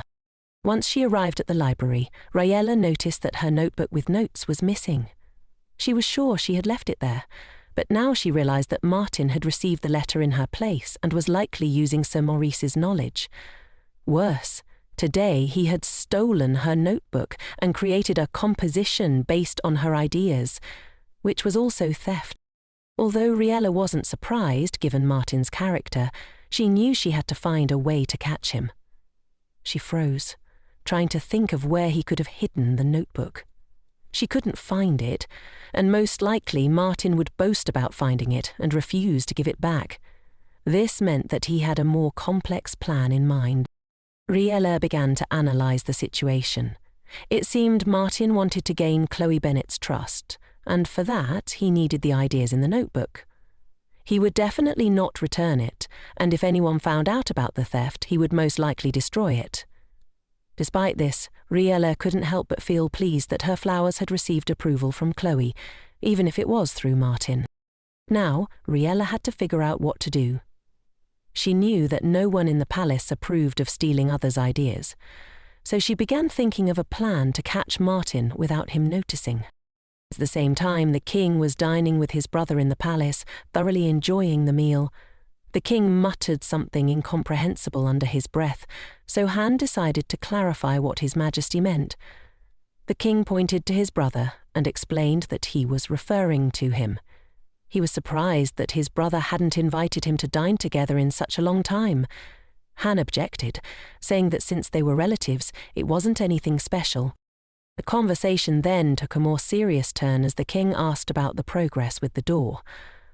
Han paused for a moment, having gathered a lot of information, but still not knowing how to open the second door. Deliberately slowing down, he began breaking his food into pieces, trying to delay his answer. He finally said that there was no news. The stones he had didn't react to the door, and the door itself contained numerous spells, making it very durable. Han recalled how difficult it had been for him in the first room, so he wasn't rushing to act carelessly. As the brothers talked, the servants politely refreshed their tea and cleared the dirty dishes from the table.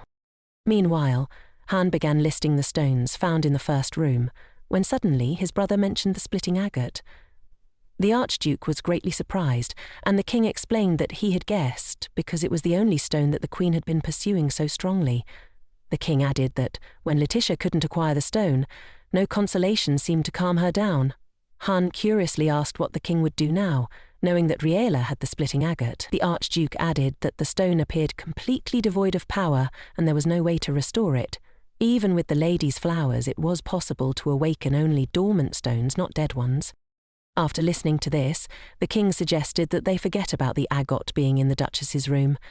A dead stone would be of no use to his wife, so there was no point in reminding her of her loss again. However, the conversation took an unexpected turn when the brothers suddenly scolded Han for taking advantage of their family connections and asking the king for favours so easily. The Archduke decided to get down to business and said he wanted to borrow one of the Queen's stones. The king immediately frowned and asked if Han was referring to Elle. Han quickly replied in the negative, and the king sighed in relief, stating that since they were talking about a different stone, he would do everything in his power to help. To avoid saying anything out loud, Han handed his brother a piece of paper with the name of the stone he needed. After reading it, the king was very surprised.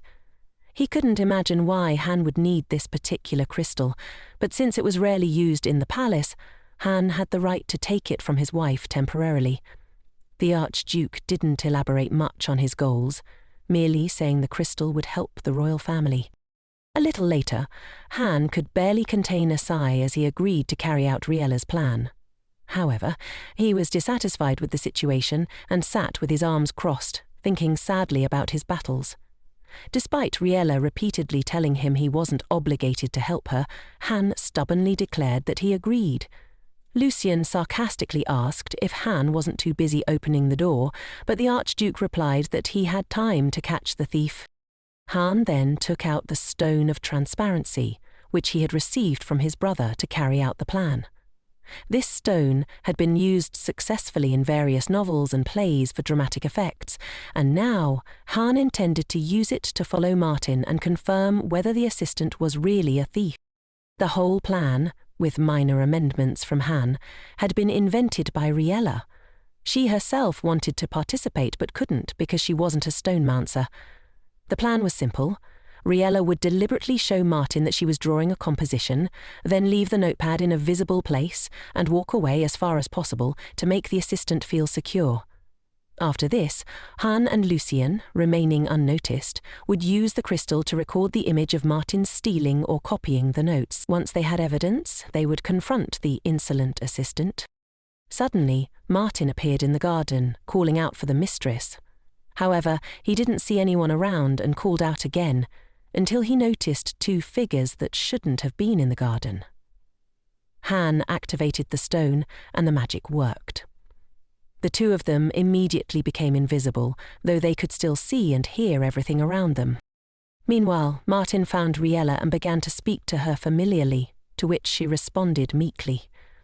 Lucien, observing the conversation, was surprised at how easily Martin communicated with the mistress, but Han was seething with anger. Riella, deciding to move forward with her plan, stated that she needed to finish the flowers in another studio. Martin, with a polite smile, let her go, making sweet eyes at her. However, as soon as she left, his facial expression shifted to something more malicious, and he immediately turned his attention to Riella's notebook.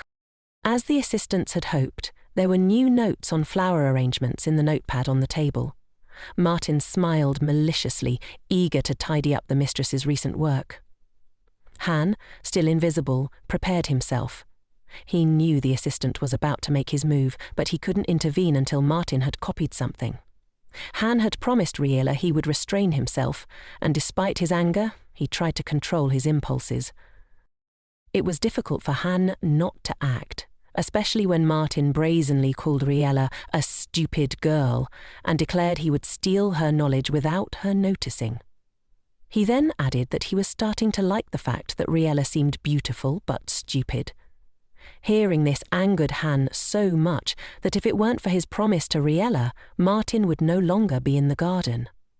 Lucien, standing next to Han, immediately felt a wave of anger emanating from him. The representative hoped that the obnoxious assistant wouldn't notice anything. Han was on the verge of breaking the dome of transparency when Lucien stopped him and urged him to be patient just a little longer. Meanwhile, Martin quickly and deftly copied Riella's notes into his own notebook. Once he finished, he wondered what else he could do, not content to stop at the notepad. After a few minutes of searching, he finally found the flower scissors that belonged to her. An evil grin spread across his face as he thought about what he could do next and hurried to act before the mistress arrived. With a quick swing, Martin began striking the scissors against different surfaces to dull the blades. But he didn't stop there. He went to the flowers that Riella had planned to arrange that day and decided to destroy them as well. He tossed the bouquet into water, knowing it would ruin the flowers, and once he'd finished his destructive tasks, he smiled with satisfaction, feeling better after causing harm. Quickly, he left the greenhouse, hoping to avoid being seen by Riella and to pretend that he had no part in the damage. What he didn't know, however, was that he had been watched the entire time by Lucien and Han, who were both furious with his behaviour.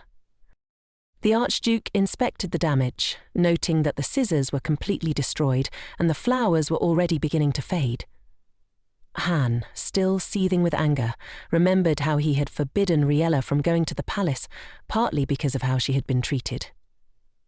Yet, as he reflected on how eager Riella had been to begin her work, he calmed himself, realizing that she wasn't to blame for anything. It was his own fault for not protecting her from the palace tricks. Now it was up to him to fix the problem. Lucien, approaching Han, informed him that the crystal had recorded the entire scene. He also confessed that personally he had no desire to forgive Martin. Meanwhile, Riella, who didn't want to face Martin again, was still worried about the plan, but decided to take a longer walk. She tried to enjoy the beautiful scenery of the royal garden, but found it hard to shake the feeling that she was relying too heavily on two high-class powers. However, it was too late to change anything, so she thought about thanking the guys and wanted to lend Lucien the necessary stone, giving Han glowing flowers. Just then she was called by Supia from the library, who was also walking through the royal garden. Seeing that Riella wasn't busy, the librarian asked for her help as she couldn't manage alone.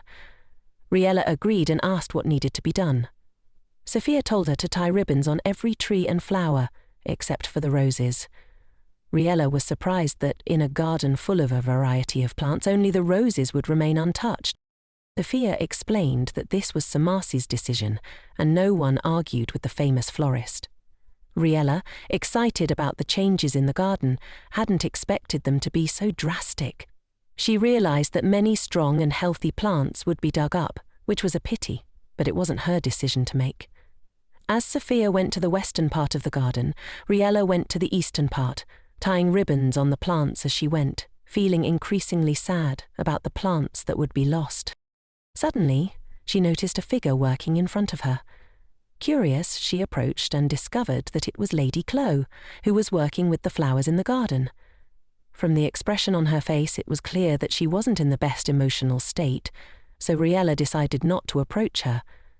Chloe seemed confused, not knowing whether she should ask Bennett to leave so she could continue her work. Then Riella overheard Chloe, sitting in front of the peonies, swearing loudly at Sir March, not noticing anyone nearby. Bennett quickly jumped up with an armful of beautiful peonies and headed back to the palace. Riella was puzzled, realizing that Chloe looked incredibly angry, despite not having spoken to Sir Mars today. She guessed that the cause of their quarrel was likely simpler than it appeared at first. Looking toward the palace, Riella thought that perhaps she could mediate between the two florists later. Meanwhile, Martin walked through the palace in an unusually good mood, whistling cheerfully. He had just received approval for all the sketches he had stolen from Riella, which made him happy. The only thing bothering him was that Lady Chloe seemed to be constantly checking his work. He quickly concluded that he couldn't make any changes to Riella's sketches without her noticing. Riella, on the other hand, was becoming more suspicious of her assistant's behaviour. She had noticed strange things happening when Martin trained alone and started to get the feeling that something wasn't quite right. At the end of their conversation, Riella even asked if Martin had a double, which surprised him. He laughed loudly at the suggestion, claiming that he was just fickle. Martin, who had also been annoyed by Riella's secretive peeking, began to imagine a new plan. He stood before a mirror, admiring his face and body, thinking that if he appeared attractive enough, Riella might pay more attention to him. As he analysed her behaviour, he convinced himself that she must like him since she always greeted him first and occasionally looked away in embarrassment. What he didn't realise was that Riella was simply bored by him. Lost in daydreams, Martin imagined a distant future, where he was an important man who asked Riella for sketches, and she obediently handed over her notebook filled with beautiful flower arrangements. He imagined carefully studying the notebook, ensuring everything was perfect, and asking Riella if she had any questions for him. She, as his wife, would smile happily and say she was content, delighted by her husband's success. Sighing contentedly, Martin thought it would be ideal if something like that came to pass. As he walked to the greenhouse, he decided it would be a good idea to invite Riella to dinner next time, but she would have to pay for it, since she was much richer than he was. Just then, Sir Mars loudly entered the palace, shouting for Chloe. All the servants were shocked by his arrival, unsure of what he wanted, as no one had touched him. A little later, Lady Bennett appeared and asked why Sir Mars was causing such a ruckus. "Dan!" the old man yelled at her, accusing her of being impudent for someone who had done such a terrible thing. Chloe, confused, had no idea what he was referring to, and calmly asked him to explain. Sir Mars, still furious, shouted that she had been avoiding answering. Chloe, raising her voice, demanded an explanation. The old man, exasperated, said he had even considered accepting an apology from her when he discovered the setup. He ordered the servants who had accompanied him to quickly bring the bouquets from the palace. Chloe immediately recognized the bouquets, recalling that she had personally sent them to the royal chambers for the Queen the previous day. Sir Maurice joyfully concluded that the girl didn't deny her involvement with the flowers. Martin, curious about the conversation, tried to make his way through the crowd. However, when he finally saw the bouquets the old man had brought, he froze in fear. Martin had made those bouquets just the day before, but clearly he hadn't come up with the ideas himself. At that moment, Sir Maurice handed Chloe a paper with sketches, asking for her comments. Chloe looked at the sheet, compared the date, and glanced at the old man, puzzled. The sketches depicted the same compositions she had sent to the palace yesterday, but they were designed by the florist 3 months ago. Furious, Lady Bennet angrily called for Martin, remembering very well that he was the one who had created these flowers. She demanded that he come forward immediately and explain how this could have happened. Sir Maurice also started calling for Martin, urging him to appear, or else things would go badly for him. The crowd parted as Martin froze, realizing there was nowhere to go. In a panic, Martin screamed that he had done nothing wrong and blamed everything on Riella. A little later, Riella was unexpectedly summoned to the palace for proceedings. As she walked, a crowd of servants continued whispering rumours that Riella might be a traitor. Sir Maurice was embarrassed to suspect the lady, but still felt the need to check if she was guilty. Surprisingly calm, Riella responded to the florist's doubts, asking what the issue was. The old man explained that Martin's recent work, under Chloe's direction, suspiciously resembled his own design. The only person to whom Sir Maurice had shown these compositions was Riella, and Martin claimed that she herself gave him these ideas. Not at all perturbed, Riella asked, "Are you suggesting that I stole your ideas and gave them to my assistant?" The old man hesitated, and Riella continued, pressing the point. What if it's true? Sir Maurice demanded to know what Riella meant by saying such things, suspecting her of betrayal.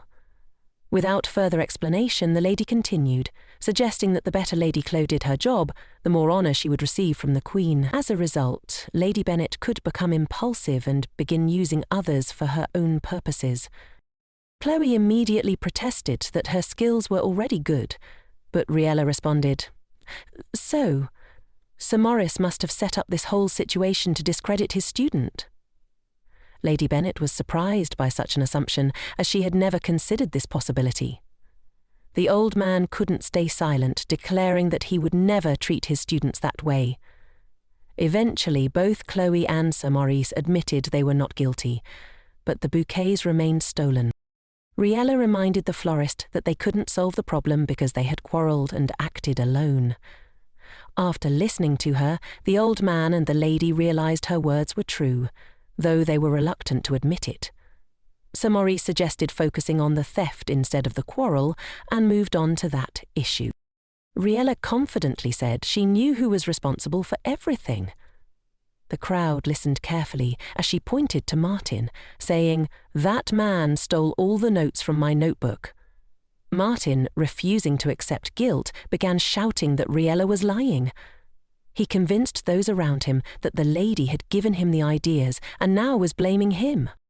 Riella had expected this response and had prepared a backup plan.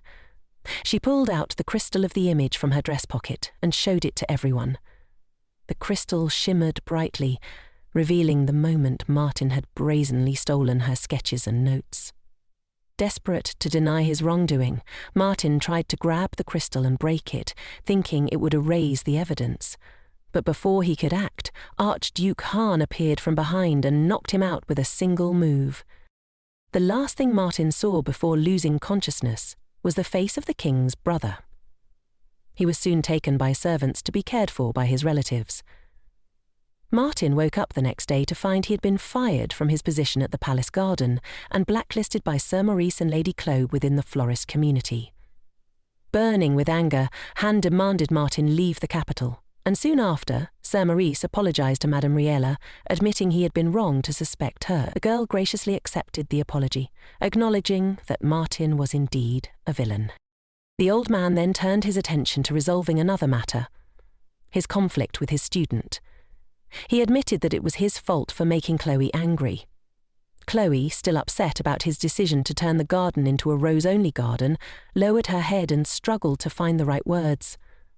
Lady Bennet, now realising the true reason behind Chloe's anger, spoke up, confirming her suspicions. She expressed her love for peonies, not roses, and had only become a florist to learn more about her favourite flowers. Just then, the door to the room suddenly shook as assistants burst in, having overheard the conversation. The blue-haired assistant immediately declared his love for sunflowers and insisted they stay in the garden, prompting others to argue for their favourite flowers as well. Sir Maurice listened carefully, realising that he had made a mistake by not consulting his subordinates earlier. Sighing, the old man asked everyone to share their opinions in the evening. Later that night, when Han and Riella returned to the mansion, Han went straight to study the second door again. Unexpectedly, Riella arrived at the Archduke's office, asking if she was interrupting. The Archduke gave her permission to stay, and she confessed that she couldn't sleep because she kept thinking about the good things. Cheerfully, Riella showed Han her honorary membership ticket in the Royal Society of Gardeners. Han praised her, then asked if she would still work at the palace the next day. Riella explained that she would only go to the palace once a week, now that Sir Maurice and Cleo had reconciled. Han, puzzled, asked why Riella seemed so calm about Martin's expulsion. Riella explained that she had quickly understood the kind of person Martin was. He had been friendly to everyone except her from the start, viewing her as someone beneath him. Han listened without interrupting, sympathy evident in his eyes. Riella added that she had met many people and learned to understand them. Even Sir Maurice and Chloe clearly wanted peace, but both were still angry with each other. Riella then turned to Han, asking if he was hiding his thoughts using the stone. The Archduke fell silent for a moment before asking if she wanted to know his thoughts. Riella, now nervous, wasn't sure how to respond to such a direct question. She jumped up, trying to change the subject and asking about the second door. Han easily switched the topic and permitted her to examine the door. However, as they pushed the door together, it moved slightly. But when Han tried it alone, there was no result. The realization dawned that the Duchess Hozang might be making mischief again. Suddenly, Nia appeared, having been looking for Riella, and the assistant asked if everything was okay. The girl and Han exchanged a look, both understanding each other without words. Nia then tried pushing the door herself, and to everyone's surprise, it swung open much more easily than before. Han, now unsettled by this discovery, wondered how many people were awake to try the door, as the seals on it still remained a mystery. The next morning, Han wrote down everything he had learned about the door, finding that it opened slightly when several people pushed it together, but not when he tried it alone. Nia's success in opening the door gave them some clues, but the question of the seal's purpose remained unanswered. Frustrated, Han reflected on his failure to open the door alone and tried to come up with new strategies. He also wondered when Riella would return to the palace, as he needed to accompany her. Meanwhile, in the palace, the Queen was discovering why Han had gathered so many people in the mansion. She was informed that it had to do with the Room of Stones. Her Majesty's assistant explained that it was learned that many people were needed to open the second door. At this point, Letitia decided to let it go and pondered the fact that a person had arrived in the kingdom through the Bureau of Foreign Affairs. However, it seemed the Archduke had nothing to do with this, which could mean he might be in danger. The next morning, Han and Riella arrived at the Maurice family's main garden, having been invited there by the elders themselves. They were greeted by the florist and his son, Lucien, who politely asked if they had arrived safely. Riella cheerfully thanked them for the invitation, mentioning that their trip had been wonderful. Since the girl couldn't arrive empty-handed, she brought a gift for Sir Maurice's wife. The old lady was pleased with the gesture, although she found it unnecessary since she was always ready to receive guests. The lady invited Riella to open the gift, which she did, and was shocked by what she found. Somehow, Riella had managed to find a collection of rare dishes that were still unused, and Maurice's wife, being a collector, was delighted. Immediately, she insisted that her husband give Riella several new varieties of dishes in return. Chloe, who was also invited to the tea party, offered the lady jasmine tea that she had personally grown. However, Sir Maurice suggested that the girl should first try rose tea, which angered his student. Lady Bennet, who had begun the conversation, insisted that they should start with her tea, but the old man reminded them that they were in his house. Watching the argument unfold, the lady smiled and thought they looked like a family. Without thinking, she muttered out loud that she was jealous. Hun, who was sitting nearby, immediately asked what exactly she was jealous of, and Riella responded that it was the atmosphere. The Archduke remembered that Riella had older sisters, so he didn't quite understand her feelings of envy. The girl explained that her parents had already passed away, and her sisters had long since moved away, leaving her to return to an empty house. She didn't particularly like coming home early to avoid being alone. However, Riella added that everyone had their own circumstances, so it would be foolish to be overly jealous of someone else. Realizing she had shared too many personal details, the girl stopped talking about sad things and smiled. Han unexpectedly thanked her for sharing her thoughts and experiences, ones she hadn't revealed before. He recalled the time when he lived separately from his family, but had faced it without much emotion. Riella, encouraged by his words, continued to chat cheerfully, feeling much more open. As the sun began to set, the lady and Han drove back to the mansion, where they were invited to visit again. Riella, having eaten a lot, was feeling stuffy in the carriage and tired from the day's events. She soon fell asleep, resting her head on the Archduke's shoulder. Han didn't mind at all. He quickly realized how tired she was and tried not to disturb her for the rest of the trip. The next morning, Riella woke up early, feeling rested and full of energy. Performing her usual morning ritual, she picked up her coffee and newspaper, sat comfortably, and began to read. However, the first headlines greatly shocked her, fully waking her from her sleep. The newspaper announced that Princess Charlotte had arrived in Cardia to arrange a marriage with Archduke Haun. Since the guy hadn't told anyone about this, she was taken aback. When Han entered the dining room, he was greeted by silence.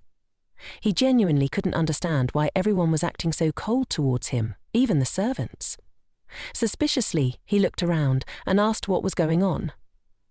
Nia was the only one brave enough to confront him, loudly asking why he hadn't mentioned that he was getting married. Han replied that he wasn't planning to marry, but they threw the newspaper in front of him and demanded an explanation. Taking the paper in his hands, Han was surprised, as he had never heard of anything like this. He loudly declared that the newspapers were wrong and that he had never even heard of Princess Charlotte. In response, Riella smiled deceitfully and said that the Archduke wasn't obligated to explain anything to her. Her emotions were so overwhelming at that moment that she didn't care about anything else. Wishing him happiness in his personal life, she quickly ran to her room. Han was left alone, trying to understand what was happening. The Archduke put on formal clothes and went to see his brother in the palace. The king was already aware of the situation and casually remarked that he had told Han to find someone. Han did not want to deal with marriage issues, as the match seemed appropriate to him. Additionally, Princess Charlotte was a good candidate, though her true purpose for the visit remained unclear. The king, however, had to ask what Han would do if the princess really wanted to marry him. Han unwaveringly responded that he would withdraw the articles and not meet with Charlotte. The Queen, however, thought it was a bad idea, which surprised the Archduke. He turned to her, and Letitia explained that previously articles had not been withdrawn due to their implausibility, so there was no need to do so now. Han, who was not happy with this suggestion, clenched his fists, knowing it was dangerous to object to the Queen. She added that if there were no special reasons to act, it was better not to draw attention to the matter. The Queen hoped the Archduke would agree to wait for the princess's arrival and then inquire about her true intentions. Charlotte had notified everyone that she had purchased stones at the Sordia auction and brought some as a gift, so Han could not afford to be rude. Thus, he reluctantly agreed to wait for her arrival. On the day of her arrival, rumours spread throughout the city. Princess Charlotte, while riding in a carriage through Cardia, mentally noted that this country was very similar to a fertile one. This was surprising, because dragons usually burned the land, making it hard for the country to recover. The first to overcome this damage was Elle, a powerful stonemancer and the third king of Cardia, whose bloodline and strength had been passed down to the current king's younger brother, Han Errol Pendragon. The princess thought sadly that the Archduke was very similar to her, both second children who received little attention. However, Charlotte was pleased that she had obtained an important stone at the auction which she believed would help her cause. When she arrived, she was met by Han, who demonstrated maximum politeness. Although Charlotte was pleased with the warm welcome, she was unaware of how much Han disliked being near her. The servants around them began to whisper, thinking the couple was well suited for each other. Later, Han and Charlotte shared tea and discussed social matters. The princess revealed that she would be staying until the flower festival, and Han thought with irritation that it would be impossible to send her back early. As she prepared for their conversation, the princess asked to speak to him without witnesses. This was what Han had feared the most, but he had no choice but to comply. As they spoke, Han asked why she had published the article about their marriage. Charlotte, folding her hands, pleaded with him not to be angry, explaining that the article had been an order from her brother, King Tedia. He believed it would be useful for negotiations. Charlotte further explained that those living near the dragon hibernation site would support their alliance. The Archduke firmly declared that he categorically refused the marriage, no matter the reason. Charlotte tried to lighten the atmosphere by claiming that there hadn't even been an official proposal yet. When Han hesitated, she asked if there was anything else he wanted to discuss. Han couldn't answer right away, and, as he thought about it, he felt the subtle presence of magic from a stone unregistered in the palace. He immediately stood up to search for the source, but the magic disappeared as quickly as it had come. Charlotte also felt something, but wasn't sure of her senses. Han decided to check the palace, asking Charlotte to remain where she was. As soon as he left, the princess breathed a sigh of relief. She had been afraid that she had fallen under magic's influence. She realized it was her fault for hiding the fact that she had submitted the article herself, and that she had used the crystal to trigger the magic.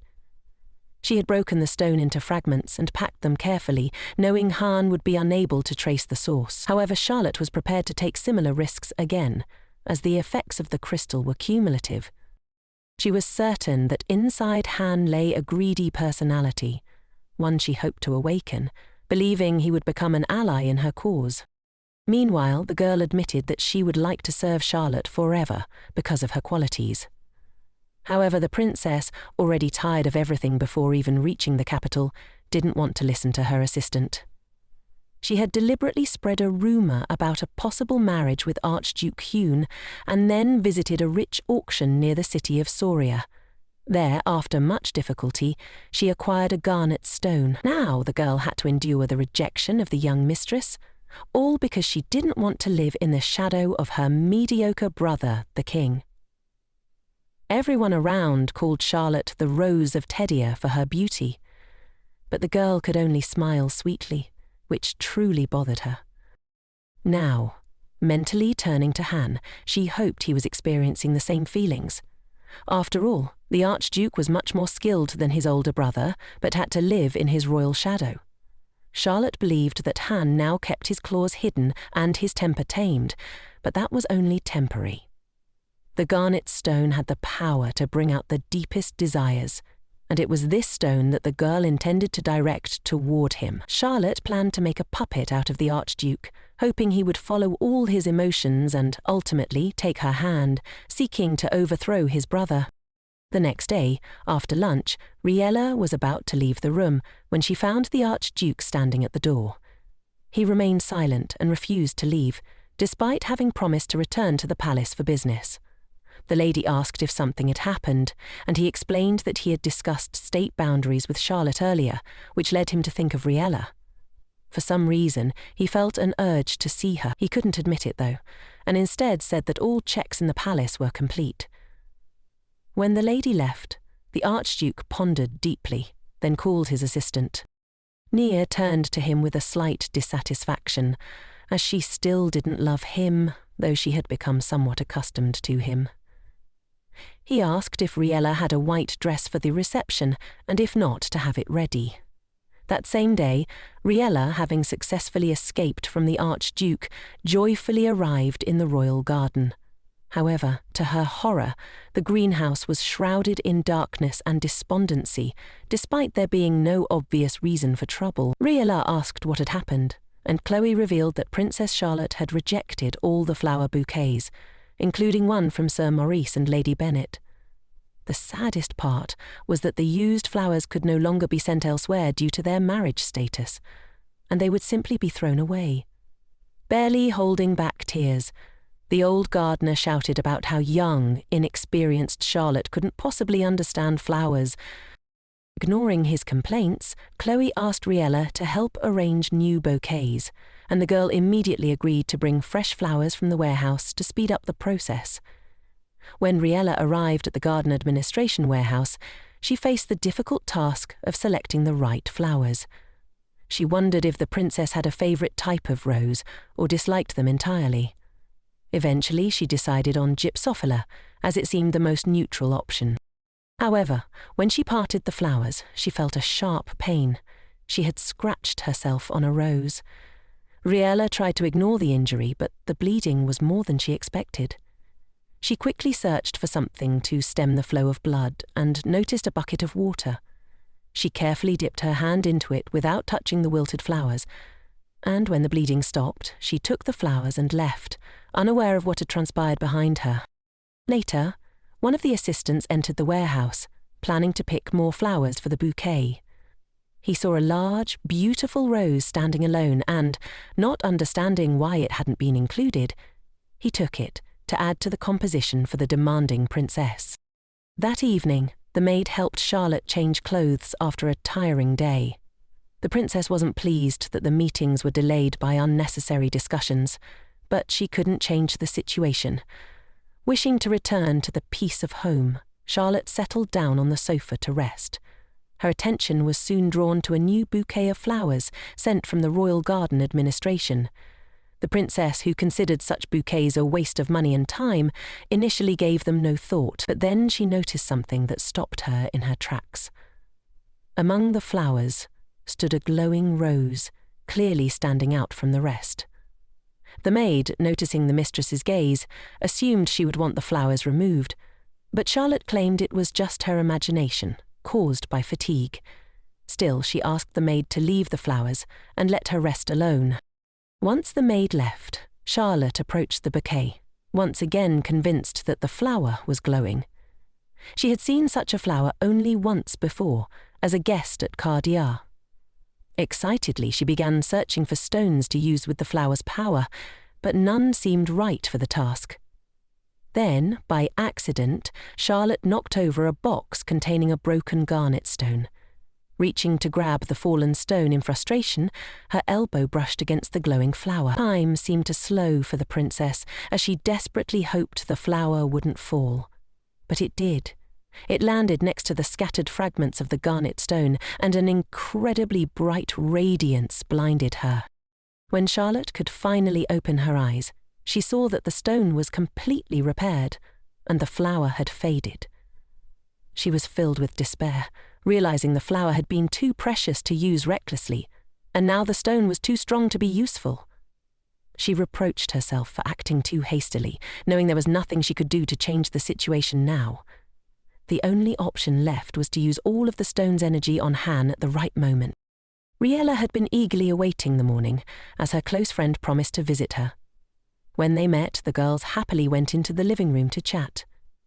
Riella was delighted by Melda's delicious cooking, and the two friends laughed as they caught up.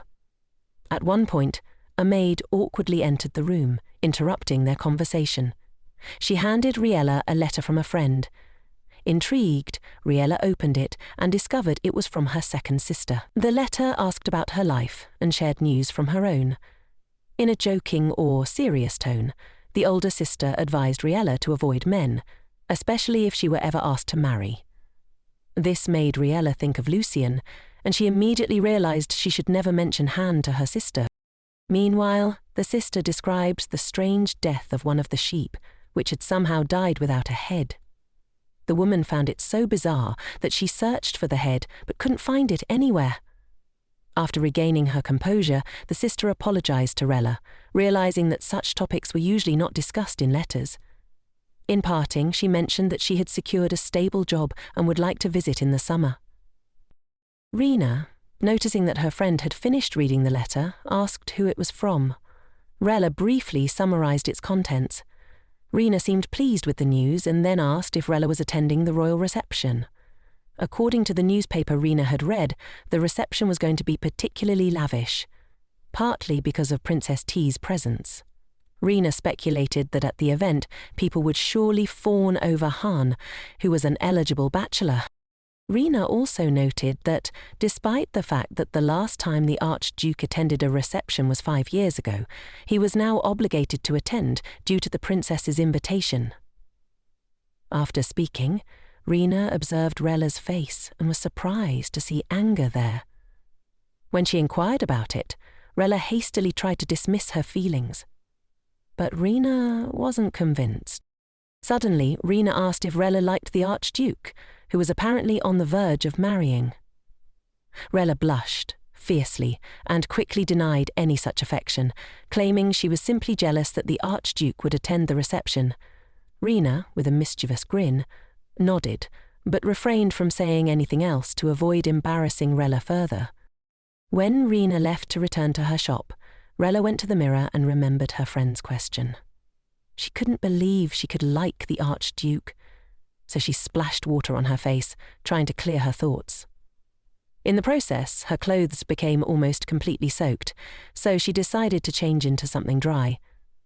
Just as she began to change, she heard a knock on the door. Riella assumed it was her assistant and called out for them to enter. However, when she glanced at the door, she was surprised to see someone tall who didn't quite look like Nia. To her shock, she realized that she had allowed the Archduke to enter instead. Though she was in her underwear, Riella tried to maintain her composure, offering the Archduke a calm smile. However, Han appeared mortified and apologized, claiming that he had entered at the wrong time. Seeing his embarrassment, Riella couldn't contain her own blush, covering herself in a defensive reaction. She squatted down, shouting for Nia. Nia, hearing the shout, rushed into the room to find out what had happened. Han, unsure of what to do, grabbed the nearest blanket and threw it over Riella to shield her from unwanted glances. Just as he did so, Nia arrived, and Riella, now covered in the blanket, explained that she had merely seen a beetle. Though Nia seemed doubtful, she didn't challenge the explanation. After Nia left, Han immediately apologized for the situation. He gently reminded Riella that she should get dressed. Sheepishly, Riella agreed, but tripped over the blanket as she tried to step in it, falling. Fortunately, Han was nearby and managed to catch her. As he held her, Han gently reassured her, saying that the most important thing was that she wasn't hurt. At that moment, Riella recalled Rina's earlier question about whether she liked the Archduke, and she blushed even more, realizing that perhaps she did. Han, oblivious to her thoughts, continued to hold her, as if it were completely normal. Their moment was interrupted by the sound of a servant calling out, announcing that the second door could possibly be opened now. Torn between staying with Riella and answering the call, Han hesitated, but Riella, still flustered, suggested that he go ahead, promising to join him later. Once Han left, Riella reflected on how strange the situation felt and realized she urgently needed to change clothes. Han, meanwhile, hurried through the mansion to the room where the second door was being worked on. He was greeted by one of his assistants, who handed him a report. The Archduke immediately asked how they could proceed to open the door, and the assistant excitedly explained the extensive analysis that had been done, with a list of about 150 people needed to make it work. Han, impressed by the effort, praised the team for their work. The assistant then noted that it had been a long time since Han had requested anything, and the Archduke, surprised by this comment, realized that he had always relied on himself and never bothered others. Though initially disappointed that the door could only be opened with help from others, Han accepted the situation with a smile, understanding that the task from the Duchess had its own meaning. He ordered the team to prepare and, on his count, everyone pushed together to open the door. After some time, the door began to move slightly, though not completely. Ho, observing the situation, noted that something was still missing. At that moment, Riella, now dressed and perfectly composed, arrived, determined to help. She and Nia joined the group, and the crowd made way for them. As they worked together, Han noticed that all the spells had been activated except for one. He decided to change tactics and asked everyone to stop. He then asked for an ability enhancement stone. Moments later, the Archduke activated the stone, amplifying the spell's resonance. To everyone's surprise, the spell suddenly began to give off clues, flowing from person to person straight to Riella. The next morning, Han had already finished analysing the magical beam from the previous day, and he informed the lady by calling her. Pointing to the test results, he regretfully explained that it would be difficult for a non-stonemancer to interpret them. Therefore, the Archduke began to explain the theory to the girl in simpler terms. He mentioned that the wave contained a record of negative emotions and that the door could only be opened if the chosen people were gathered together, along with someone the girl hated. Riella found this condition strange, and Han agreed with her. He then asked if the girl had anyone in mind, which made her pause and think. After a moment, the lady sighed and admitted that no one immediately came to her mind, but that she would think further. Han didn't press her with more questions, only informing her that he would be absent for some time due to a trip to the palace on business. After seeing him off, Riella began to consider who she could call a hateful person.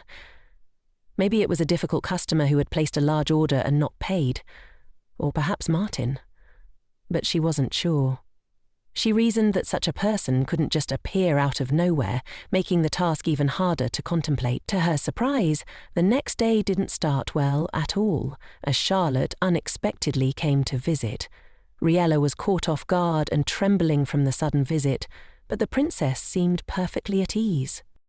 Charlotte complimented Madame Melda's cooking, even joking that she would take her aunt with her to tea. Still in shock from Charlotte's unannounced appearance, Riella expressed her gratitude to the cooks. She added that had the princess informed her in advance, she would have been much more prepared. To ease her discomfort, Charlotte shared a personal story, revealing how deeply she had been affected by the death of Duchess Hoson. As a child, she had admired the Duchess and considered her an idol. Riella recalled that letters of condolence had been arriving from various parts of the country, and the princess could have paid her respects at any time. Charlotte smiled warmly and declared that she liked the new mistress of the mansion, further complimenting Riella. The lady felt embarrassed, thinking she looked shabby, but was relieved to hear everything was in order. To put Riella further at ease, Charlotte added that she looked much better than in the photograph. Charlotte then surprised Riella by saying they were both the same age, though Riella had thought the princess appeared much older due to her wise and mature demeanour. Smiling, Charlotte suggested that the lady loosen up a bit, as she wanted to chat in a more relaxed manner. However, she immediately asked a question that made Riella internally shrink. It was about the Archduke and his life in the mansion. Charlotte took control of the conversation, casually mentioning that the Archduke had recently been placed on probation for neglecting his duties. This news shocked Riella. She hadn't expected Han to get into trouble for helping her. Charlotte quickly realized that Riella's weak point was Han, and she began to emphasize their serious relationship, subtly implying that Riella would be upset if Han stopped visiting after marrying the princess. She added that Riella need not worry, as she could always come to visit them. insinuating that she would already be the Archduke's wife. Riella, trying not to show her confusion, thanked Charlotte for her hospitality, but couldn't help feeling perplexed. Why did the princess speak as though she were already married to the Archduke, when just the other day Han had assured Riella that the rumours about his marriage were completely untrue? Puzzled, Riella wondered why Han had clarified that point to her if he had no feelings for her. Han had even blushed slightly when explaining that he didn't want to cause any misunderstandings. Yet now, Charlotte seemed to be talking about something entirely different, leading Riella to wonder if the princess might hate her. At that moment, Han sat in the palace, going over his accumulated duties, but his thoughts kept drifting back to Riella. He scolded himself for following the Queen's advice and not rejecting his engagement to Charlotte. His status had been elevated, but it came at the cost of his own happiness. As the stress of his responsibilities weighed on him, he found himself yearning for Riella's presence. He realized, to his surprise, that he had been thinking about her much more often lately. His thoughts were interrupted by a knock on the door, and when he allowed the guest to enter, it turned out to be palace stonemancers. Han immediately recognized one of them, a stonemancer who had recently helped in opening the second door. The stonemancer, slightly embarrassed, expressed his honor in helping the Archduke. Han invited them to sit and asked why they had come. The stonemancer hesitated before admitting that he had a unique ability to sense the energy of precious stones and could feel every type of energy, even those from unregistered crystals. The stonemancer revealed that he had recently detected some unfamiliar energy, partly emanating from a stone in Princess Charlotte's quarters, and another part from Han himself. This surprised the Archduke, who had not expected such a connection. The stonemancer added that even now Han was under the influence of an unregistered stone. Meanwhile, in her chambers, Charlotte was nervously biting her nails, frustrated that her plan had failed. She had hoped to provoke a reaction from Riella during the reception, but had failed to stir any emotion from the girl. Angered, Charlotte lied that her marriage to Han was a done deal. At that moment, a maid informed Charlotte that Han had come to visit her. Frightened, the princess instructed the maid to tell him that he could come in, but would have to wait until she was ready. A few minutes later, they sat in silence, sipping royal tea. Han thanked the princess for her time, and she asked what had brought him to her. Gathering his courage, Han explained that he wanted to be as honest as possible. He confessed that he had discovered it was she who had been spreading rumors about their marriage. The princess tried to defend herself, but Han continued, stating that he actually appreciated her gesture. He shared his frustration with the Queen's recent reprimands and admitted that he was tired of living this way, feeling it was time to make a change. Charlotte, sensing an opportunity, sweetly declared that she understood his feelings. She suggested that perhaps his words were an offer to marry her. Han, caught off guard, smiled slightly, unsure how to respond to his own statement. The princess was stunned by his rare smile, and as the conversation came to a close, Han left, leaving Charlotte to reflect on how perfectly her plan had unfolded. Now she intended to use the upcoming royal reception to ensure that Han would fall under the influence of the mysterious stone, though she still had doubts about whether the moment would be right to activate it during the banquet. Later, Charlotte had already imagined how she and the Archduke would attend the banquet and publicly announce their marriage. The most satisfying part of this for the princess would be seeing Riella's disappointed and pitiful face, knowing she wouldn't be able to change anything. Lost in her thoughts, the princess had no idea that Han had a completely different plan. After leaving her, the Archduke went straight to the stonemancers. He asked how the work was progressing, and they replied that thanks to the distraction caused by the princess, everything was going smoothly. However, one of the stonemancers admitted that this was his first time illegally checking other people's stones, and he was scared he might die of fear. As the Archduke had requested, the stonemancers reinforced the stones around the extension. The stones from the previous era had already weakened significantly, and if the princess used an unknown power, it would definitely be recorded in the spell. These precautions were necessary because, even though they suspected the princess might be using the stone, without evidence, they had no right to take action, especially since this could lead to a conflict with Titia, and decided to use the upcoming banquet as a trigger, and was glad he had advised Riella not to attend. He had finally decided to handle Charlotte first, and then confess his feelings to Riella, especially with the flower festival approaching. Meanwhile, Riella continued to practice her skills every day. However, one day, Lucien unexpectedly came to visit, startling the girl with his quiet appearance. Although she wasn't offended, Riella realized she had forgotten about their scheduled meeting. Lucien wasn't upset, so Riella was able to finish her work and go down to meet him. To her surprise, Lucien proposed they go for a walk. He cheerfully explained that everyone knew she was in a bad mood, and he thought it would do her good to get some fresh air. Riella, a bit scared, agreed, especially when Lucien casually mentioned that they could visit the richest street in the city. Although she hadn't planned on it, Riella agreed to the walk, asking for some time to change her clothes. As they walked toward her chambers, Naya gleefully anticipated dressing Riella in something cute. Later, after some time in the carriage, they arrived at the street. Lucien suggested they enjoy a meal before continuing, as it would make the walk more enjoyable. When they entered the establishment, Riella was surprised by everything: the waiter's greeting and the luxurious interior. She had never been to such a place before and had no idea what to order from the menu. Seeing her dilemma, Lucien kindly offered to choose the food for her. After they were served, Riella noted with pleasant surprise how much she liked the cocktails. Lucien, sensing the opportunity, asked if she would attend the reception in 2 days for the flower festival. Riella firmly replied that she wasn't planning to go, but Lucien cleverly asked if Han had told her to stay home. He was right, and Riella couldn't deny it. Lucien then suggested that the banquet would feature a wide variety of flowers, tempting Riella with their beauty. Eventually, she admitted to herself that she was indeed curious about the flowers, especially after Charlotte's earlier words. Thinking it over, Riella decided that if Charlotte's rumors were true, she wanted to see it with her own eyes. Lucien, noticing her shift in attitude, invited her to the banquet as his partner, leaving Riella with no choice but to agree. Nia was thrilled by the news, and as the girl prepared for the event, she felt somewhat embarrassed but excited.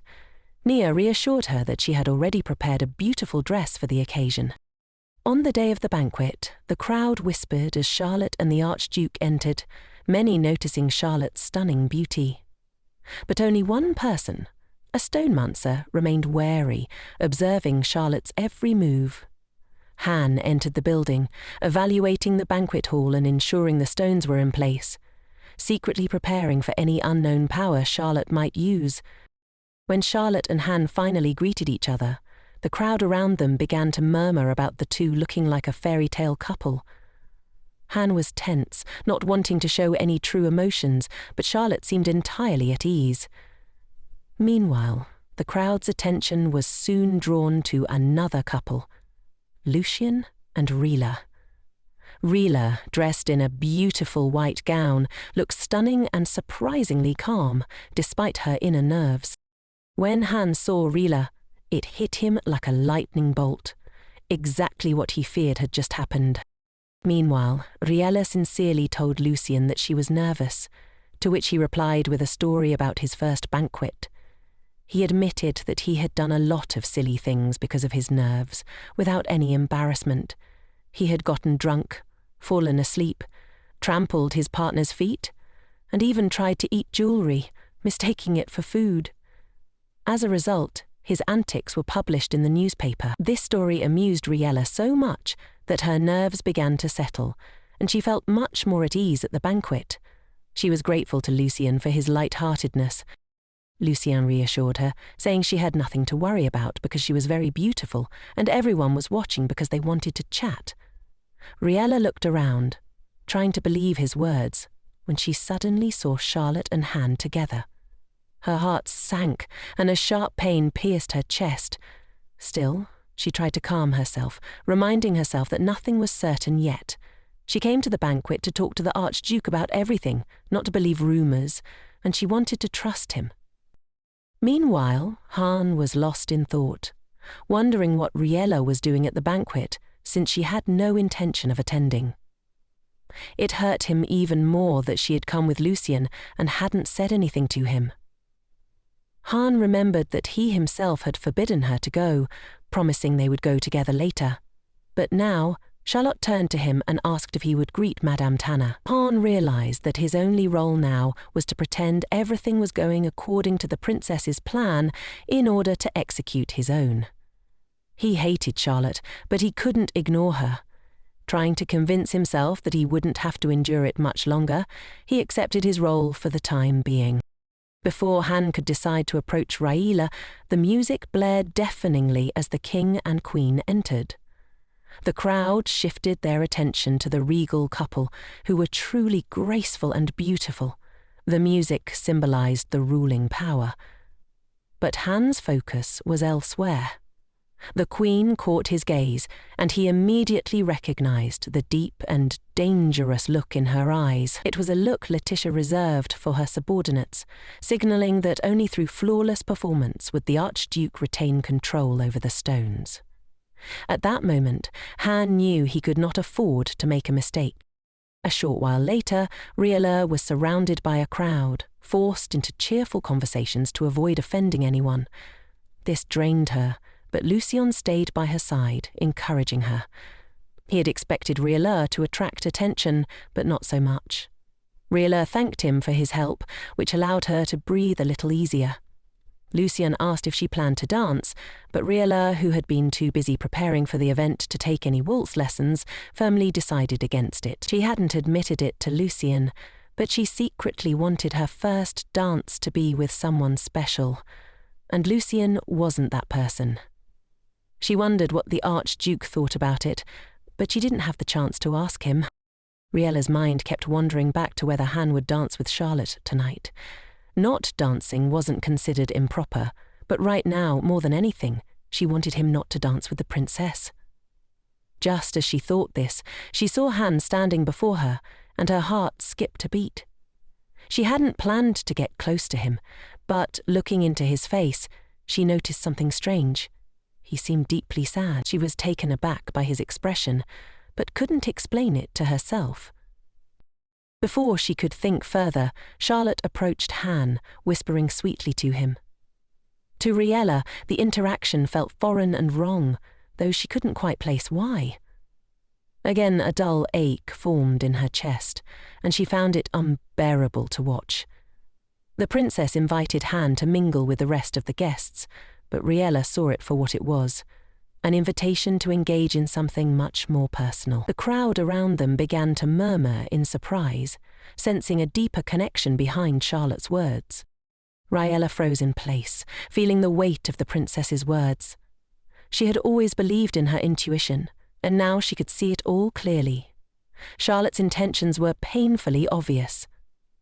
Remembering all of Han's previous words, Riella understood that he simply didn't want to show or tell her anything.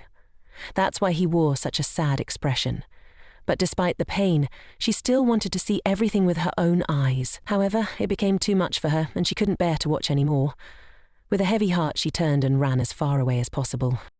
Lucien, who had been chatting nearby, immediately noticed Riella's sudden departure and tried to call out to her. For Han, seeing Riella disappear from his sight was a sharp, emotional blow.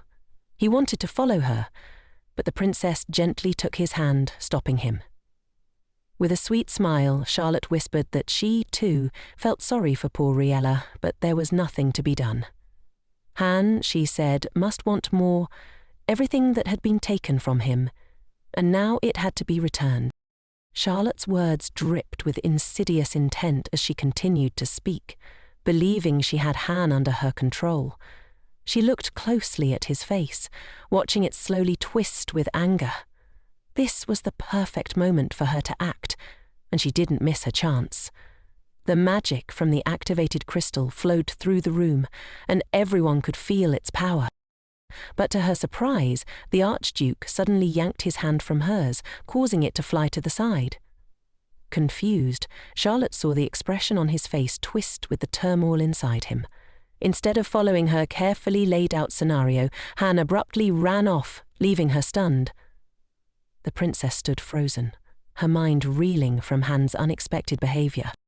Meanwhile, in the royal box, the king and queen watched with concern as the events unfolded. Letitia said that she wasn't certain, but she suspected that everything happening might be part of a plan devised by the Archduke.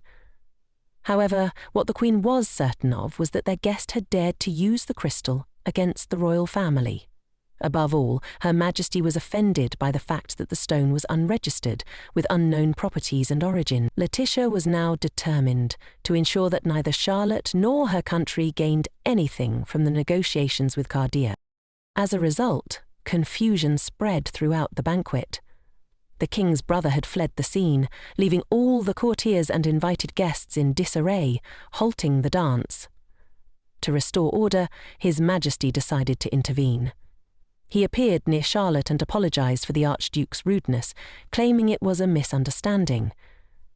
He explained that Han had small communication stones through which he was likely informed about the situation. No one realized this was a fabrication, and all the courtiers accepted the king's words as truth. As a result, Han's sudden departure no longer seemed suspicious. To further ease the tension, the king invited the guest who had travelled from afar to dance with him. Charlotte, still embarrassed by the Archduke's abandonment, took the opportunity to calm the atmosphere. She extended her hand to the king, accepting his invitation. Meanwhile, Han ran as fast as he could, desperately fleeing the banquet hall. Under the influence of the stone, he felt an overwhelming urge to find Riella.